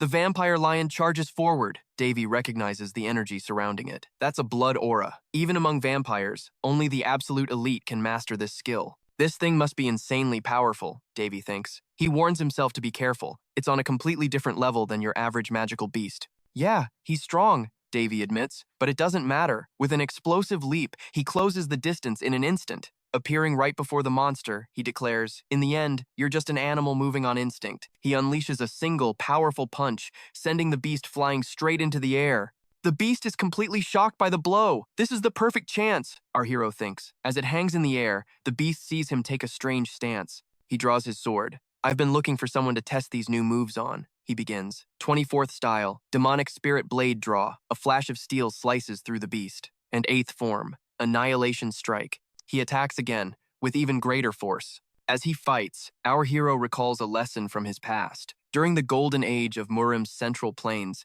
the high-ranking officials were all corrupt. They suppressed true martial artists and left the common people to starve. That's what his master had taught him. He wonders how that old drunkard managed to unite the entire world of Murim with just a single sword and the 88 styles he created. Each technique was powerful enough to overwhelm even supreme swordmasters. Combining those styles with the brutal training from the sword god was the perfect path to power for him, but the journey itself was pure agony. After slicing through the monster, our hero smirks. "Excellent." He flicks his sword, shaking the blood to the ground. "That should be enough for Red," he says, but Perse warns him. "The creature, it's not dead yet." "I know," Davy replies calmly. As the splattered blood begins to reform before him, he thinks to himself, "It's just like a lich, hiding its phylactery somewhere nearby. As long as its core isn't destroyed, it can regenerate infinitely. Of course, if you obliterate it beyond regeneration or hit it with holy magic, it'll die for good, but that's always easier said than done." He asks Percy, "How can a magical beast have immortality on par with a noble vampire?" She replies, "For starters, the fact that it's using blood ki at all is completely unnatural. Then there's only one explanation," he concludes. "It's already regenerating from my last attack. This level of immortality must have been granted by a vampire lord. But why would a lord grant this power to a mere beast? He doesn't have time to figure it out now. So he draws his other sword, Azuri, and unleashes another devastating strike, slicing the monster apart once more. Blood splatters across the ground again. As they wonder if he destroyed its core, Perse senses something else. This feels different. I think he just distorted reality itself. "What do you mean, distorted reality? Is that even possible?" "It appears so," she confirms. He stares at his blade, wondering, could this sword actually kill a god? Just what the hell did my master forge into this blade? He pushes the thought aside for now. A sly grin spreads across his face. Looks like there's a little rat hiding nearby. As a single leaf drifts past him, he unleashes a massive sword strike into the shadows. The hidden vampire is completely shocked. Our hero's voice rings out, "Try not to be so obvious next time." The vampire is frozen in terror, staring at Davy, who is now standing right in front of him, ready to strike. Once exposed, the chase is on. The vampire flees for his life, thinking, "I'm going to die. I'm being hunted by a complete lunatic." Sword in hand, our hero calls out, "Don't bother hiding. I told you I'd find you." With a single swing of his blade, he lunges forward, tearing the very ground apart in his wake. The vampire barely manages to escape the path of destruction, but it's no use. Davy is still right on his tail. Our hero then starts talking to someone. Or something. "Why can't I play with him for a bit?" he asks. "He came here to kill me." After all, he chuckles, "This just makes me look like the bad guy." The vampire is bewildered. Has he gone insane? He's talking to himself. He thinks this is his chance, his one opportunity to finally escape. But to the vampire's utter shock, our boy instantly snatches his arm, asking him just what he thinks he's doing. Terrified, the creature wonders when he appeared behind him, yanking his arm away and stumbling back. Davy just grins, calling him a cherished customer and saying he needs to pay before leaving. He asks why he was trying to dine and dash. The vampire is completely blindsided, terrified of our boy and thinking he must be absolutely insane. Even among his kind, they are honored nobility, far superior to humans in every way. Normally, any human should be paralyzed with fear after encountering a magic beast. But this one not only confronted him, he was planning to toy with him until he got bored. In desperation, he thinks of his superior, Lord Face, praying to be saved. It's clear they completely misjudged this kid. With Davy towering over him, ready to strike, the vampire realizes he's not normal at all, just as Davy's blow lands. After pinning him down, our boy sits on top of him and declares he's finally docile, ordering him to stay still and not resist. The vampire starts screaming, demanding to know what he did. "He's just an inferior species. How dare he sit on him?" But our boy calmly states he should be grateful he didn't slice his body in half, adding that he needs to confirm something. The vampire, seething with rage, spits that he regrets to inform him, but Davy just apologizes, saying he never meant to hear it from his mouth anyway. In fact, he has the perfect magic for the job, and he can't wait to look inside the vampire's mind.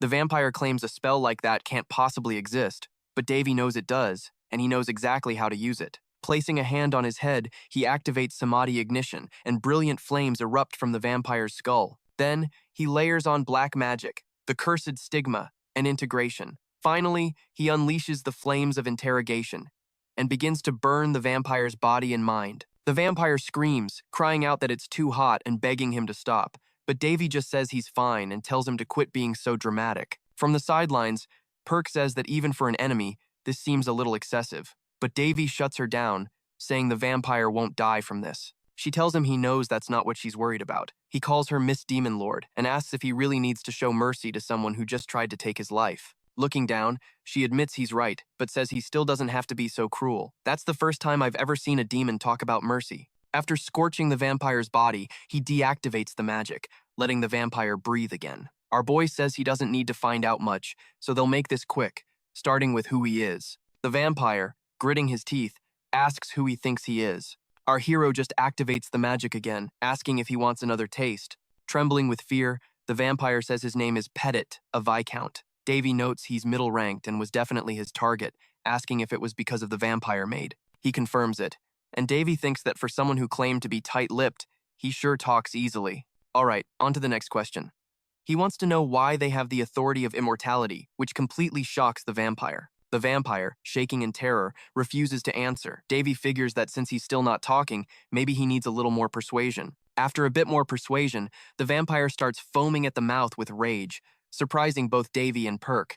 He screams that he would rather die, and his body begins to glow. Perk yells for him to protect himself. Just then, the Viscount's body begins to swell, as Davy realizes this is a forbidden taboo. The vampire cries that he didn't want this and begs for forgiveness from Lord Face, a name that surprises our hero. After he says that, his entire body explodes, causing a massive blast. In the aftermath, Davy says that was a taboo, and the punishment for it is death, which is a cruel fate. It seems the vampire wasn't acting of his own free will. This sucks, since they learned almost nothing. Perk apologizes beside him, saying it was her fault, but he tells her not to worry about it, as he already suspected something like this would happen. When a curse is broken, the person who cast it can feel it, which means this Lord Face guy he mentioned must already know what happened. Davy says the curse he put on Callias has already been broken. To be precise, someone forced it into a dormant state. Although they were hard to track, they were found. And then there's the authority of immortality. The person behind all this is a formidable opponent. Now, back at the Dwarven village, they continue to rebuild while our hero helps out. From a distance, Perk notes that a single magic beast attacked and caused this much destruction. It's unimaginable. As our boy walks through the village, he sees dwarves running north. Instantly, he heads towards the dwarves, who all greet him as their master. Goguda apologizes for him having to see such an unpleasant sight, but Davy says it's no problem and asks if he was hurt. He says that as you can see, he's tough, but many buildings were burned and countless people were injured. The elder senses Davy's gaze and says perhaps he wants to talk about something. Davy confirms it, and the two of them head towards his house. Arriving in the Dwarven Hall, our hero says he saw the others running north. He asks what happened, and the two get nervous, unsure what to say. But Goguda says it's nothing major. Just a child from the orphanage went missing and the sentinels are looking for her, but haven't found her yet. Speaking of which, he doesn't think it's safe for him here, but Davy says he actually wants to show them something and asks them to please read it. They ask what it is, and Davy explains that it details how to restore their sacred item. Since it will take a long time for them to finish, he plans to return to his own land soon, which surprises the two elders. The two say they don't know how to thank him, but Davy says he doesn't want anything in return. In fact, he's the one who's grateful to them. He's already been well rewarded for it, pointing to his two swords. But more importantly, that beast came to their home because of him, since he was hiding in their village. So, once he leaves, their troubles should disappear. With that, he says his goodbyes, apologizing for everything he caused. The two say that's absurd, and that none of this was his fault. Davy thinks to himself that if they held any resentment, now would be the time to blame him. Now that things are cleared up, he explained that the magic beast came after him because of his stigma. But there's still one thing that worries him. The vampires might use this place to take out their anger later. His own situation doesn't let him worry about such things, though. The most he can do for them is find the lost kid, save him, and return him to the dwarves. The sooner he gets out of here, the safer they'll be. And now, back to the territory of Hein's territory. Guards are surprised to see a caravan with some dwarves approaching. They order them to stop and show identification. Our hero appears, saying he's their lord, and they immediately kneel, calling him a saint. But he says he's no saint. It looks like he's really home this time. After returning to his territory, he became extremely busy. Even while in a village, he was constantly receiving reports. And now, even more people want to move into his territory. In the next 6 months, they're expecting 4,000 people. That's 20 times the current number of residents, which is probably going to cause some problems. But he doesn't have to worry about that anymore, because now he's got some powerful allies. The dwarf by his side asks if this is the territory he was talking about, and Davy confirms it is. Even the mansion is a little old. The dwarf starts laughing, saying this will be his chance to thank him, and that he can leave everything to him. He's going to show this place exactly why they're called the master craftsmen of the entire continent, and he better not refuse his offer. It doesn't matter how great a leader he is. If he doesn't accept help, no one will follow him. Davy agrees, saying he won't stop him. In fact, he actually wanted to ask for a few things himself, things he thinks the other dwarves will really enjoy. A guard in the back wonders what his lord had to do to get the notoriously stubborn dwarves to come to his territory. Because of this, the reconstruction of Rennes is going to go smoothly. Later that night, back in his room, he's completely wiped out from working so hard. Perse tells him he did a good job today. As our boy complains that he now understands why the kings of the Joseon dynasty didn't live for very long, Perse just says being a leader is no easy task. But he's just thrilled to finally rest, saying this bed feels amazing. But as he's enjoying the bed, he feels something wrong, patting a strange lump. Both he and Perse are stunned to see the shape under the covers, having no idea who it could be. Then, tiny hands emerge from the lump, followed by a pair of spooky eyes staring right at them. Naturally, they both start screaming their heads off, and after the shock passes, they just stare at the lump.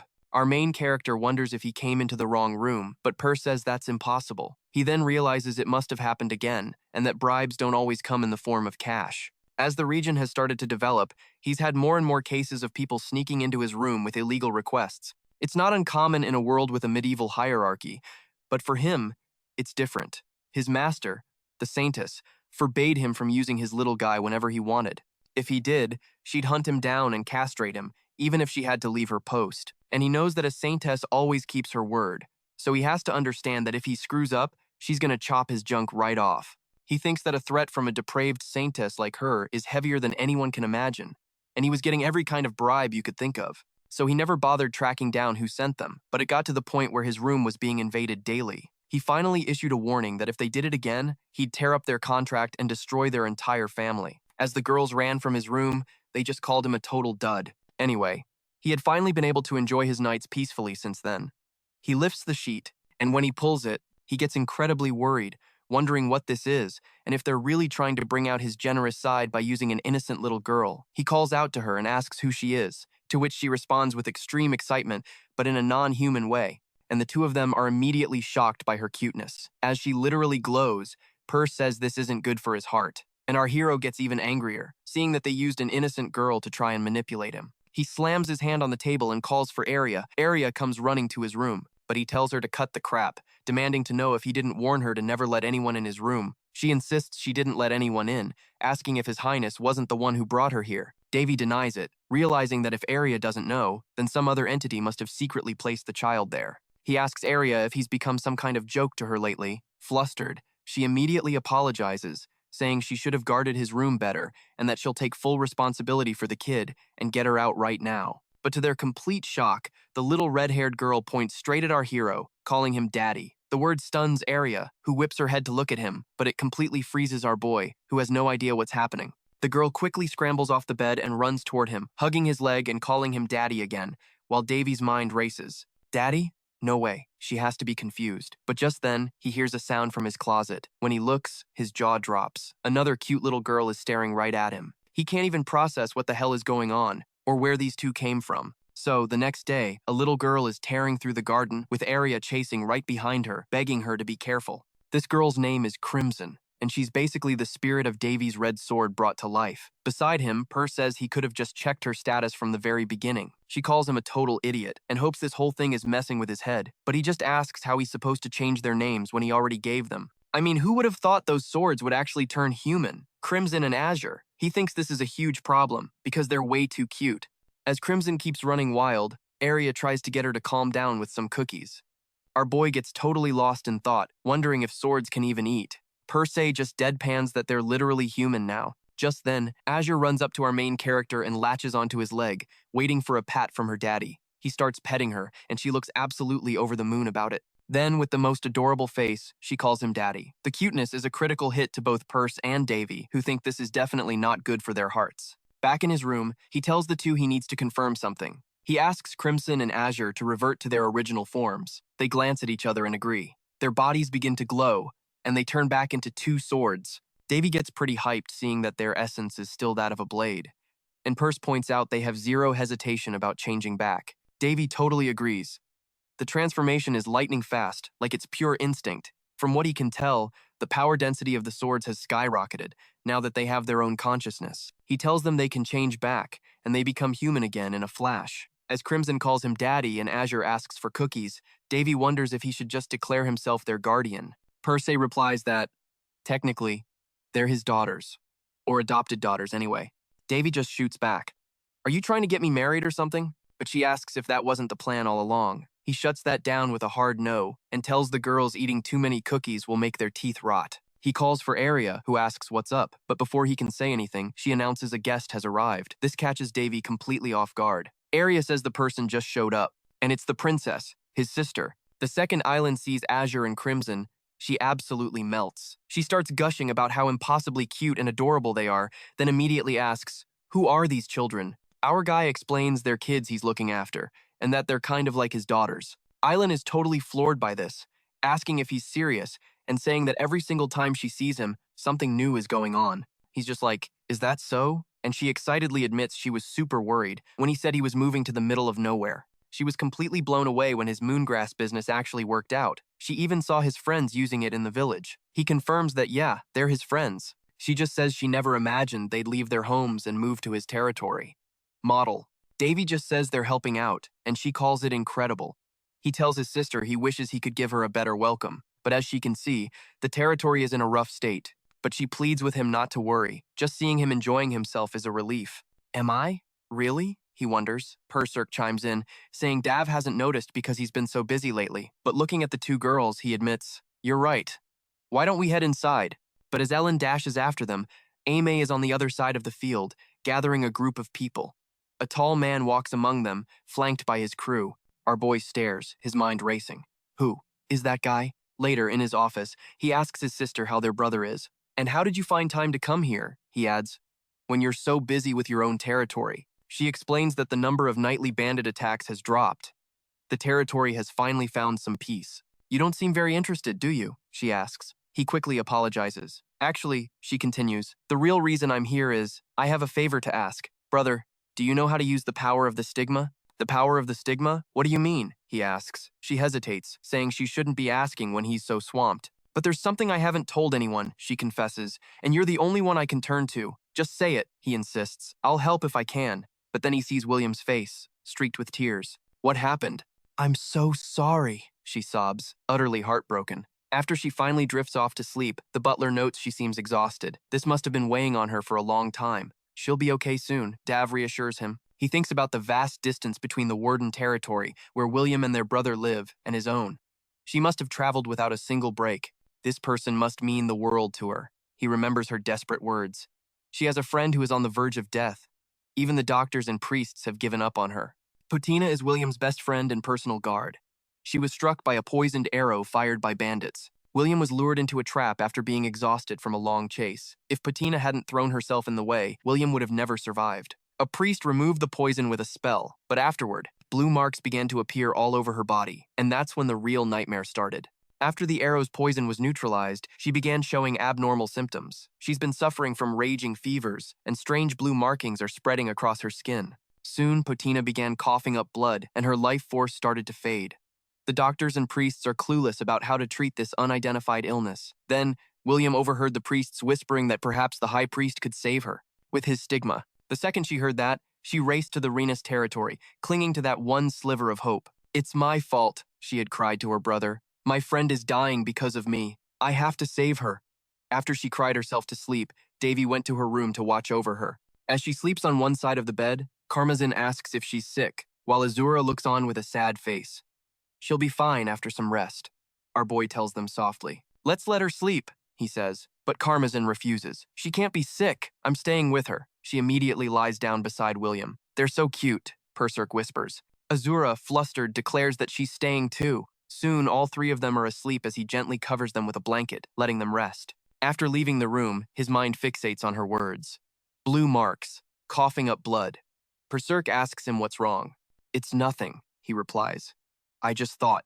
Those symptoms sound familiar. Maybe it's just my intuition. Sometimes I just feel like something is about to happen, without any proof. He turns to the butler. Are there any intelligence guilds in my territory? Please, find me the best and most reliable ones. He remarks to Berserk that things are about to get complicated. I doubt it'll be a problem for you, she says with a smile. You always manage to turn a problem into an opportunity. His expression turns deadly serious. I know, but I don't want the number of patients to increase. Besides, he adds, from the symptoms my sister described, only one disease comes to mind.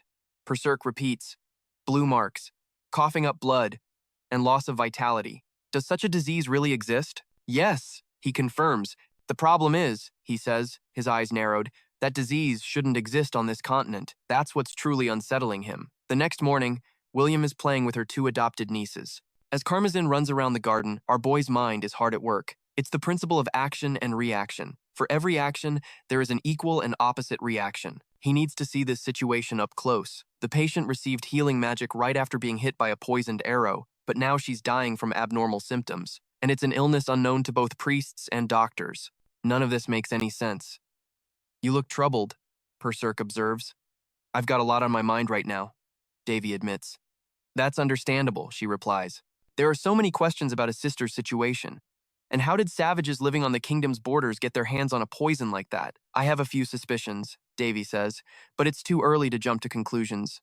He needs more information. Isn't that why you called the Intelligence Guild? She asks. Of course, he says. To see the whole picture, I need intel. The cure for any disease lies in its cause. That's what my master taught me when I studied medicine. He pauses. And the timing is perfect. In that instant, he speaks to the empty air. If you're there, you can come in.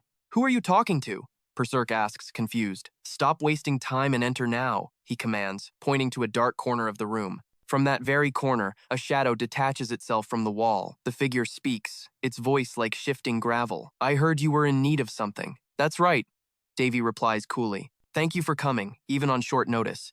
Please have a seat. The shadow remains standing. Davy thinks to himself, he seems to see through everything, and he's extremely cautious. I'll get straight to the point. I want to buy information. Name your price. I can offer whatever you want, within reason. The masked man replies, every encounter has its price. Davy nods. I agree. Nothing in this world is free. Pay me well, the man boasts, and I can dig up personal information even in the neighboring kingdom. If you want, I could even bring you the royal family's underwear. Davy deadpans. What kind of marketing is that? I see, he says, a glint in his eye. What about the princess of the Farron kingdom? Don't you dare, Berserk scolds him. Davy's eyes sparkle as he stares the man down. The masked figure gets nervous. I value my life, thank you. I'm not doing that. After the joke, Davy gets serious. He pushes a heavy pouch of gold across the table. This is your payment. The target is a knight named Potina who serves my sister. William, he explains. I want you to find out everywhere she has been recently. The man introduces himself as Jack, or rather, Yena Helshana, age 124, a dark elf. And apparently, despite his masculine appearance, he's actually a she. The reveal even surprises Davy. The dark elf asks, so you want to check this woman's background? Think of it as tracking her recent activities. So, what do you think? Davy presses. Can you do it? After a moment of thought, she pushes the gold back. I won't accept the money. What do you mean by that? Davy asks. Are you doing it for free? No, the dark elf says smoothly. I'll receive my payment after the job is done. And what if I don't pay you then? Davy tests her. The dark elf smirks. Contrary to your appearance, you're quite sarcastic. But you're not the type to break a deal. So Davy figures this guy wants an alliance. He's got guts, but he doesn't seem like a bad dude. He asks if this is the guild's official position, but the dark elf says it's a personal offer. Davy's like, all right, we'll do it your way. And with that, the elf pops a smoke bomb, flooding the entire office. Meanwhile, Davy's just thinking, was all that really necessary? He'd hidden the fact he was a dark elf and a woman. Not only that, but she's apparently famous across the continent. Park chimes in that merchants aren't the only ones who can sniff out a profit. She then asks if he knows anything about a Helishana. He's confused. Helishana? Who's that? She says she's not sure, but it was that elf's last name. and asks if something's wrong. Park quickly backtracks, saying, "Nah, it's probably nothing. Just forget it." Fast forward 2 days. His sister insists on coming with him, but Davy knows how sick she really is. A few days of rest isn't enough, but she's stubborn and refuses to be left behind. He thinks to himself, I just finished all my prep to go to her territory. And she pulls this right as I'm leaving? He tells her to stop being so difficult. The journey will take days on horseback, and dragging a carriage along would just slow them down even more. Like he said, he needs to check on the patient as soon as possible, so there's no time to waste. She would just be a burden. As she pouts, he wonders if she can even handle riding a horse in her current state. On top of that, he's got a really bad feeling about what's waiting for them there. Park asks if it's his intuition acting up again, and he says yes. This just makes Willen more agitated. "I'm coming with you," she shouts, calling him a fool and insisting she's not weak. But just then, a man appears, saying, "It seems you're in a difficult spot." The princess calls him Sir Ulysses. The guy is practically glowing, and our boy just stares in silence. This newcomer asks Willen what the problem is, and she rushes over to explain the situation. Seeing them together just makes our main character even more pissed. Park asks if this is really his intuition. The new guy, all smiles, approaches our main character. "A pleasure to meet you. My name is Ulysses." He's a tier 5 mage, and, as if that wasn't enough, an associate of the Red Tower. Our boy just replies coldly, "Davy Elrani." Ulysses claims he's heard of him, calling it an honor, but Davy's thinking, "I have no idea who this dude is, and I couldn't care less. There's no reason for us to even be talking. No matter how famous he is, he's from the Central Magic Tower. Guys like that are nothing but trouble." Ulysses then starts praising the region, calling it the jewel of the Eastern continent. And on top of that, he says Princess Willen has told him so much about the place. "So I just had to visit." Willen blushes at his words, which makes our boy even more furious. He thinks, this guy is dangerous. I should just end him right here. But Park steps in, telling him not to be rash. There's no reason to be hostile just because he's close to your sister. But he fires back. That's reason enough. He doesn't know who he's messing with. From what he's heard, this guy was a prodigy at the Magic Tower with a great personality. So he's a master, even at his young age, with undeniable skill. His background isn't bad either. So we're talking background, personality, looks, and talent. Basically, the perfect guy with 0 flaws.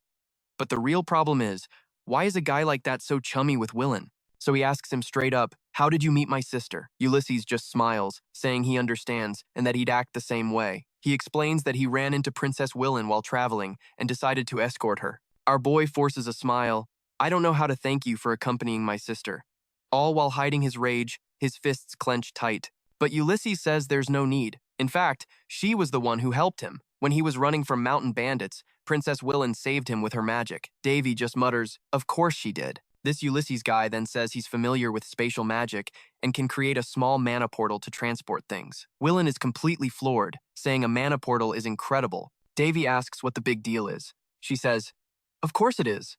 It's way smaller than the huge portals that have to be installed, and it's a super high-level artifact. Only people from the Magic Tower can use them." She goes on about a bunch of other boring stuff and finishes by saying she never knew the Red Tower had something like that. Ulysses plays it cool, claiming it's a coincidence and he was just keeping it safe. She's amazed he can use 2 different types of magic, which just pisses our main character off even more. Park asks if this isn't a good thing, since even he has trouble with long-distance teleportation. Davy gets even more pissed. He tells Ulysses, "All right, we're in your hands," and Ulysses agrees. In a flash of magic, they're teleported. But left behind, Ulysses notices his hand is bright red and swollen from our boy's handshake. Ulysses feels something is off and asks, "What's that smell?" Davy grimly replies, "The smell of burning protein." The stench seems to be coming from charred bodies, and he wonders if there was another invasion. He says that's impossible, since it hasn't been that long since they drove off the bandits.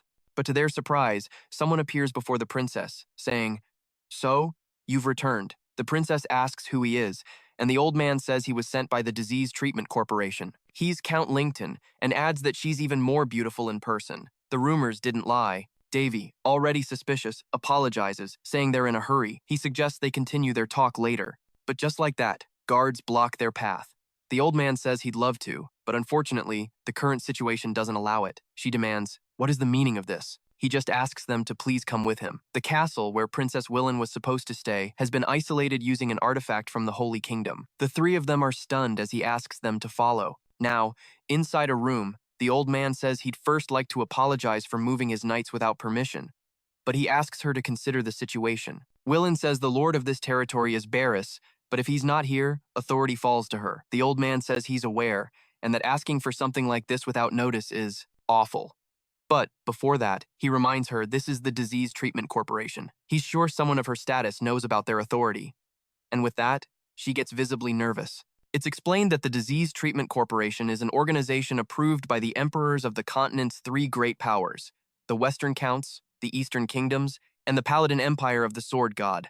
Backed by all three realms, they have special authority. Their main goal is to provide medical aid across the entire continent. The old man says he's sure she's aware of the terrible disease in her territory. His organization calls it Demon's Blood. She asks, shocked, Demon's Blood? He explains that dark blue marks appear on the patient's body. In the end, they start coughing up blood, and eventually, the patients die, and it's extremely contagious. In that instant, the princess remembers something and says, this is no time for talk. She tells Davy they have to go to the apothecary now. But the old man cuts her off, giving his belated greetings to Prince Davy. He says he's always wanted to meet him, and that he's heard he possesses a stigma that successfully cultivated the moongrass. Our hero brushes it off as pure coincidence, but the old man claims nothing in this world happens without reason, and it's all possible because of his incredible power. And now that he thinks about it, everyone he knows is famous. As he glances at Ulysses and the princess, she slams the table and apologizes to Count Lington. She insists she has to leave now for an urgent matter and calls for her butler, but no one answers. The Count apologizes, explaining that everyone is under quarantine. Her voice trembling, she asks, "What do you mean?" He explains they had no choice. The demon blood disease is extremely contagious, and this is how they can avoid the worst-case scenario. But if even a few people get infected, the situation could spiral out of control. While our hero thinks he's not wrong, Willin is becoming absolutely furious. She declares that he's overstepping his authority. He agrees, but reveals it's an arrangement under the Alliance of Kingdoms, and that her own queen has already approved it. The news completely stuns Willin. He continues that this disease is impossible to cure, and that even divine power has no effect on it. And with a sinister smirk, he says that's exactly why they are there. He asks them to leave everything in his hands, promising they'll find a cure and bring back good news. Davy says nothing, just staring daggers at the man. The scene shifts to the treatment hall, filled with the screams of the infected. The princess asks Davy, "What is this place?" Prince Davy replies that it looks less like a treatment center and more like a quarantine zone to prevent a catastrophe. And even though it's a disaster, it's a logical move. She says this is absolutely horrifying and she's never witnessed anything like it. As she wonders about a strange smell in the air, she walks towards a patient. He recognizes her as Potina and notes that it seems they found her. Our main character says the smell is from the renite flower, and she asks what that is. Our hero says that if he remembers correctly, they call it the twisted flower in this world. She says she's never heard of it, while he explains it's a rare flower that only grows in extreme environments. This flower contains a lethal poison, and he immediately begins checking the patient. Her fever is 39.7 degrees Celsius. Her brain cells are going to fry. Her body is dangerously unstable. Her skin is cold as a corpse, but her internal organs are still burning hot. These symptoms are a living nightmare. And the way they die is just as brutal. He knew this would be the case when he heard about the plague, but seeing it up close, it's far more complicated than he imagined. He truly doesn't understand why a disease like this exists in this world. Willin asks, "What do you mean?" He calls it the melt acceleration virus. She asks for more details, and he explains it's a lethal virus, one that ran rampant in another world and was created for a very specific purpose. It's completely different from the flu, cancer, or even the Black Plague. This sickness is infinitely stronger and far more contagious. From just a single infected person, millions can die in an instant. And it took 10 years just to develop a cure, and 280 million people died while the plague raged on. After the cure was finally developed, 18 million more lives were saved. They have to create an antibiotic before it's too late. In that instant, he pulls out a blade and moves toward Patina.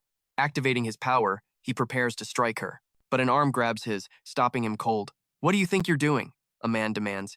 He says this area is off limits and asks, "Who are you to be here?" This is Baron Gornell, an official from the Disease Control Center. Our hero replies, "My name is Davy Alron, the first prince of the H Kingdom." The Baron eyes him seriously and says he got the report about his arrival, but this place is off limits even for a prince. He apologizes, but insists that Davy will have to leave. Our hero asks why he can't be here. The Baron states that, as he surely knows, a pandemic is in full swing. From what they've discovered, the disease spreads through the respiratory system. He orders Davy to cover his nose and mouth right now. The Baron says he's aware of the stigma on his body, but it's useless against this disease. The High Priest, who possesses immense divine powers, has already been here. At that moment, horrible screams erupt from another patient as everyone tries to calm him down. The Count rushes over to him. As one of the doctors trembles in fear, trying to inject some medicine, our hero shouts that the patient will die if they use that now. They ask, "What do you mean?" He just orders them to give him the tube. The Count tells him to stop this nonsense and demands to know what he's doing. In a flash, our hero rips the patient's clothes open and sees that blood is clogging his lungs because of the virus. He's about to go into cardiac arrest if they don't get it out. 8 millimeters from the back and 3 millimeters from the right. This is going to be close. He activates a divine coating and then pain relief magic. With his tube, he strikes the patient's body with perfect accuracy and thinks there's just a little more to go. The Count, enraged, screams, asking why he just murdered that man. He grabs our hero, shouting for him to stop. "What do you think you're doing? Do you really think a person's life is a toy?" But to the Count's astonishment, something begins to drain from the tube, and the medics shout that the patient's pulse has returned to normal. The Count is speechless. How? Our hero shoves him aside and asks for a container.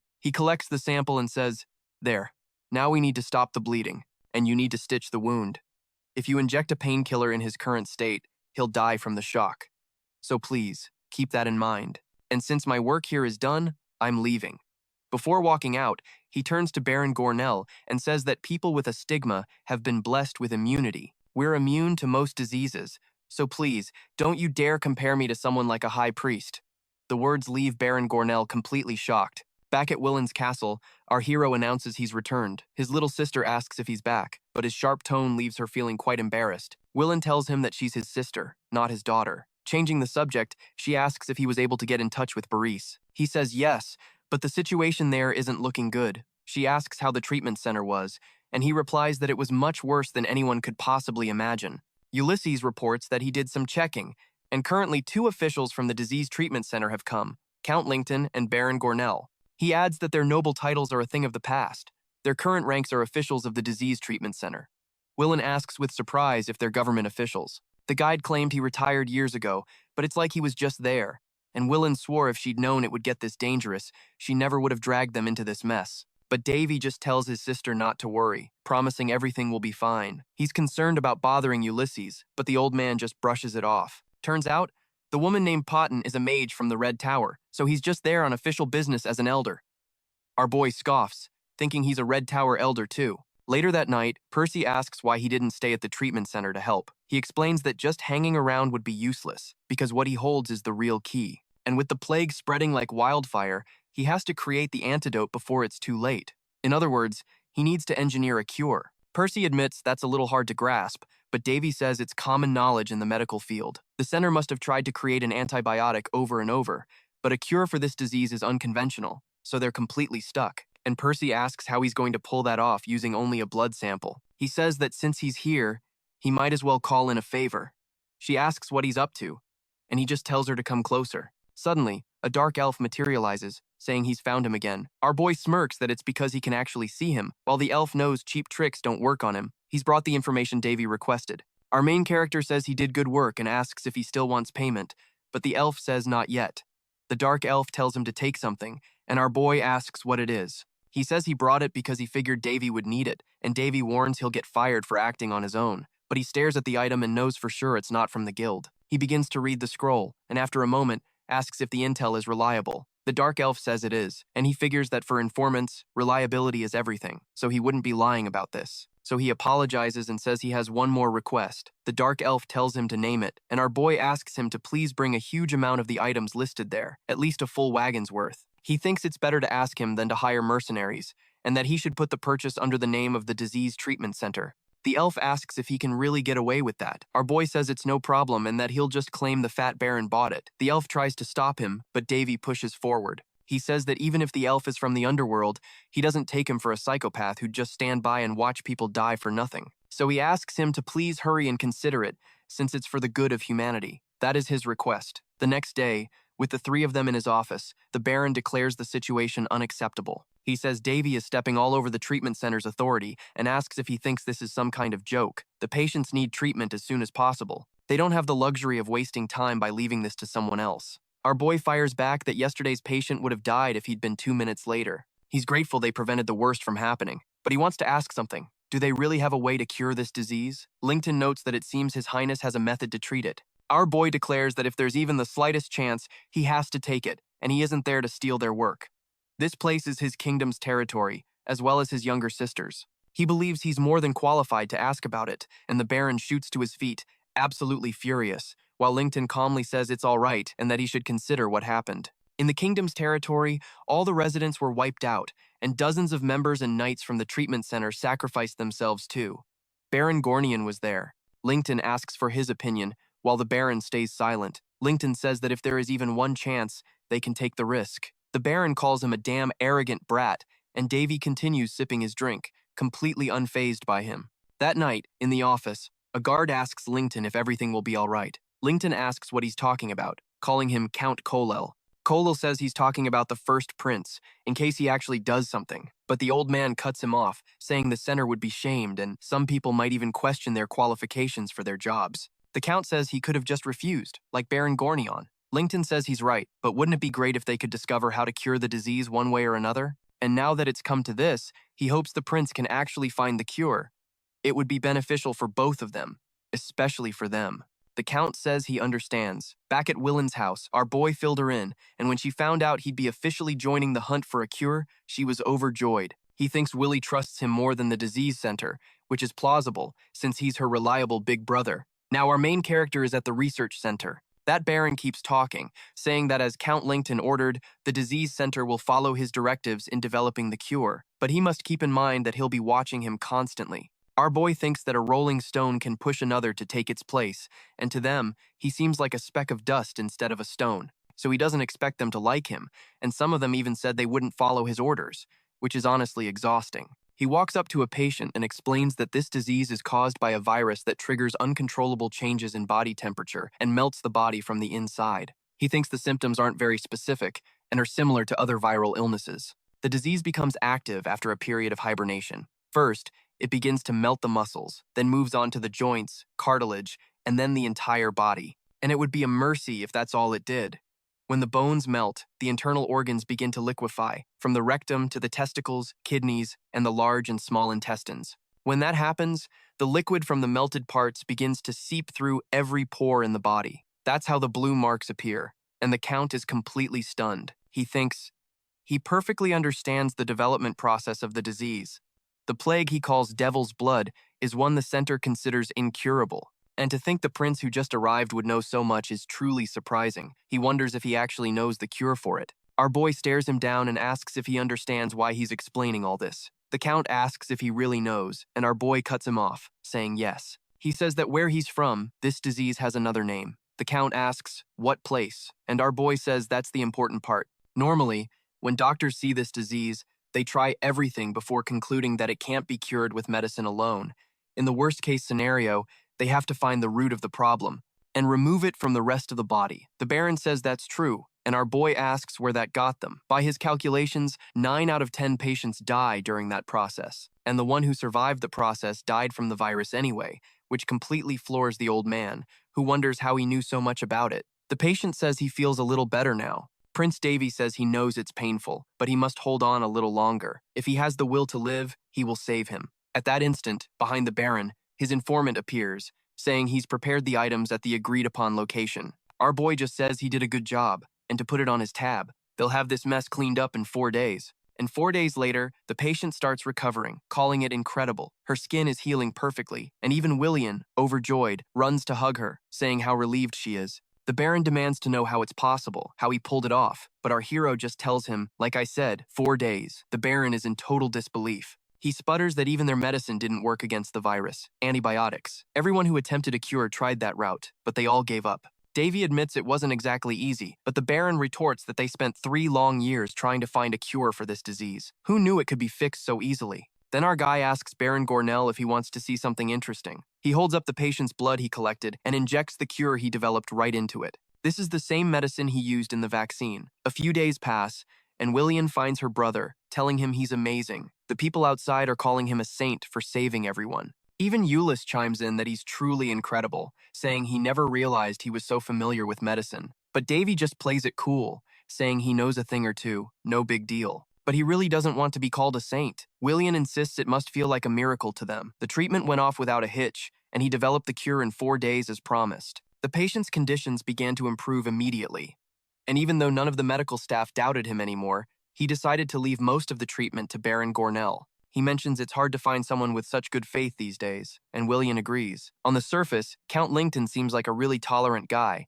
However, Davy got a strange feeling, like something was hidden behind his smile. It was just a gut feeling. Willian tells him he shouldn't judge people like that. But on the other hand, he says that even if Baron Gornell is stubborn, his dedication to the patients is something to respect. Maybe that's why he was so nice to him, even if he had overestimated him. With that, Euless asks if there's anything he can help with. Willian also says she wants to help with his work. As their eyes sparkle, Davy thinks they're definitely ambitious, so he asks them to please control the temperature of the solutions being heated. And since they both know Red Tower magic, it shouldn't be hard for them. They need to maintain the current temperature with fire magic, because he's going to see Baron Gornell in the treatment room. The two of them agree, saying he can leave it to them. Now alone, Euless asks Willian if she really likes her brother, and she immediately says, of course she does. He's always been an amazing person. Euless presses, always? And she confirms it. Even with different mothers, he was always by her side, treating her like true family. And even though he could be a bit hot-headed, she and her brother never forgot his kindness. She still remembers the stories he used to tell them under the moon when they were kids. Euless just stares at her, satisfied with her answer, and glad to see her happy. He starts to say, for her highness's sake, but he stops when she looks at him. He apologizes after something in his clothes starts vibrating. He asks to be excused for a moment, and she agrees as he nervously hurries away. She remains cheerful, thinking she'll bring some cookies for her brother once things calm down. Now, outside, Euless begins speaking with his master. The master asks how things are going, and he replies that Prince Davy is an incredible person. Who would have thought he'd solve the plague dilemma in just 4 days? The old man asks if that's so, and Euless adds that his most notable trait is his confidence. It's a confidence that can only come from someone with vast experience. To have built that much confidence so young could mean there's something they don't know about him. His master says if that's what he felt, then he must be right. Euless says there's so much to learn from him, and, just as his master predicted, he's starting to get greedy. His master asks, greedy? How so? And Euless confirms it. If he's truly that kind of person, then maybe they could become true friends, regardless of age or personal interests. The old man starts to laugh, saying he must have met someone truly amazing. He says there are many things in this world where age doesn't matter, and lessons can be learned even from a 3-year-old. He tells him to keep that in mind. He also looked into the things he mentioned and asks if he found anything. The old man says yes, he now knows who was responsible for the special plague project. Most of the information was lost, but he managed to uncover a few things and get straight to the point. Just as he thought, he's a rare talent in the current generation. However, the person he's with is a bit different. He begins to reveal several things that completely shock Euless, but just then, something happens. When he looks up, he's terrified. A massive explosion has ripped through the area near the mansion. That's where Willian was. He's in total shock as he starts sprinting toward the site. He bursts into the research center, screaming for the princess. He immediately activates his magic. Sympathize, then communicate. And then, the spell Water Cyclone is unleashed. He scans the wreckage but realizes she isn't there. He wonders how this could have happened, questioning if this is exactly what his master warned him about. As he runs, he thinks that even if his actions weren't normal, he never imagined he would cause trouble here. Only he could do something like this. And even though Prince Davy has the knowledge of a genius doctor and a stigma, he can't fight, so he can't be dragged into this. He just prays that Princess Willian is okay. Meanwhile, in the treatment center, our hero and the others are surrounded by a squad of guards. Still cool as ever, he asks Baron Gornell what's going on. And now, elsewhere in the middle of the forest, a huge explosion erupts. This same fireball was cast by Euless, who is holding off several guards while channeling magic into his staff. He wonders if he's ever used such high-level magic to fight someone before. Magic can easily take another person's life. That's why the caster must be extremely careful. That's what he was taught. But now is not the time for that. He learned magic to study mana and protect people. So what good is it if he can't use it when it's needed most? With that, he unleashes another explosion, yelling, to think they would pull something like this in their own territory. This is way bigger than what his master told him. He says this directly to the Count, demanding, "Where is Princess Willian?" Now back at the other location, with our hero surrounded, the Baron demands to know what they're doing. The guards reply that it's nothing personal, they're just following orders. And the order is for Baron Gornell to die and for Prince Davy to come with them. The guards tell them not to try anything as they close in on Baron Gornell. They sneer that it will only be more painful for him. As the Baron sees the man attack, our hero defends him, shattering the sword in half and shocking everyone, asking if he was hurt. He unleashes his magic, blasting the knight off his feet. As the scorched body hits the ground, the other knights just stare in utter shock. Our boy coldly tells them that when you try to kill someone, you accept the risk of being killed yourself. It's the bare minimum you should know before taking a life. But then Perse cuts in, telling him he shouldn't be shedding blood in a place like this. Davy just scoffs, saying that's exactly why he isn't using his sword. He's just gonna fry them all. After finishing the job, he calls out for Jack. When Jack asks what's up, our hero tells him to handle the bodies and kill anyone else who shows up. Jack asks if this is going on his tab, and Davy confirms it. With that, he says he's gotta go. He finds Baron Gornell, telling him to stay put and focus on treating the patients. But when the Baron asks about him, our boy just says he needs to put an end to these heartless bastards. The Baron asks what he's going to do, what he means by that. But in an instant, our hero vanishes, and the entire area explodes, taking the guards with it. Perse desperately chases after him, trying to make him stop, but he's already moving at full speed, tracking his sister with the magic he left on her. So this confirms it. Willian has been kidnapped. He'd used tracking magic because a defensive spell wouldn't be as effective. But it happened anyway. Perse warns that these guys are, at minimum, swordmaster level, maybe even higher. Davy agrees, saying they used to work for the Empire. He thinks to himself that even a defensive spell would have been useless against a swordmaster. In the end, it's still his fault. He appears before the knights, who mock him for being unarmed in order to eliminate the target. But Davy just smirks. Who said I don't have a weapon? As his twin swords materialize in his hands. Now then, he says, we're about to have a little workshop on how to use a sword. In a flash, Davy lunges forward with his blades, cutting down one knight after another. After two of them fall, the one in the center panics. How could he kill them so easily when they're all swordmasters? The last one standing wonders if the sword itself is alive. Our boy taunts him. It moves on its own? You got it. You're a smart one. He explains that this technique, the air sword, allows the blades to fly and feast upon their souls. And with that, his dual blades slice through the knight's body. He mutters that there are still a few more, activating his constellation sword dance skill as the two blades become a whirlwind of death. Davy then asks Perse if she wasn't the one who said they were all experts, that they were so strong. He says he can't even bring himself to laugh at it. How are they any different from the pathetic assassins he ran into on the way to the Pelis kingdom? They're all just trash. He takes off at a run, his swords following close behind. Perse asks why they would go after a girl like Willian. Davy replies that he's not sure, but it's probably just an excuse. An excuse for what? She asks. He explains that they can't get rid of them easily because they have titles. Ulysse is from the Red Tower, and both he and Willian are royalty in this country. If anything happens to them, an official investigation has to be opened, so the best cover story would be an attack by bandits or monsters. And if it happens in Orden territory, there won't be any problems. But Perse is still confused, asking what that has to do with Willian being kidnapped. He admits he doesn't know all the details, but if he had to cook up a story, that's how it would go. Another knight rushes in to attack, but he dodges the blow as his sword, Crimson, pierces through the man's head. Our boy continues, saying they could claim they discovered Willian had disappeared after an attack in a territory where the night guard was absent. As the body falls, Crimson comes to a rest on his head. He concludes that if they do that, they can avoid taking any responsibility for what happened. He keeps following the tracking magic, but Perse is still hung up on something and asks him about it. She asks that if that's the plan, why would they take Willian? Just then, they finally arrive at an underground cave. Inside, they find a horrifying scene of skeletons and dead bodies floating in large capsules. Perse is completely shocked, asking what this place is. Our hero asks if she remembers the knights. They only asked him to come along for Baron Gornell's execution because they were already doing all of this. They couldn't risk him getting in the way of them capturing high-level mages with a stigma. They just got too greedy. And deep inside that cave, Ulysse appears, his arms completely mangled.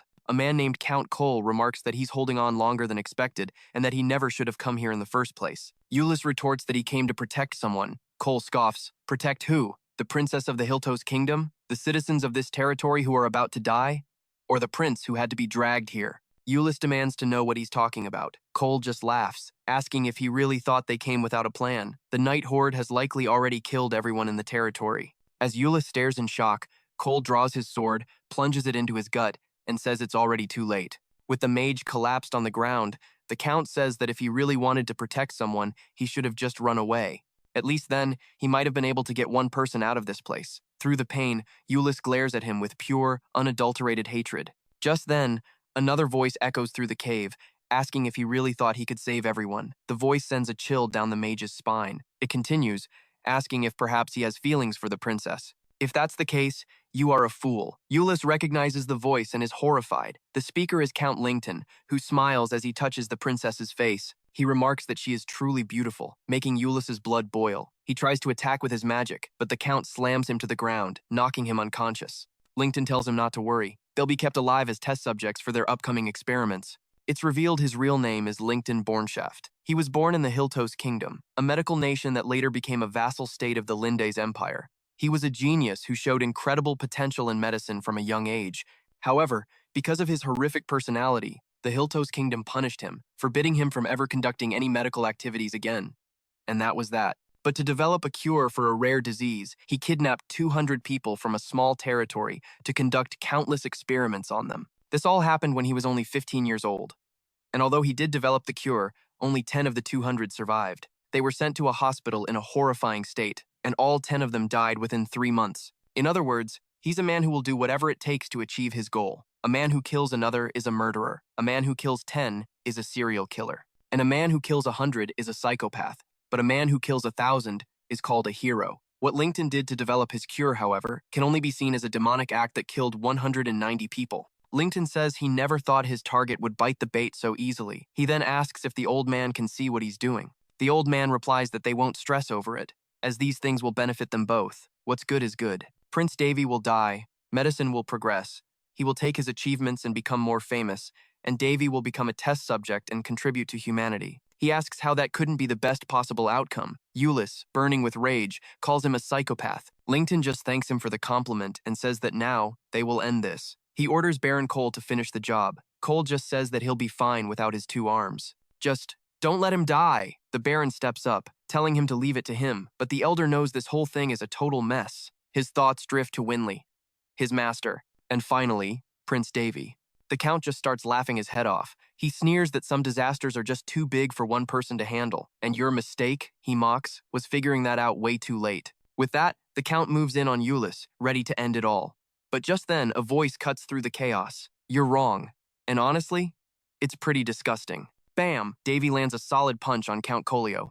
He glares, saying they're no disaster-class pushovers, and this is totally unacceptable. He unleashes the Demon King Uke-style Fist of Destruction. A brutal flurry of punches slams right into the Count's gut. After that savage beatdown, Count Colio collapses.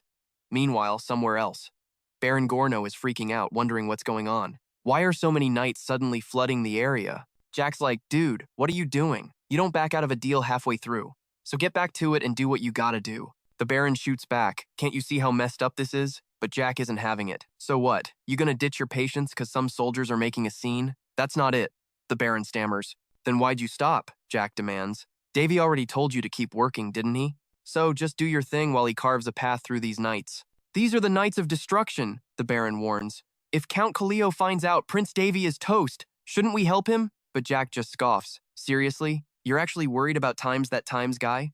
Sure, these knights are top tier, Jack admits. And yeah, their captain is some legendary swordmaster. But trust me, worrying about Davy is the most pointless thing you could possibly do. Back with our hero, he shatters the villain's ribs.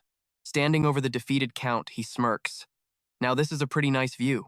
Count Lington. He thinks to himself, whoa, I didn't even realize I hit him that hard.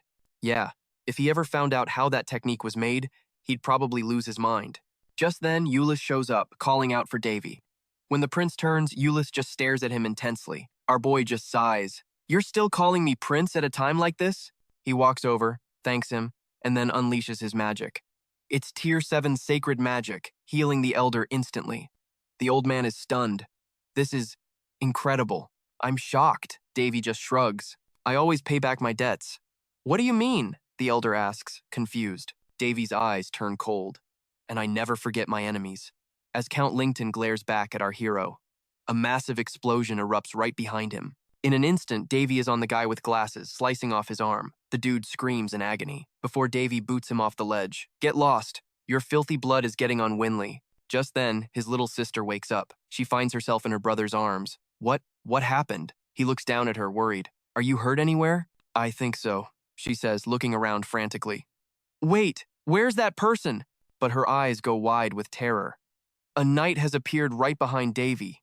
"Brother, look out!" she screams as the knight strikes, but Kalman instantly materializes to block the attack. "You damn brat!" The knight rages. "When did you get a magic sword?" Our hero just grins. "A so-called sword master with a sneak attack? Kinda lame, don't you think?" "Aren't you embarrassed?" Davy taunts. As the old geezer gets tangled up with Kalman, our hero leaps toward the mage. The mage is totally bugging out. "What was that?" "Dude, what is that sword?" But Davy just tells him, "Look after Winley. Just stay with her. Make sure she doesn't get hurt." The mage protests. "What are you talking about? We have to stick together." "No," Davy says firmly. "And don't worry. I'm not as weak as you think." And just like that, wielding two blades, he faces the sword master. The old man scoffs. "That sword is way too dangerous for a rookie like you, which is why I'll be taking it off your hands." But our boy just smirks back, totally confident. "Shouldn't you ask the swords what they think first? Guess I'll start now then." He vanishes, reappearing right in the old man's face. A powerful punch slams into the knight's chest, sending him flying back, coughing up blood. "Wow, you're pretty tough," Davy says casually. "If you're that eager for a beating, who am I to say no?" And then he just starts wailing on the knight. Punch after punch lands in his gut. The guy is getting seriously ticked off, but he's somehow taking the hits. But the more hits he takes, the more messed up he gets. Literally foaming at the mouth with rage, he screams, "You cheating little punk! Stop hitting my stomach!" Davy just shrugs. There's no such thing as cheating in a real fight. All that matters is winning. The how doesn't matter. And honestly, for a supposed sword master, this is kinda disappointing. The moment Davy saw him, he knew this guy was different. His sword chimes in, looks like he tried to force his way to more power, and failed. Davy replies, "This world doesn't have key overload, but I'm sure he went through something just like it. This is a guy who's hit the absolute ceiling of his swordsmanship." He turns back to the knight. "I don't even have to ask why you're working with a scumbag like Lington. On my way here, I saw you guys, transplanting monster cells into people. Did you do all that?" he asks, "just to fix your broken body?" The knight absolutely loses it. "Shut your mouth." But Davy keeps going. "It was insane. And the one who gave the virus to those bandits to spread everywhere, that was you, wasn't it, Count Lington?" The old man's shock is written all over his face. Davy notes how carefully they planned it all. Info he got from Jack. The sword confirms, "You hit the nail on the head. You guys are absolute garbage," Davy spits. "If this ever gets out, just shutting down your little club won't be enough. The entire disease control center's reputation will be toast, and a whole lot of nobles are going to be pissed. He might just be the prodigy of this generation. Someone who'll go down in history." Then Davy says to the knight, "All right, I'll stop hitting your stomach. If that's the deal, I've got to take you out before you get any stronger." Just like that, the knight powers up his sword. With insane speed, he lunges straight for Davy, ready to strike him down. Our boy just watches him come, as expected of a sword master. Even covered in mud, a diamond's still a diamond. The enraged old man swings, thinking there's no way Davy can block this one. But to the geezer's total shock, our hero dodges the attack with a single, effortless move. He just starts laughing right in his face.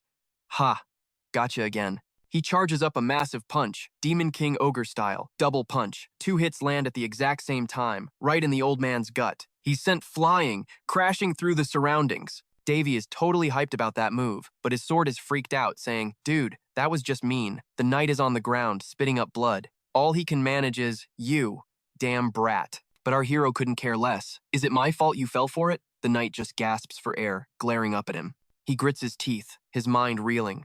He's better than me. Even in the basics? Even though I was captain of the Imperial Knights. This is insane. "What the hell are you?" he gasps, before finally collapsing, totally defeated. His sword, Nosora, chimes in. "You should be surprised. That last attack should have blown him to bits. He's way tougher than he looks." Just then, his sister calls out to him. He rushes over to her side. "Are you okay?" "Yeah, I'm okay," she says. The mage next to her is just shaking his head. "Man, you really stirred things up. I never imagined you were this strong." He's looking super awkward about the whole cure situation, but our boy just cuts him off, telling him not to sweat it. It was his own fault for being so careless. The princess is like, "Wait, what?" Davy just lays it out. If the mage died, they'd be totally screwed. So there was no way Leto was going to let that happen. He tells them both to get going. "Just please take care of Willen." He promises to catch up right after he deals with the last guy left. She's suddenly shocked, realizing the guy actually bolted. He just tells them to go on. He'll be the one to hunt him down. The mage apologizes, admitting his mana is too drained to give chase. He just orders them to stay right there, and in a flash, A massive magic circle erupts at their feet. As they wonder what the hell is happening, Davy says he'll let the Red Tower decide his fate. The two are completely stunned, asking if he can actually use magic. Our hero just thinks to himself that the rune portal Yuli's had was small enough for someone at his level to control. He knew it would come in handy, so he'd been working on it beforehand. With a snap of his fingers, he gives them a little wave, and the three of them vanish without a trace. Our boy rushes over to Crimson and holds her close. He growls that the man actually ran after disrespecting his children. He's absolutely furious, wondering how he dared to drag Willy into this mess. That guy shouldn't expect a painless death. He's going to utterly destroy him. Meanwhile, after running for his life, that scum is getting exhausted. But then our boy appears right behind him, like a phantom. The man screams that he's a total monster. Davy just asks, "A monster?" Between the two of us, who's the real monster here? With a single sword strike, he tries to end Lincoln. But a protective barrier flashes into existence, stopping the blow cold. Davy is completely taken by surprise, staring at it and wondering what that is. Lincoln, who was terrified a second ago, now grins confidently. He gloats that this is why he always has a plan B. Our hero analyzes that the barrier is seriously tough. It's a shield made by forcing a massive amount of mana into one spot. He must have paid a fortune for it. The old man taunts him, calling him a monster, and presses a button, realizing he's trying to escape. In that instant, Lincoln crushes the controller and declares his victory. This is a teleportation portal, one of my many relics. It may be slow, but once it's activated, it can send me to another dimension. He mocks him. So why don't you try cutting this with your damn magic sword? I don't let people who get in the way of my research off so easily. You just wait. I'm going to capture you alive and make you my new test subject. He tells him to look forward to it because he has all the remedies he's ever made. Everything you've done will be thrown in the trash. You won't be able to save anyone, not now, not ever. As he completely loses it, he screams, "How does that feel? Did you hear my final words?" Davy, with a look of pure boredom, just asks, "Are you done yet? Because this is getting really old." In that same moment, he raises Azuri and gives the old man a little wave goodbye. The confident geezer is like, "What do you mean?" But then he notices something is wrong. His barrier is completely shattered, and his body is sliced clean in two. With a dead serious look, our hero explains that a mana barrier or a portal, none of that even matters, because Azuri can slice through anything that doesn't exist on the physical plane. Yeah, it's an insanely broken power. After the old man is dead, Berserk remarks that he just ended up as another corpse. But Davy says it's the obvious end for him, considering his inhuman actions. He wasn't going to let him die that easily anyway, but he was basically asking for it. Just then, the entire cave begins to shake. Berserk asks what's going on, while Davy glares at the dead Lincoln. This old fool. He was trying to erase the evidence. What a pain in the ass to the very end. The scene then cuts to the surface, where a group of knights is riding hard. Their mission, to arrest Count Lincoln and Captain Kolol. Leading the charge is their captain, who is none other than Davy's own brother. He declares that their mission isn't to risk their lives. Their top priority is the safety of the civilians. They must save as many as they can. As soon as they enter the city, the prince notes that the whole region is a disaster. It wasn't nearly this bad when he left. A few days after he departed from the Hines Territory region, Count Lincoln arrived. He was the new chief of the Disease Control Squadron. According to their agreement, he was supposed to wait for a response from the Central Authority. But after meeting with Baron Gorn, he received suspicious reports, news that someone might have intentionally spread the disease. And just like that, all the city gates were shut, with bodies lying everywhere in the streets. The prince wonders about the dead knights, asking what the hell happened here while he was gone. He starts sprinting towards his mansion and bursts through the doors, shouting for Baron Gornell. The Baron recognizes him, calling out to Prince Boris, and says he's finally back. He's incredibly relieved that he's safe. But Boris says he was the one who was worried. He demands to know exactly what went down here. The Baron explains that Prince Davy, the young lady, and Will were also there. He asks if his brother is really here, and the Baron confirms it. In fact, Davy was the one who developed the cure 3 days ago, which completely floors Barris. Gornell admits he was honestly shocked. This was a disease that even the official disease control unit had given up on. Yet Prince Davy managed to create a cure so easily. Boris asks about the bodies outside. The Baron grimly says, "They're probably Count Kolol's subordinates. It seems they tried to get rid of them as soon as the cure was made," which shocks Boris all over again. He demands to know what happened to his brother and sister. The Baron tells him to calm down and that there's no need to worry. But Boris explodes. "What do you mean, don't worry? The cure is important, but my siblings are way more important to me." He's getting seriously agitated. He just needs to know if they're okay, because he's sick with worry. And Will is such an idiot. She trusts people way too easily. If something happened to that fool, I don't know what I'd do. But to his complete shock, a voice pipes up right behind him. Who are you calling a fool? Euless, standing in the back, comments that it seems Prince Boris likes her more than she was told. Will gets super embarrassed and tells her to shut up and stop talking nonsense. In that instant, to everyone's surprise, the entire city is rocked by an earthquake. They shout, asking what the hell is happening and what's with the tremor. The scene snaps back to our boy, who's escaping the collapsing underground hideout. He starts laughing, saying it was right on time. This was almost too easy. I'll just destroy everything. But Berserk tells him to look over to the side. A horde of monsters is escaping from the wreckage. Davy realizes they're chimeras. He wonders where they're headed, but then he sees they're running towards the Orden region. Damn it, he thinks. It'll be a nightmare to catch them in the forest. She then asks if they should just head back and set up defenses, and he agrees that it sounds like a good plan. He starts bolting through the forest. He appears in front of the monsters, remarking that the humidity here is just perfect. A small spark crackles on his finger. He then calls to Crimson, apologizing, but says he'll need to borrow a little of her mana. He thinks to himself, if there's no way, then I'll just have to make one. Berserk, completely shocked, asks him what he's doing. The narration states that common sense says a mere Tier 5 mage can't use large-scale magic, but with what he has now, by combining his mana with Crimson's, he should be able to pull it off. He points his sword to the sky, and massive magic circles materialize. He explains to Berserk that he's going to use lightning. He then begins chanting, determine range, level expansion, reorganize, and constitute. Model. Perse's jaw dropped. What language was that? It was the first time she'd ever seen it, and she wondered if it was runic script. But our boy didn't answer, already calculating that his range would cover the whole region behind him. He didn't need to chase the ones who took a different path. He just had to deal with anyone who crossed him. He'd just realized something he wanted to test. When she asked what, he told her it wasn't fire. It was thunder. His sword flared with magic as he commanded, "Die, you miserable monsters," unleashing immense lightning bolts at every last one of them. The scene cuts to another location, where a carriage is being chased by knights riding at full speed, while one of them cut down anyone who looked suspicious.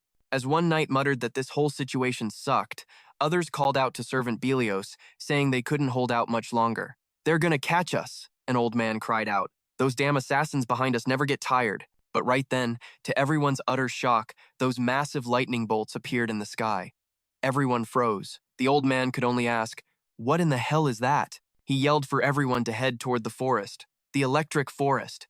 Inside the carriage, people were panicking, wondering what was happening and why the storm wouldn't stop. But the knight yelled back that this was no time to hesitate. They had to go now. The person in the carriage apologized, whispering how sorry they were as they all raced toward the woods. Meanwhile, up in the sky, our boy was looking exhausted. Perse pleaded with him not to overdo it, warning that his brain would take the hit. This wasn't something even Campson could easily control. She said he had to know his face was pale and he looked exhausted, but he insisted he was fine.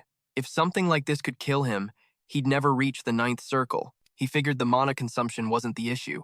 It was the mental strain that was wearing him down. "This sucks," he muttered. He felt like he was going to lose his mind and just wanted to rest. But right at that moment, to his surprise, he saw a carriage heading straight for the forest. He wondered what that was all about. Why the hell would a carriage be out here? Perse pointed out the symbol. That's the mark of the royal family, and since it's silver, it has to be from the Empire. He noticed a bunch of guys chasing the carriage, but he figured they couldn't be the lesson counts. This had to be the Leeds Empire from the Eastern continent, but she told him to forget it, warning that they were hunting royalty and were no ordinary thugs. If he got involved for no reason, he'd just end up in even bigger trouble. But Davy kept staring at the carriage, and the person inside happened to look up at the sky. She saw our boy flying there and was completely stunned. At the same time, Davy was shocked, staring back at her. A refreshing clarity washed over him. His mind cleared. It was an almost spiritual feeling.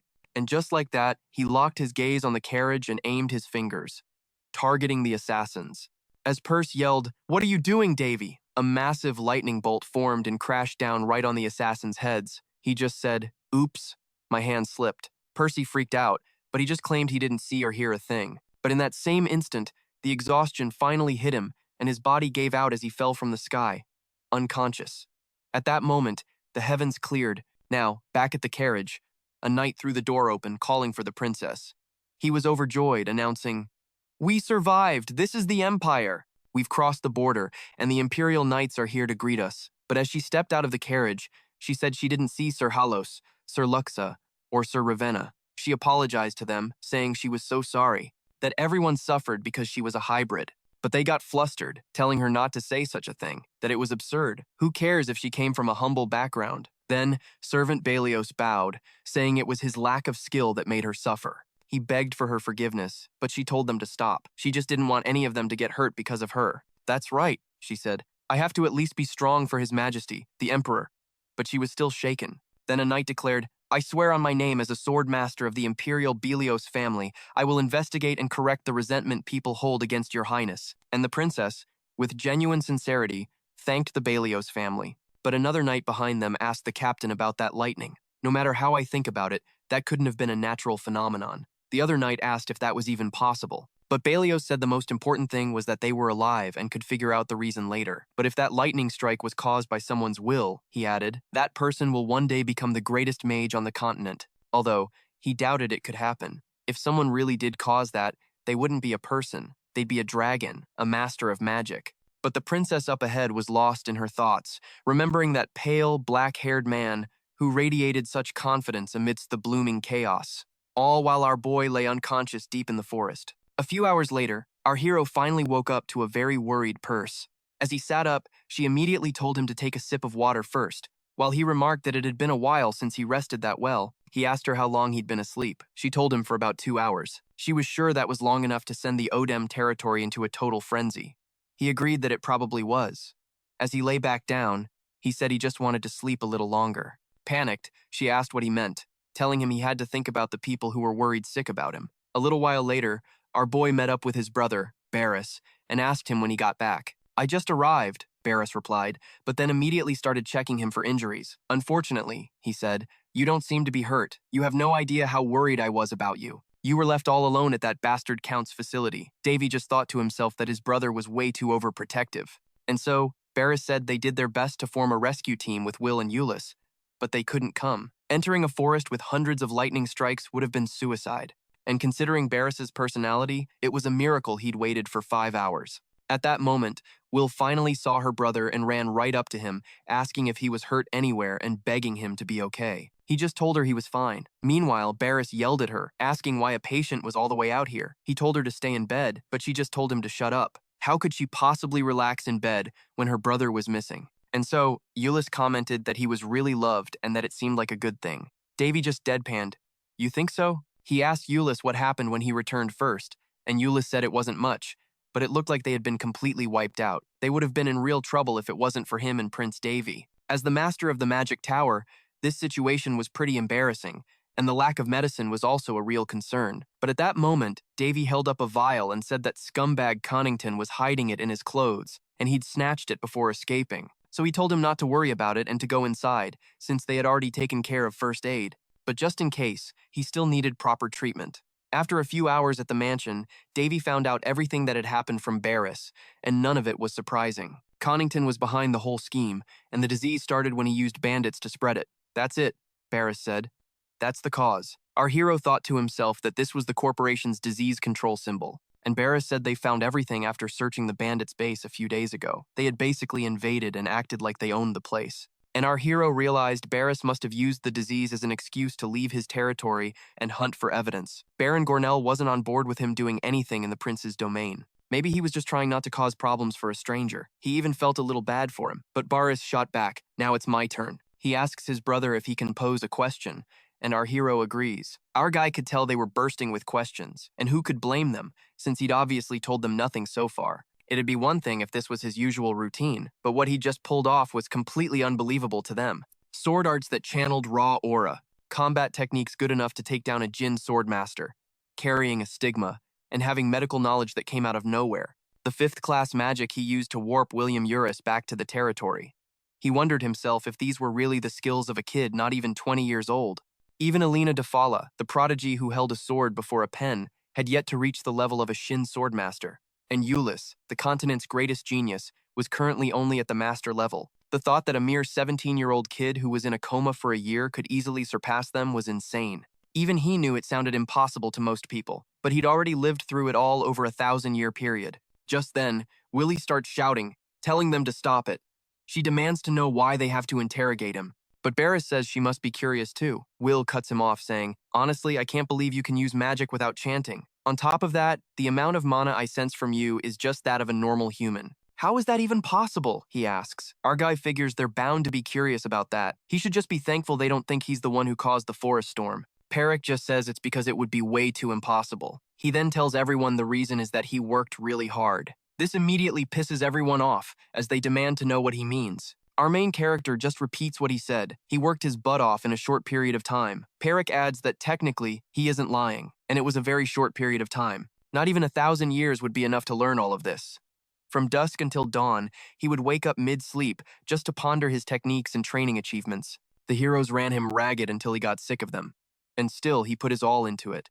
Back then, even a passing goblin would have laughed its head off. And so, Barris says he has to be joking. No matter how hard he trained, there's no way he achieved all that in a single year. He just replies that there are many things in the world that have yet to be proven. Besides, he adds, I never said it only took a year. This completely stuns Barris. And just like Eulis said, you can only feel a normal amount of mana coming from him. So how is he able to create such a dense aura blade? That's probably what he's thinking. Barris blurts out, yeah, that's right. How is it possible? Our hero says that one day, when the time is right, he'll tell them everything. This really surprises Barris, who just stares at his brother. Our guy just smiles back at him. He thinks to himself that he can't tell them about the Hall of Heroes yet. Even if they refuse to believe him and demand the truth, all he can tell them now is that he worked hard to get here. And there's only one person who knows the truth, Perik, who is now taking a nap on his lap. He thinks that this is enough for him. And maybe it's because they believe he'll tell them everything one day. But the important thing was that they accepted his insane explanation. And that concluded today's conversation. But as they say, when one problem is solved, another one pops up. And now, at night, it's time for bed. He asks if Crimson is still mad, and she, looking absolutely adorable, is totally furious with him. He just asks her not to be like that, but she hides under the sheets, refusing to talk to her daddy. He starts to laugh, thinking how cute she is, but he realizes now is not the time for that. So he starts playing with Crimson, trying to calm her down, but she's still super angry. After he starts playing with her, she's finally happy and lets her guard down. Meanwhile, he thinks about how Crimson isn't even a month old yet, and the amount of mana she used during that series of disasters must have been a huge strain on her. So he starts playing with her again, and she gets really happy, but then gets really mad all over again. But at that instant, Zuri appears, asking her to please stop now. At that moment, he takes out a very pretty cookie and shows it to the two of them. He asks if this isn't their favorite cookie, saying it's delicious. He asks if she wants it now, but she furiously says she doesn't. But he knows she actually really wants that cookie, and she just keeps staring at Zuri. As she inches toward the cookie, our guy thinks that she really wants it, but just won't take it because she's too mad. And so he says, well, I have no choice then. If you don't want it, I'll eat it myself. He starts saying how tasty it is, while the two of them just glare at him.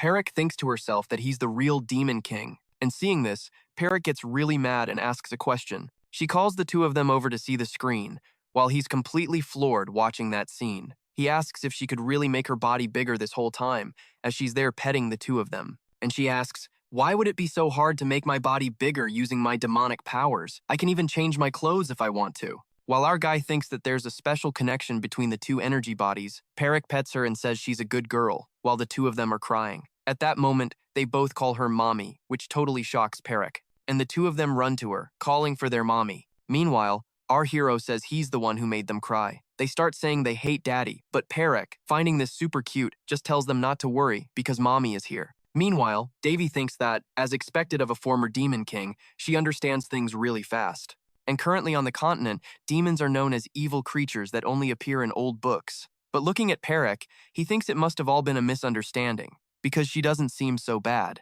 And so he goes to them and says he has a cookie and asks if Crimson wants it, but she just turns her face away, saying she doesn't want it. As he starts to eat them, he thinks that the cookie tastes really bitter. And after a few days, the case was officially closed, and they began to distribute the treatment throughout the territory. But of course, they didn't stop there. They even established a vaccination system to prevent future outbreaks. And even though the treatment is available, they can't do anything about a virus like that already in the territory. But the rest depends on how Lord Barris will handle all of this. And back in the office, that dark elf starts to say that with this incident, more than 300 people died in the Order's territory. Meanwhile, our hero asks if that's all, thinking that it's less than expected. But the dark elf asks if he isn't bothered. But our guy says that he's just grateful things weren't worse with a disease as lethal as this one. And he asks how many people he thinks live in that territory. while he himself knows that this disease killed tens of thousands of people on the continent. And if he hadn't gone to that place and it had spread to other territories, with the Order as ground zero, half of the eastern continent would have been affected. And it could have been much worse. Because of that, what Lincoln did was ridiculous, which is why he can't help but feel relieved that they managed to stop this damn disease with only a few hundred deaths. And this dark elf says the prince must have known about this disease. And Davy says yes. He wants to know just how much he knows. He asks if this is part of the payment. Karin simply says he's an informant, and that everything is being converted into points, of course. Meanwhile, our hero asks if he's going to have to offer up his organs. He really can't figure this guy out, and asks if it's finally time to say what he wants from him. But the mysterious man says no, he still needs to accumulate more points, and he's certain that, in the end, there will be no choice. Davy is seriously creeped out, wondering what this maniac is going to ask for. And since he won't leave, why doesn't he just agree to work for him? The dark mage asks if he'd accept. Our hero scoffs at the other man, as if he'd ever accept someone like him, but in his mind, he couldn't care less about his past or his associates. But if he wants to be accepted, he must remove his cloak first. Just then, Davy walks towards a drawer, pulls out a communication crystal, and wonders who it could possibly be. He can't imagine who would contact him at an hour like this. But then he recognizes the face in the crystal. It's his maid, Am. From her expression, something terrible has happened. The next day, William says goodbye to his brother, thinking that all the preparations have been made. After that, a week passed in a flash. After eradicating the virus, most of the patients were able to return to their normal lives. Of course, some didn't survive and ended up passing away. But overall, the Orden region returned to normal, and everyone began to hail him as a saint. After a while, he was finally able to head back home. While his sister asked if it wasn't too soon, he replies that he should easily make it home in 4 days. He'd thrown himself into a massive project just to live a life without worries. He never wanted a life where he'd have to grind away at work, like what's been happening lately. Besides, it would be great to enjoy some laziness, even if it takes a while to arrive. As the carriage moves forward, they head back toward our hero's territory. His sister strikes up a conversation, asking if there's something wrong with him, but he tells her no, that she doesn't need to worry. But she presses on, asking if it's really okay to leave Barris there all alone. And why did he send her to the Rhenish region as well? Ulysse tells her to imagine the reason, perhaps because he wanted her to rest a bit somewhere else. She asks, "What do you mean by that?" But of course, our hero knows the real reason. It was from a prior conversation with his brother when he asked him to keep Winnie with him. It was far safer for her to stay there instead of with him, but Davy had told him he didn't look well and asked what was going on. Barris reveals that there have been some disappearances recently. A few children have vanished from the orphanage that's managed by the territory. The news hasn't spread, but if he finds out, he doesn't know what he'll do. Our hero thinks it's only natural for Barris to be concerned. He heard from Am a few days ago that the same thing is happening in the Rhenish territory. After a few days of travel, William remarks that it looks totally different from the outside, and that it looks like they're almost in the Rhenish region. Meanwhile, our hero, crestfallen, says he didn't want to get here so soon. Ulysse asks if something happened, and he explains that a very troublesome person is there. The mage asks who this person is, but in that instant, their carriage grinds to a halt. Will, inside, wonders who in the world they think they are to block his carriage. A knight approaches, saying, "Excuse me." The mage steps forward, immediately recognizing the crest on the armor. The knight approaches the window and says, "Please forgive our rudeness. We came to escort you. This is Duke, the captain of the Red Dragon Knights." Our hero then recalls that a week ago, he heard some very disturbing news from Am about the state of the territory. That's because she's such a hasty girl, and the princess says that if she remembers correctly, the contractor of Caldaris is her age. The precious daughter of the Pala Empire was on a journey, and now he awakens in another location, a kind of greenhouse, with a person using a bow and arrow to hit a target. A knight says that his highness is incredible and asks if he would like to try, but the old man asks how he could possibly defeat a master of archery with only his skills. This man is a prince, Albus Alindus, and before him stands the old emperor of the Lindus Empire, Theorindus. The old man says the future king of this empire is certainly a crybaby. If he continues like this, he'll lose the throne to his brothers. The prince replies, that's only if they have the courage to try anything. The emperor then remarks that he sees the crown prince is doing very well. The prince says yes, he has lived well thanks to him. And the old man says that, of course, if he is a true man, before spreading his wings in a bigger world, he must know how to value his family. Even if those idiots focus only on status and fame, ignoring him completely. But changing the subject, he says he doubts he came here to listen to complaints, and asks why he came. The prince states that he received information from the Mieri Guild. The old man says that he's made some progress then. and the prince says he has good news and bad news too. He asks which he would like to hear first. The emperor just tells him not to provoke him. The prince says very well, he will start with the bad. Count Lincoln has passed away, Count Cole has been arrested, and their inhuman actions have been revealed. A fitting punishment will be applied. The emperor says that he's heard the situation. The prince continues, saying it seems he was conducting unauthorized experiments in the Orden region, near the H Kingdom. The emperor says it seems he really went mad. He is too greedy. He then asks who took care of him. The prince says it was the first prince of the H Kingdom. The emperor asks if he's talking about that young man who is the talk of the town, but the prince cuts him off, telling his highness that he need not feel guilty about it. Again, the emperor changes the subject, now wanting the good news. The prince says, all right, this news is about Count Lincoln and Baron Gornell. They were researching demon blood along with him. According to the report, a cure has been developed for demon blood, which startles the emperor. Moreover, it wasn't developed by Baron Gornell or Count Lincoln, but by the first prince of the H Kingdom himself. People would start rumors about him getting close to some inferior beast like her, but Prador explodes with rage, shouting, "Inferior? What did you just say?" He immediately summons Albos. Albos asks if they should just execute them to find out who they are. To dare say such a thing about the imperial family. He declares he will crush and torture them until they can never recover. The prince agrees, telling him to handle it. The girl gets frantic, saying he can't do this just for her. He can't hurt other people because of her. The emperor is furious, and the prince behind him is just as angry. But then their expressions shift completely, and they stare at her with huge smiles, like she's a precious doll. The emperor calls her his dear daughter, promising that if anyone dares to speak of her so cruelly again, he will obliterate them until nothing remains. But she says it's okay, insisting that if they act, it will damage their dignity. She wants them to just pretend they never heard it, asking if they can promise her that. The emperor agrees, telling her not to worry. But then he calls for Albus, and the ever-sharp Albus understands immediately, promising to handle it without raising suspicion. Finally, back in the Heinz territory region, our main character is being escorted by a squad of knights. Now that he's back home, he reflects that when he left the Pelis kingdom, he basically dumped all his problems on that girl and just bounced. If the roles were reversed, he would have hunted them to the ends of the earth and torn them to shreds. Considering that, things must have taken a while to blow over. But in the end, it is what it is. He heads to his office, where an attendant reports that Alina of the Palin Empire has requested a meeting. He scoffs. Requested? The nervous woman then asks if she should guide the princess to the reception room. Our guy thinks to himself that even if the Heinz territory region is a rising star, it's still just a developing territory. On the other side is a full-blown empire. It's way too early for the precious daughter of Palin, the most powerful nation on the continent, to visit a place like this.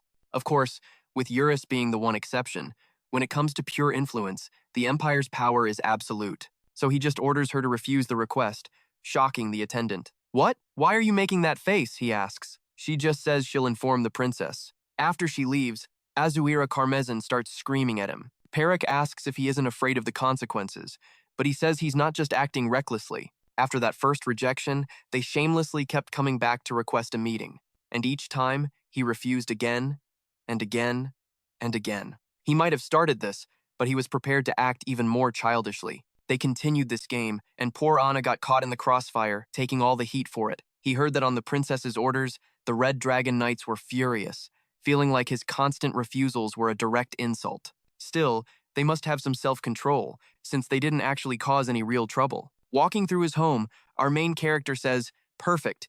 They aren't getting anything valuable out of this situation." Perek asks what he means, wondering if this is his idea of buzz marketing. He tells her that with a famous princess involved, there's no better publicity than this, especially now, with the Informants Guild and the Great Echelon focused on them. He can already hear the value of his territory's stock rising. But Perek says life isn't a game and asks if there's a reason they can't just stick to their original plans. "Why are you being so arrogant?" she demands, but he just tells her it's fine. She's a princess. Just wait and see. As long as this continues, the name of the Heinz territory region will spread far and wide. But to our guy's total shock, a figure suddenly appears right in front of him, blurring past his guards.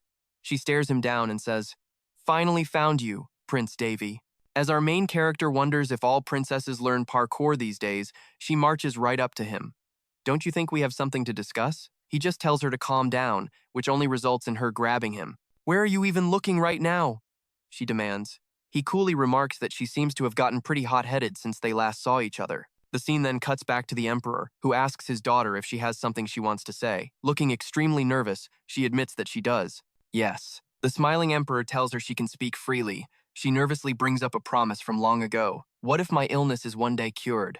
You promised you would let me marry whoever I wanted. Trembling, she asks if that promise still stands, making the emperor's smile instantly vanish. She continues, talking about the person who saved her in the forest on her way back to the empire. She doesn't even know his name, but she wants to see that man again, leaving both men completely stunned. The emperor turns to Albos and asks for the most important motto of the Lindes family. Albos replies, "One who cannot protect their people can achieve nothing. I believe that is it." "That's right," Praedor says, "and it seems a pest has attached itself to this flower." Albus agrees to take care of it, leaving the princess totally confused and asking what they're talking about. Albus declares he will uncover the truth about this pest and orders his men to find and kill that man now, as the princess begs them to calm down. Of course, they had no idea that the man who saved the princess was the same one who cured the demon blood. The scene shifts to the training arena in Davy's mansion, where a mech attacks the princess, but she manages to defend herself and fight back against the golem. She then lunges forward with her heavy sword, unleashing a multi-directional cut and landing a flurry of consecutive hits directly on the golem. Going in for the final blow, she aims to destroy its head, but to the princess's shock, the golem counters, firing a beam of energy right at her, which she barely manages to dodge. Panting heavily, she says, "This is the last one, and it's much stronger than I expected. This is definitely not a normal golem." Meanwhile, on the other side, our main character watches her with a huge, excited grin. Suddenly, the golem behind the princess whirs to life again. A targeting sight locks onto her face as a voice announces, "Prototype Megatron switching to marksman mode." Target locked. It begins firing projectiles at the princess. She panics. "It can use long-range attacks too? That prince is insane. What the hell did he create?" He just yells back that it's just a normal golem, of course. After getting trapped by it, the princess is furious, screaming that this is cheating. He asks her, "Aren't I nice?" But she yells back, "Nice my foot. Are you kidding me?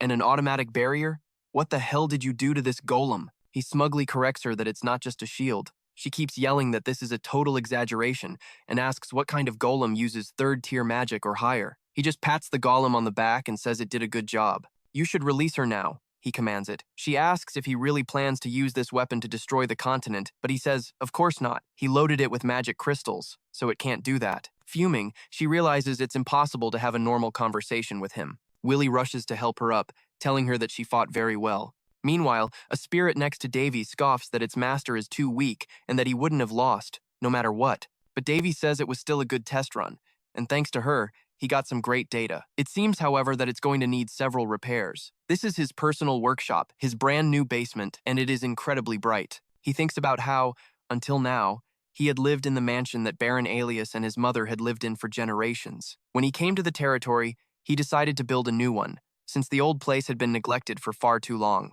So fixing it up or adding more floors would have been a total pain. And now, this is her new home, a brand new, custom-designed mansion. Inside, the precious princess of the Pal Empire is duking it out with his golem, while also trying not to puke from motion sickness. This whole mess started when she visited him that night, getting right in his face. She told him that even though she wasn't welcome, seeing him was harder than getting an audience with a king. He just told her he'd listen to her complaints. She then asked if he knew about the rumor spreading through his territory about them. He coolly replied, "That's exactly what I wanted." Absolutely furious, she demanded to know if he was really using her just to raise the value of his land. He shot back with a smirk, "Of course, you're a sharp one." She snapped back that he had some serious nerve, and he just agreed, "Yeah, I guess I'm a little audacious." Persek, standing right beside him, chimed in saying, "Elena is a total hothead, just like her sometimes, but he shouldn't be surprised, because deep down, she's actually really kind." He wondered if that was really true. Even though Princess Elena couldn't see Persek, she had seen the princess grow up while she was sealed in Calderas. The princess then said she wanted to start by thanking him. She owed him her life for what happened before and felt she needed to make that clear. But he brushed it off, thinking it was just a coincidence since he was really trying to save Willen. But she wasn't done, adding that she awakened Calderas because of him. She placed a hand on her amulet, and the sword Calderas materialized. He realized that even though Elena was the contractor, she had only just become Calderas's master. She hadn't been able to awaken its sword form before. There were probably a few reasons for the sudden change. For instance, she got way stronger after that incident. Or maybe something else entirely had happened. Just then, the sword spirit formed and immediately grabbed Davy, screaming, "You jerk!" It's all your fault I've been suffering. Because of you, I got temporarily weaker. Now you better take responsibility for me. Calderas kept screaming, demanding why he didn't say something before trying to use her. Davy shot back that people were dying, so he didn't exactly have time for a chat. That just made her angrier. Where is Persek? And don't you dare tell me you don't know. But our boy just glanced at Persek, realizing Calderas couldn't see her. He just told her not to worry, because she was doing just fine. Our boy explained that she came to his side because of the stigma that had appeared. Calderas yelled, "You're unbelievable! What about my friend Persek? You didn't do anything to her, did you? Answer me right now!" But he calmly replied that he wasn't that kind of person. She started screaming for Persek, while the other spirit simply pointed at her. Persek asked if she could borrow some of his mana. He told her to take as much as she wanted. She touched Davy's head, drew out some of his mana, and finally materialized, leaving Calderas completely stunned. Her expression softened into sadness as she recognized her old friend. Calderas whispered that it had been a while and jumped forward to hug Persek, who was overjoyed at their reunion. She asked, "What is it, Calderas? What are you doing floating around by yourself?" Our boy explained that she was in the middle of something important and should be left alone. Elena then cut in, saying that she had a lot of questions, but she knew he wasn't the type of friend who would just answer them. He sighed, saying that since he felt bad, he'd answer as best he could. "Ask me anything." So she went for it. "Who in the hell are you?" He remarked on how direct she was, then said, "As you know, I am the Prince of Rani, the legitimate son of the last empress, Devi Dharani." But she got pissed, slamming her hand on the table. "That's not what I'm asking." All he did was give her an innocent, clueless look, which just made her even more furious. "Fine," she said, leaning in. "We have plenty of time." This surprised our hero, who wondered what she meant. She stared him down and declared, "I'm going to drag it all out of you, piece by piece." Then, she stood up and grabbed a sword. As he asked what she was doing, he touched the blade and realized how incredibly heavy it was. For a normal person, using a sword this heavy would be pointless and difficult. Elena explained that it was the sword she usually trained with. Our boy thought that if the quality was just a bit better, the weight wouldn't even matter. Then she got straight to the point with her request. Looking him dead in the eye, she pleaded, "Please, teach me the sword god's technique." He asked if he could refuse, but she just said she would ask again. "And if I refuse again?" She smirked, telling him she had a way to make sure he couldn't run away. "And what's that?" he asked. She then presented him with a marriage certificate. "You might not care about this, but the imperial family is a different story." She had already thrown away all her pride just to come here. "So, what do you think?" she challenged. "I'm confident I can be spoiled until the very end."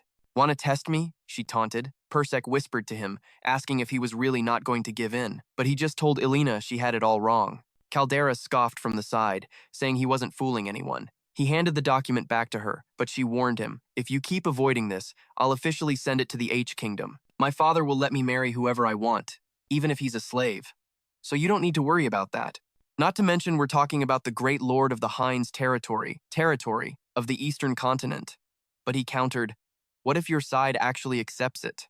She scoffed. "Don't you think you love yourself a little too much? I really wouldn't mind marrying someone as clever as you," he just thought to himself. Yep, she's totally insane. He just told her to leave, saying they'd talk about it later. He then patted her head like a little kid and said they'd have a more productive chat next time. She shot back, "I'm not giving up." She really did have a bad temper and was incredibly stubborn, not the type to hide behind others or care about their feelings. Yeah, I know," he said dismissively, but she grabbed him instantly, declaring, "We'll just have to wait and see who's more stubborn here." Later, back in her room, the princess was combing her hair. She muttered that she never thought he'd actually send the marriage certificate back to her. Calderas, her aide, asked what she was going to do about her current fiancé, but she said he would be fine since they were just childhood friends. The real problem was the other party. Calderas asked if she still hadn't heard from her partner, and Elena confirmed she hadn't. Now that it had come to this, she had no choice but to convince him, no matter what it took. But she pushes back, asking if she's really that close with her own brother.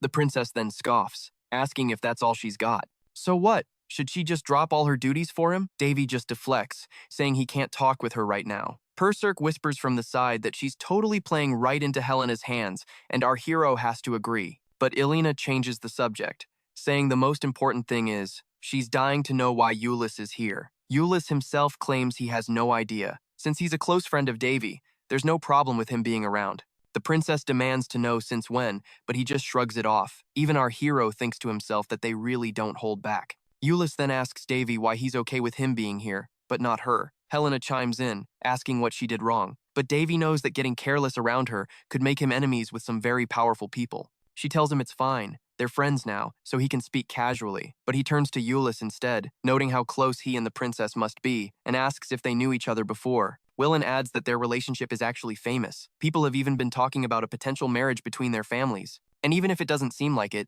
she's been to a few social events, so she's heard the rumors. But Helena insists they're just old friends, and Euless quickly agrees with her. She thinks for an elder, he seems awfully lazy, just hanging around.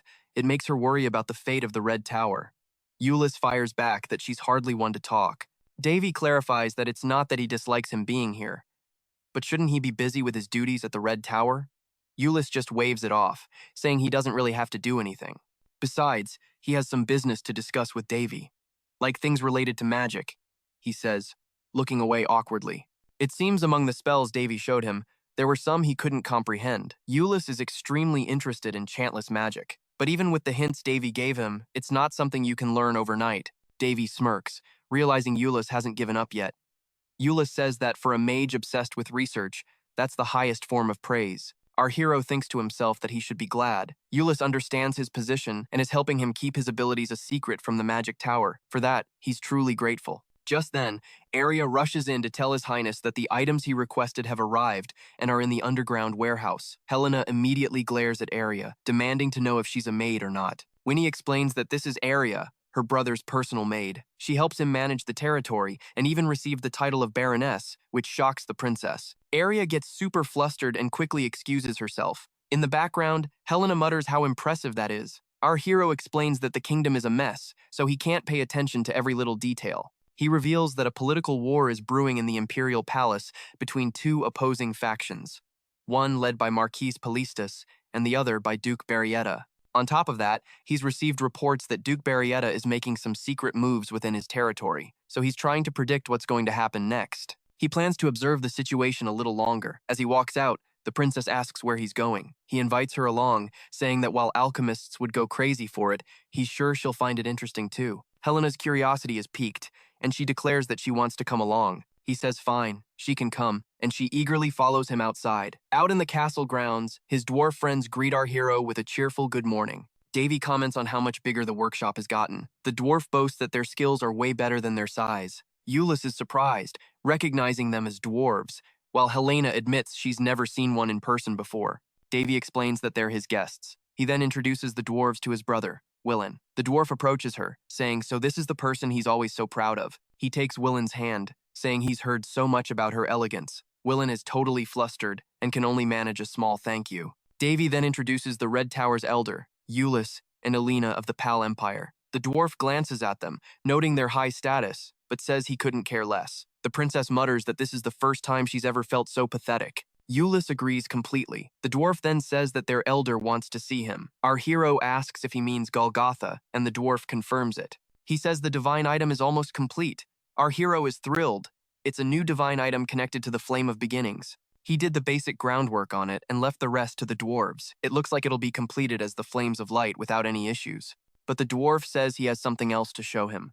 Our hero is ready, saying he came because he heard the materials arrived. The dwarf asks if he means the giant soldiers and leads the way. The three guests wonder what he means, until they enter the warehouse and see a colossal golem standing before them.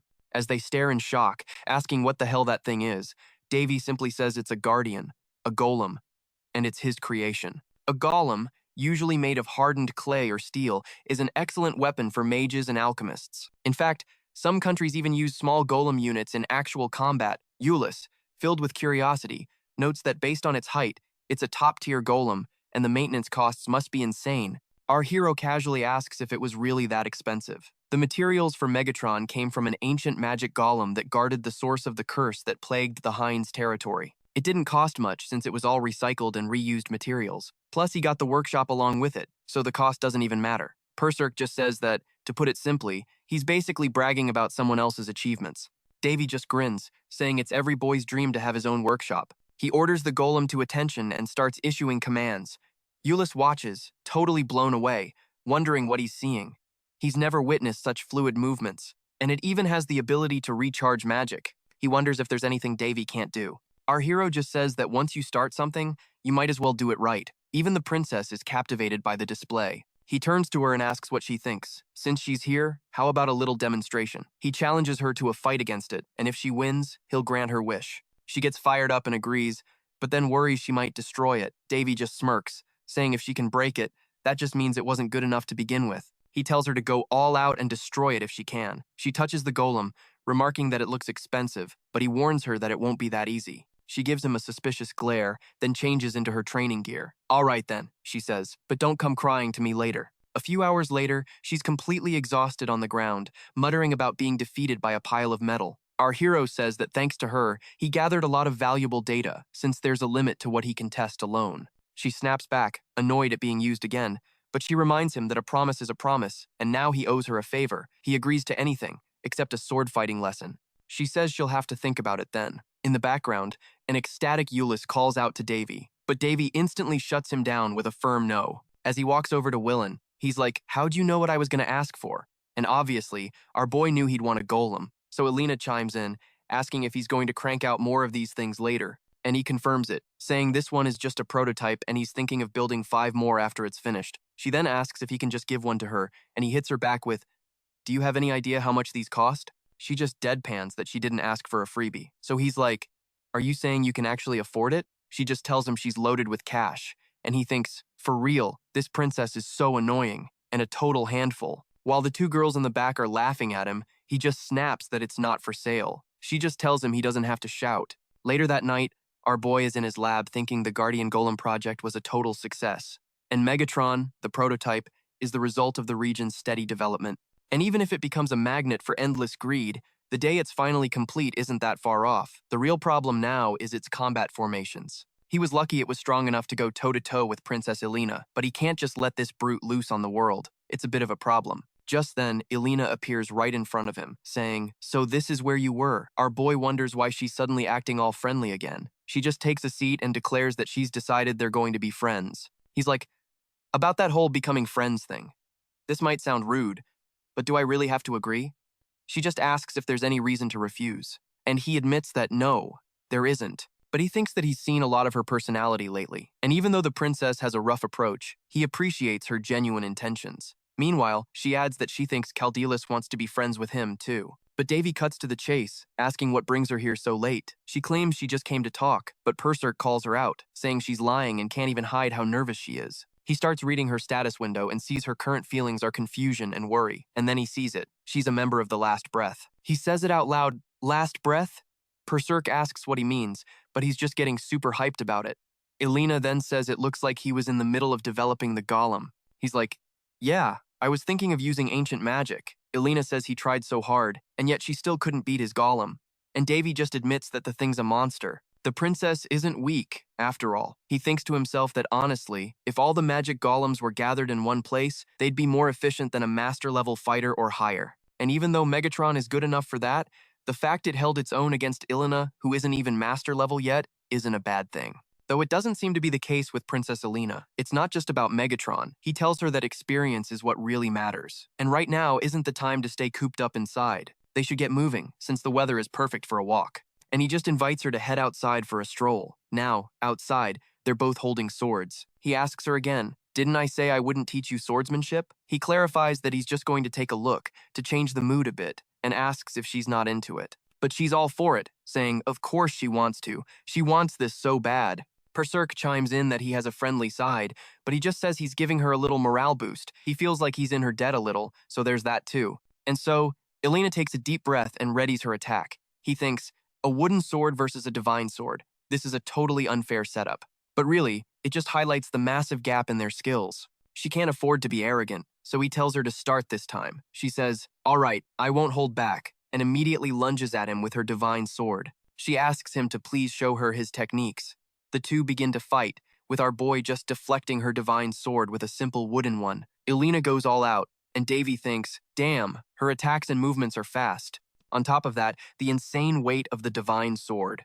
He's getting dizzy just looking at it. Then he makes a single, crooked-looking swing with his wooden sword, blocking her blade and shocking her completely. She's thrown back, taking a bit of damage from the impact. As she wonders how he pulled that off, our boy says, for a divine sword, it's actually pretty light. She then realizes none of her attacks have even touched him. How the hell did he do that? He's way too fast, and she's certain he's dodging all her attacks with ease. But she doesn't care. She's just gonna keep on attacking. And as she keeps lunging at him, he keeps deflecting her blows. He continues to block her, but the ground beneath them starts to crack. He thinks to himself, these are some serious attacks. If they were at this level, even Megatron wouldn't have stood a chance. He's sure now that Elena is way stronger when she's using the divine sword.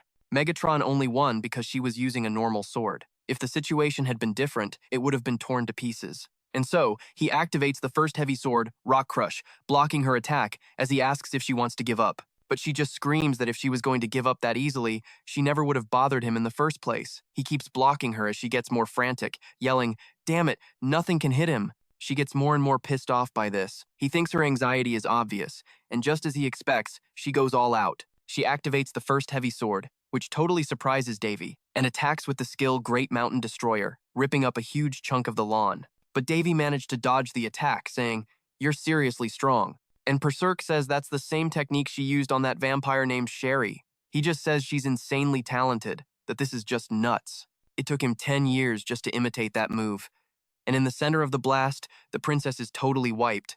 Our boy walks back to her and says, "All right, let's stop here." He thinks they've made enough of a mess, but she gets furious, screaming, "What do you mean?" She shouts that she's not done yet. He just pokes her in the ribs, and she cries out in pain. Collapsed on the ground, she starts to cry, saying she doesn't want to. She worked so hard for this chance and doesn't want it to end like this, having done nothing. And then she just breaks down in tears, completely surprising our boy. After she starts crying, Berserk starts chewing Davy out, saying he made the girl cry. But he denies it, asking if she's saying it's his fault. She's like, "Of course it's your fault. Why couldn't you have been a little nicer about it?" But he just sighs, not wanting to hear her complain. So he walks over to her, tells her it's okay, and a huge light appears right in front of him. He tells her to pay close attention and begins to demonstrate a sword movement, followed by the heavy sword skill, Great Decapitation. It causes massive damage to the ground, leaving the princess completely stunned. Our boy then asks what she learned from that. Davy starts to explain that swordsmanship is like a current of water. You can't just defend from the same spot every time. And then she asks him if